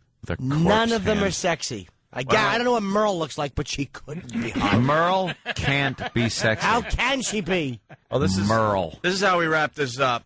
Once again, we invite the columnists to defend themselves on the Opie and Anthony show. It never happens. I want to talk to Merle. They all hide. Let's get Merle. We'll talk to Merle Hoffman. We'll talk to Liz Asberg. Abzug, whatever. We'll talk to the girl that has sorry in her last name. Osario. Osario. Sonia Osario. And the Pizer woman. And we'll talk to the Pizer woman. Do we try getting them all, Merle?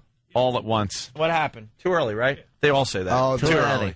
All right, it's the O&A virus spreading across America. Patrice O'Neill, everyone. Hey, this is Patrice O'Neill. You are listening to the worst of Opie and Anthony. I guess which is their best, really. When you think about it.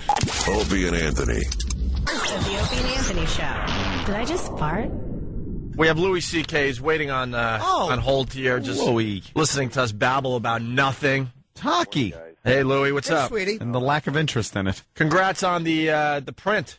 Oh, yeah, that was some nice ink. That was great. We've been talking about it all morning. We have Patrice O'Neill in studio. Yeah, I was very proud of that. I thought that was awesome. No laughing matter, my friend. Well, you should know better than... How many every time something happens with comedy, that's the headline. Yep. No laughing matter. That's really creative. But this woman claims to have this really seriously twisted sense of humor. Yeah. And then just trashes you guys.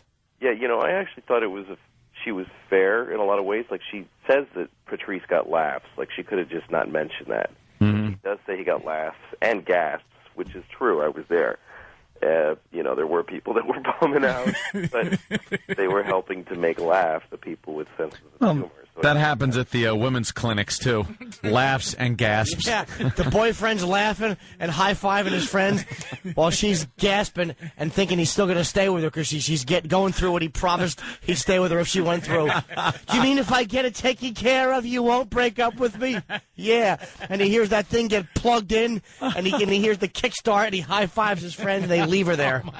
Have some orange juice and get your road ride home, you no morning after pill whore. I just got to sell these concert tickets to pay for it. Best times, right on. The one thing about Andrea Pizer that she fails to mention in the column, the headline is No Laughing Matter, but Louis C.K. and Patrice O'Neill were getting huge laughs at this show. There was only a handful of people that weren't enjoying it. Yeah, no, it was killing. And the thing is that the point of having us there was not that we weren't supposed to be there to talk about how great women's shelters are. Yeah. We were there to put our names on the show so that people would come and see us. And both Patrice and I, when we went on stage, got big applause going on. So we know that people came, paid money to that women's shelter so that they could watch us say horrible things about women. That's the whole point.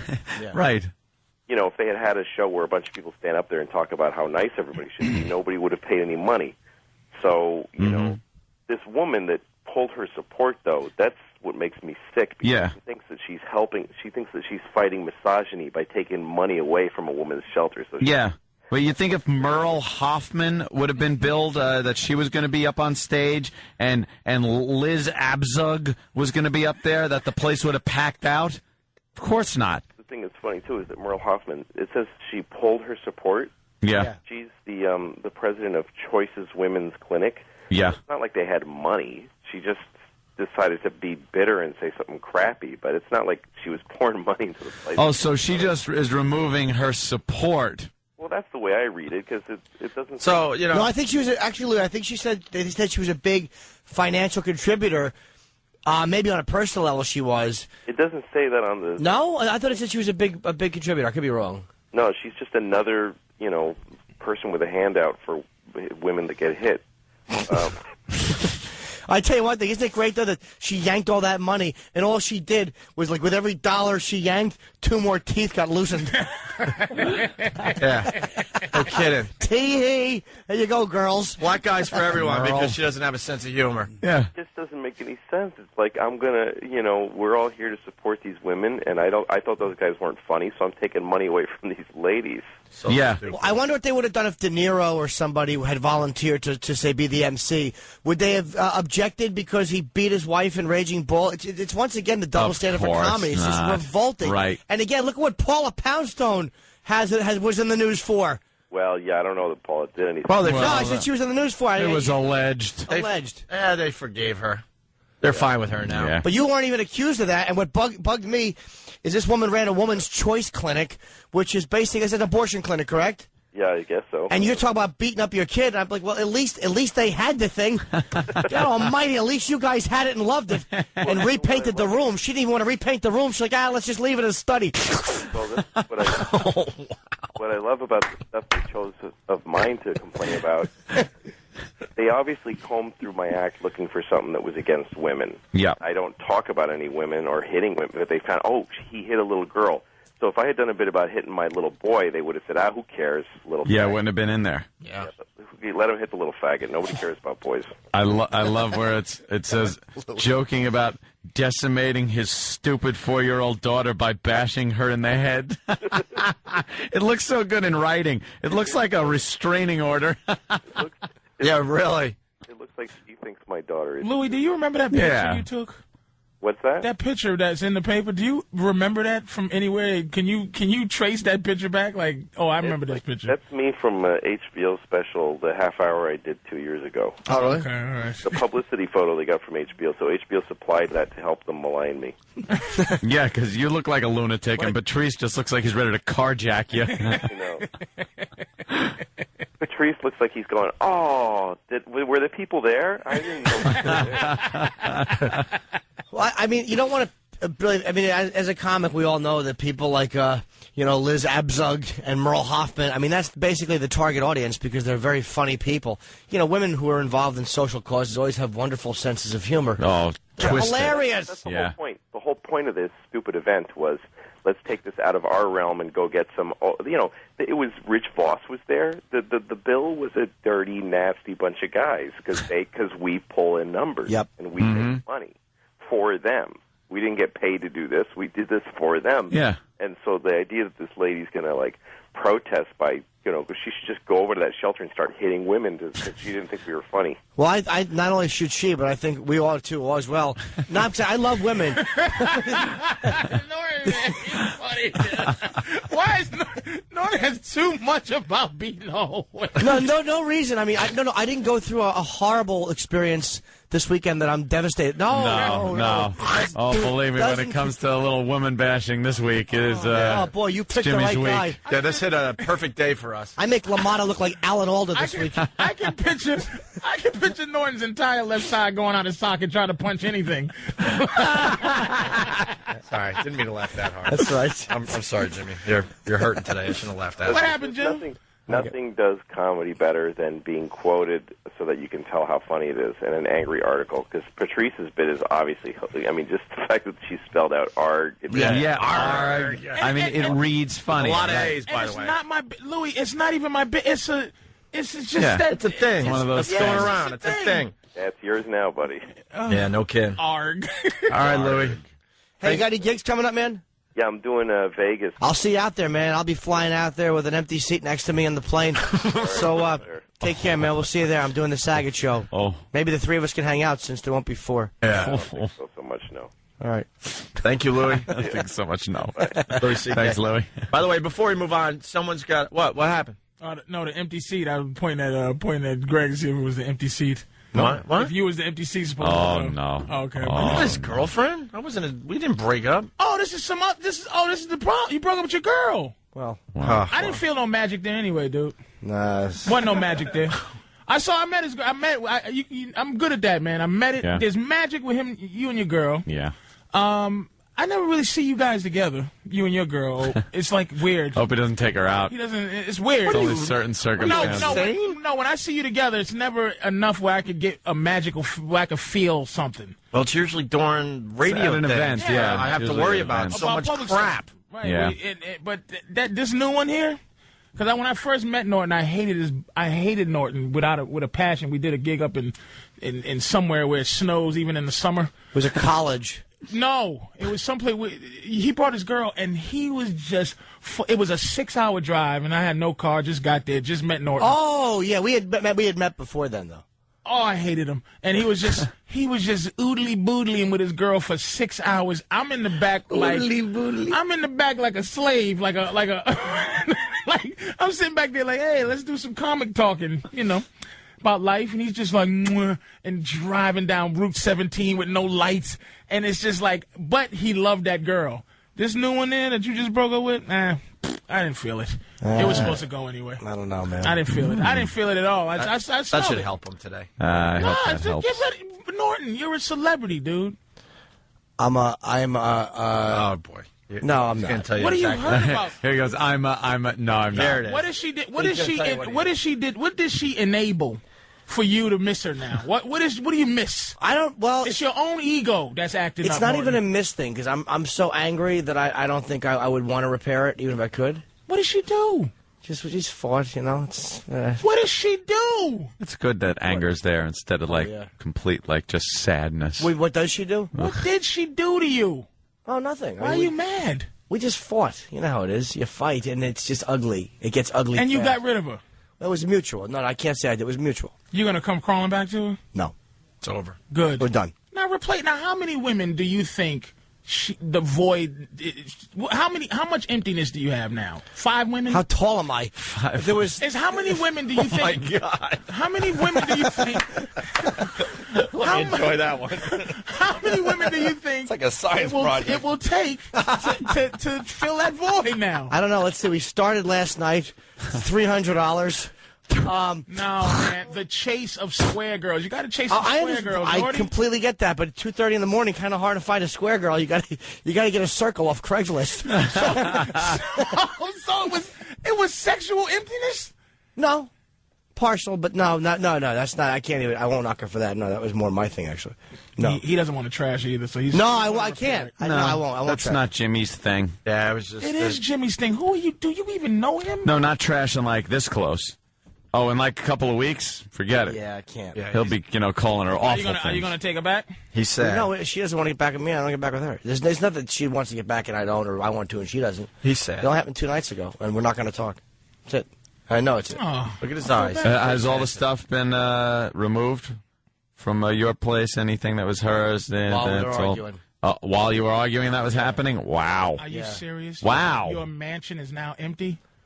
Well, there was never much there. It was just a few pair of panties and, Oh, I'm going through it now, dude. I mean, it ends up, with her coats in my closet.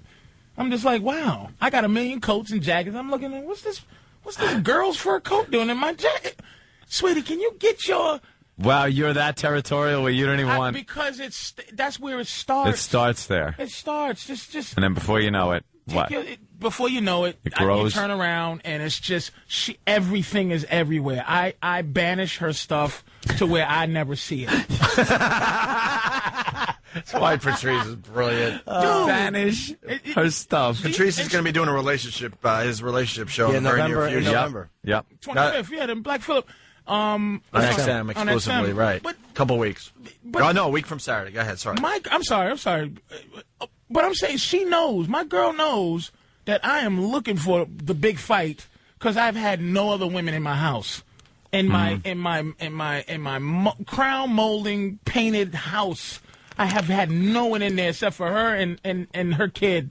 So you're looking for the big fight. I'm just she knows I'm sniffing out something. So she Like if you're going to have a fight with a girl, bitch, and she just goes. if you're going to have a fight with a woman, it's going to be a big one, and it's going to be her because who else are you going to fight with? I gotta have a big fight with her so I can have some. She knows I'm waiting to have somebody else come in there.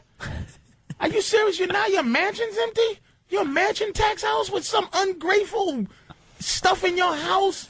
Your big Panasonic TV and you all frumpy? It's ego, stupid. No, I say I know the ego thing. It definitely is part of it. But then there's times where you just get sad because you liked somebody a lot, maybe love them. It's the banana in the tailpipe. Here's why she did that. She started to fear who you are. So she tried to control that by leaving you first, by making the move because you're in a mansion and you're on the radio. And she's like, I'm going to get out of this because I'm a little too in love with you. That's her problem. She was too into you, and she knows it's stupid because you told her, hey, I'm Jim Norton and I might just not be any blah, blah, blah. And she bounced to save her own life, dude. That's what she did. That's what they do. A preemptive strike? Yes, to get out of it. It's self-sabotage. She's into you too much. She loves you too much, Norton. How the hell do you know all this stuff? Because I know how I am. I'm dipped in low self-esteem. It's melting off one layer at a time every 10 years. And I know how people do things. They do. Like my girl, like I said, my girl is engaged to me. I'm not engaged to her. She feels more than a girlfriend. For her love for me is more than a girlfriend. She's my girlfriend. I love her, but she's just my girlfriend right now. But I don't want to make her not feel like she needs her. That's what's wrong with women. They get to a point where they feel a certain way about you, and they need you to be exactly the same level. And you're not.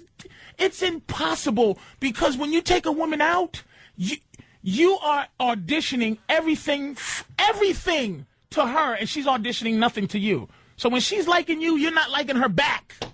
You understand what I'm saying? Wow. To the same degree.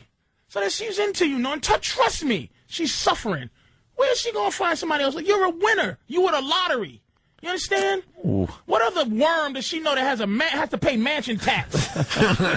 Hey, this is Louis C.K. You're listening to the worst of Opie and Anthony, and I don't know what else you're doing, but I hope you die soon. Opie and Anthony. Kenny was telling me I gotta go. He's pointing, and we got to get Anthony out of here. He's got a plane to catch. Are you flying today? Yes, I am. Have a safe I'll be trip. in sunny Miami. Have a safe trip. It's great to see you. Say hi to my ex-in-laws. I will. Absolutely. You look great, man. They're down there. Thanks. So do you. No, I mean you got a nice cock. That's what I meant. Yeah. I'm sorry. Anthony is all Definitely cock. right. Is that true? It's disgusting. All cock, no talk. It's a big Italian mess. We told It is. We told the cock story Yeah. this time. Dinty Moorcan. He's got something on. I'm still working on the smell of onions. I can't get over that. Jimmy's oniony bag. And Anthony doesn't shave his pubes either. It's fucking. Just picture a blood sausage in a shrub. No one look at Anthony's cock when he walks out of Don't here. look at my cock. No, I pointed it out before because I was wearing light pants, and I was happy that I didn't get any dribble when I pissed. Because when you wear light pants, the slightest little dribble, and everyone will just Do you have leakage? Well, no, but if you're in a hurry, you're doing a radio show, you got to make sure you get back before you're on the air. You got to pull your dick in, and oh fuck, and then it's just like out there.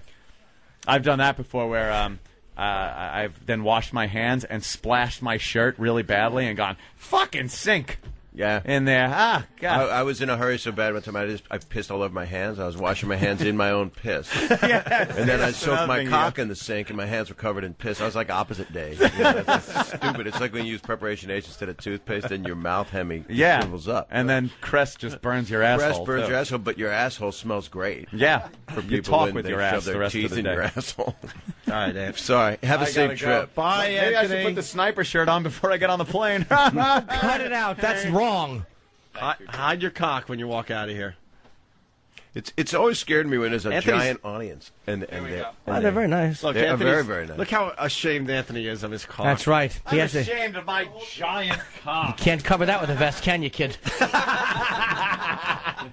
Bye, Ack. Have a safe trip, Have sweetie. fun at the old Westbury Music Fair. Was it North Fork? Thank you. North Fork tonight. We'll talk to you soon, man. Sweetie. Have a Thank great you, trip. Drew. Yes, I will. Are you covering pee spots right now? Oh, yeah, I am. I'll give you a call. Got All my right. satellite phone, See? so I'll call you from the ocean. See, we really are friends off the air. Dan. Bye, love. I'll miss you. Hoodie. Oh, darn. By the way, I want something from my. Awful. I want something from Miami. Hey, can we follow Anthony all the way to his car? Just follow him outside, Sam. Okay. Because we got Coffee, shut up. It's not even a joke. Someone do an Anthony impression and read the fucking copy because All it right, ain't hold on. going Let to me be do an Anthony me. impression. I gotta Down go. with the Jews. All right, we got just follow Anthony. We got a line of the Fucking day. Jimmy is so funny. No, I'm not doing it. Doing what? I can't. He won't. He's Anthony. I got to go. Earl Douglas, ladies and gentlemen. Earl Douglas. Boo. That was more than Earl deserved. And here I am, walking out. I'm leaving the show before it's over.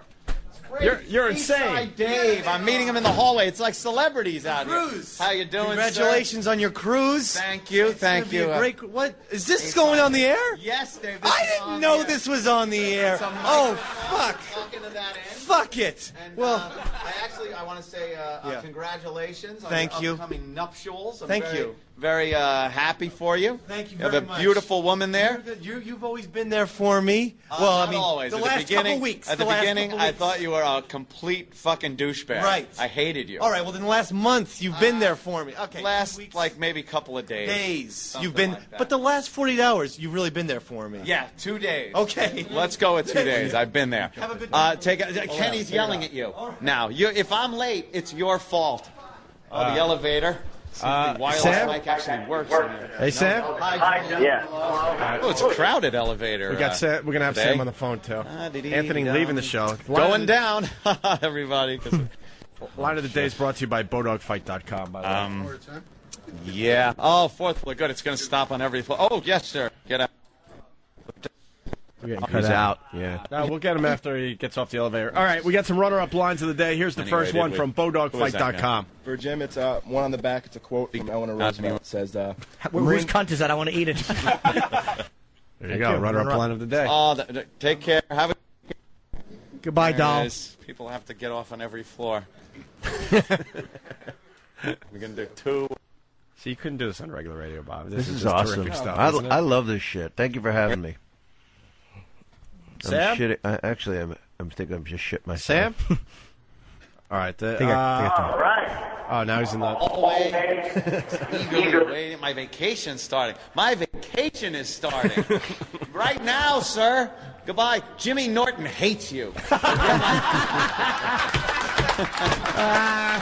He called you a pile of shit with a tie on it. The funniest There, I part is told that he him, bumped Jimmy. into I Elo told in the him fucking for you. hallway.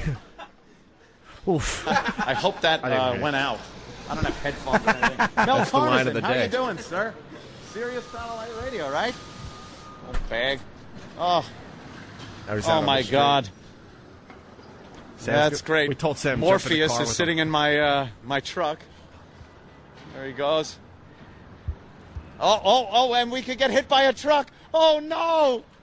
Oh. Are they looking at me out the window? Thank you, Master Poe. Safe trip, Anthony. Thank you, Enjoy. Master Poe. Take care.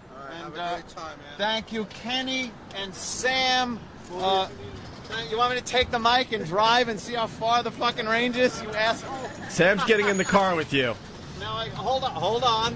Can he hear us? Yeah. No. Oh, good. Thank you, Master Paul. Now I'm going to annoy you like a caller. Thank you, Kenny. Hello? Hello? Am I on the... Hello? Am I on the air? Oh, shut the fuck up, you savage. See? Goddamn cab drivers. This is the real I wish I could take this mic with me. I am going to be hot to get home. All right.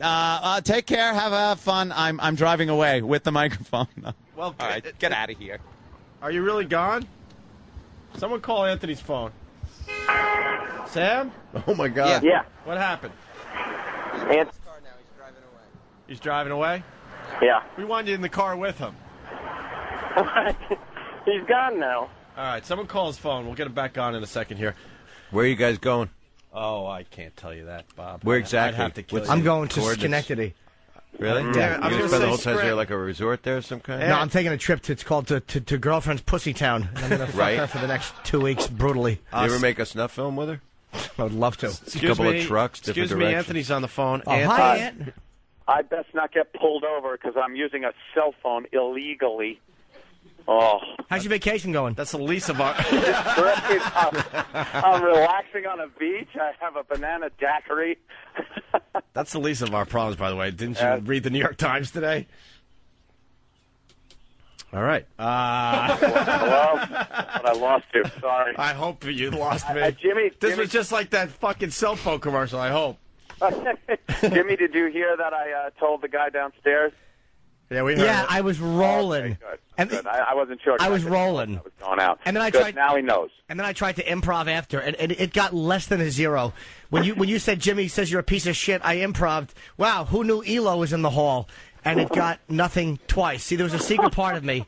Let me break the wall for the audience. Was hoping they just didn't hear it, but they did. And hold on. Okay, I had to soak in that for a second. How's the traffic there, buddy? I'm making my way cross town. Not bad right now, but over by Park it gets a little silly, and I have to really get offensive. I practice offensive driving because when you're in a city with cab drivers that are all just real, well, you know. Hey, can we keep the channel on with you just driving home? Maybe you could crank up the radio and sing along as you're driving. Oh, and see what I do on my normal drive home? Just it doesn't even matter if it's good. We'll just all right, let me see if I could. All right, figure out what you want to listen to on the way home, and we'll just have the channel on. It'll be Anthony driving home. People will listen just for the hell of it. All right, figure it out. We're gonna do line of the. They're nice to me. Yeah, little foreigner. I'm psyched. I'm on vacation. By the way, the new 2007 virus, O&A Traveling Virus T-shirts are on sale at myradiostore.com. Very cool. Nice. Anthony's on vacation. He's singing along in his car. I'm completely punchy now. I know. Well, this is what we do to people. Fucking fun. I'm out of here. I'll see you guys. Have a safe vacation, everybody. We're going to leave you with the sounds of Anthony driving home. Anthony, you go as long as you want, okay? All right. All right. Anthony driving his car. We'll see you guys in a little while. Great vacation, everybody. That's a vacation. To the studio audience, thank you. Thanks for the support. We greatly appreciate it. Drew Boogie, thank you. We'll just keep Anthony on in his car, and Ron and Fez are up at noon. Thanks, guys. Oh. That's good. God, get out of the way. Look at this idiot. All right. Little Peter Gabriel. Ooh. Just about to 2nd Avenue. My favorite part is getting on the Queensboro Bridge. Because no one understands you can't go straight here. If I get pulled over, it'll be really interesting, having to explain to the police officer why I'm using a cell phone. All right. I'm bored with that song. There's some awful music on XM. Oh, am I on the air? Fuck. What is that?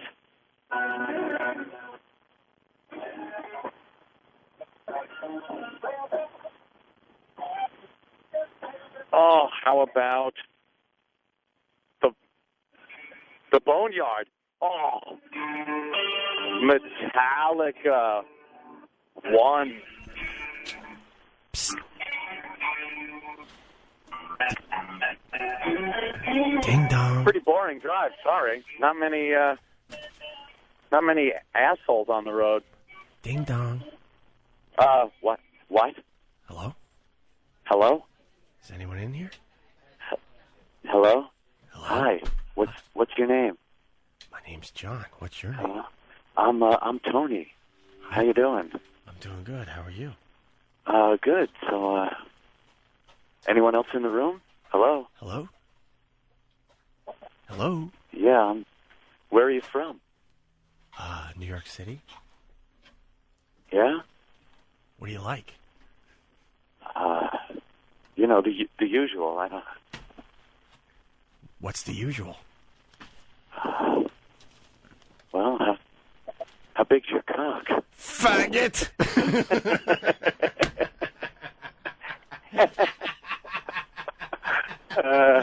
Sorry, I thought I was calling the gay hotline. I got mixed up.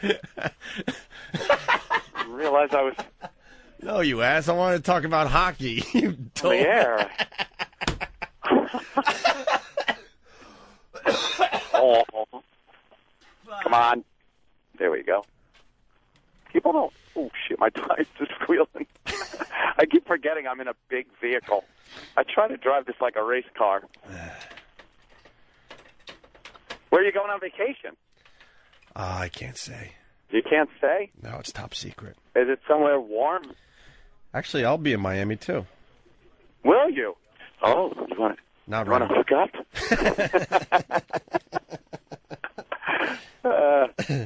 This is terrible. How come every other day it's like a harrowing drive home, and I'm making every light, there's no one in my way. This can only mean the second I hang up. Well, that's why pandemonium. That's why I thought this would be a good idea, because of the old days when we used to drive in together. Yeah, I'm not gonna, fake it. I would. Well, that was a little annoying. What was that? Somebody just jammed on the brakes in front of me for no fucking reason. I love that one. And now I'm entering this area in Queens where people don't understand that these lights stay green on this side for like 2 seconds, and you got to really move quickly. Mm-hmm. But now there's a cop vehicle in front of me, so I can't really beep at him. I'll just beep. What's the protocol with the cop trucks that haul around like the roadblocks and shit? There's no one in there that can like get you in trouble. Nah, You're just driving a fucking truck. I think those guys are the plebes, man. You're fine. Beep at them. They're not real. They're not real cops. They just look. Yeah, they don't have any radios or anything. I don't see an antenna, so fuck them. Please drive on the sidewalk in front of everybody. Oh, shit. I don't think I could get up through there. No. No, not through that. Well, if the road was blocked, because this is also the area where big rigs back into these warehouses and block the road for like fucking 10 minutes. Yeah. And then that's when I make my sidewalk moves. But if this guy decides he's going to do it, I could do it. But the cop vehicle, that would be really funny. It would just look at me like I'm a real asshole. All right. Oh, there he goes. Okay. Yeah. So okay, we're done. I got nothing going on here. It's the easy drive home. What do you mean? There's like no traffic really. There's no assholes in my way. And then what happened? Come on, where are you going on vacation? What? I'm going to be on vacation with your mom. I'm going to be banging your mom. See, Anthony can't hear me right now. What do you like about our show? I like the fact that I do all the heavy lifting and do all the hard work for the show and take all the meetings and think up all the bits for the entire show. What I like about the show, I like the chemistry between you and I. I think it's beyond amazing since day one.